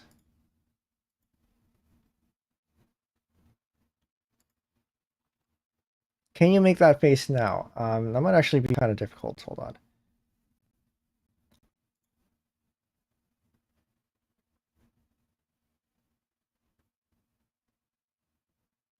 No, it's kind of difficult. The way I have this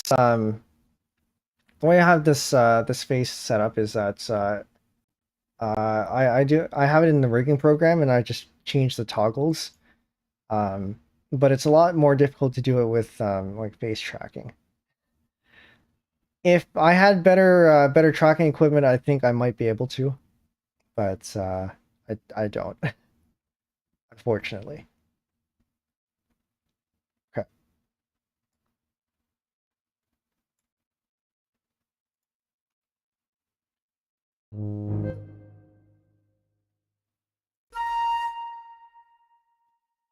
Can I have this off to the? How do I get this aligned? Okay, that's good enough. All right, pieces after 6 streams.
And pieces. Concert band version. Work in progress. This is very promising. I think we still have a lot of work cut out for us. But I like where we're taking this. I think in terms of better transitions, we can probably do a better transition from C3 into C4. I feel like a couple of things need to get cleaned up around here. This part feels like it got a little bit weaker than last time.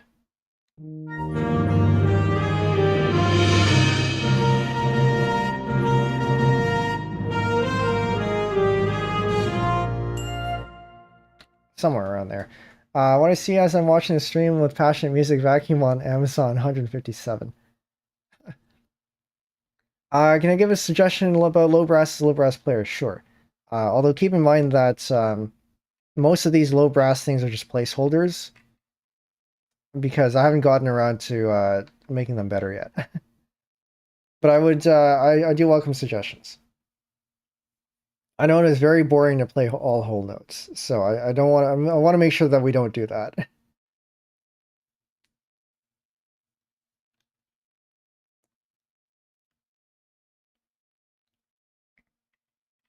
But yeah, where else? I think there was another part here that I seemed like it was could have been a little bit better.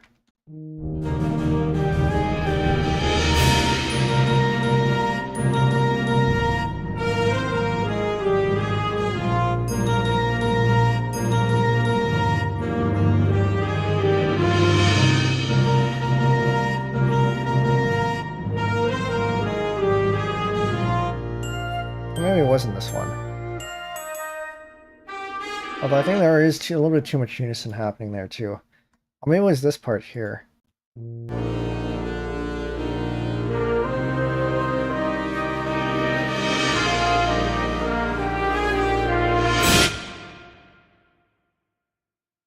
Now we had the idea here earlier to have these all as accented, but it didn't sound right.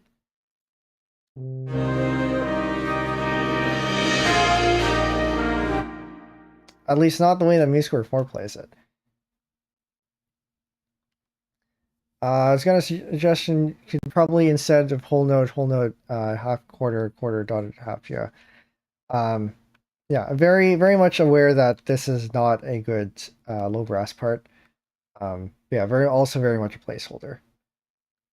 If I end up, you can hold me accountable to this one. If I end up saying that this is good and that this is final, and there's still a bunch of whole notes, make sure to call me out on it. But as it stands right now, it's mostly just there to make sure that we have a make sure that we have a good foundation to build notes on top of.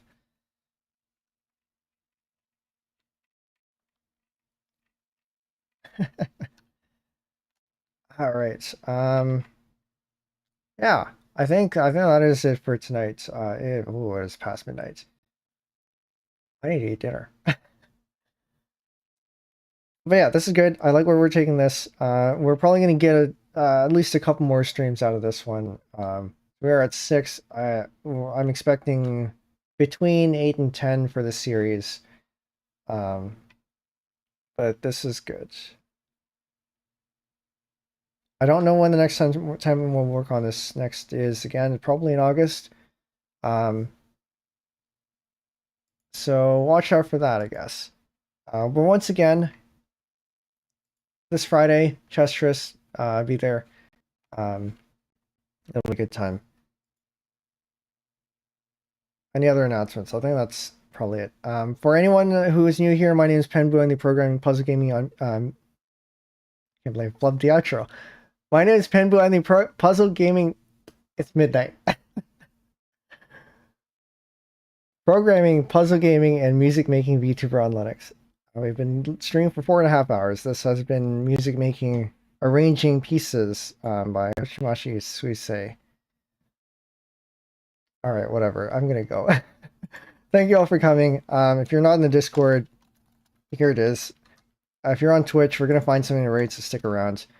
Well, that's it. Night all. Bye.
Alright, so for those of you on Twitch, we're going to be rating Naku.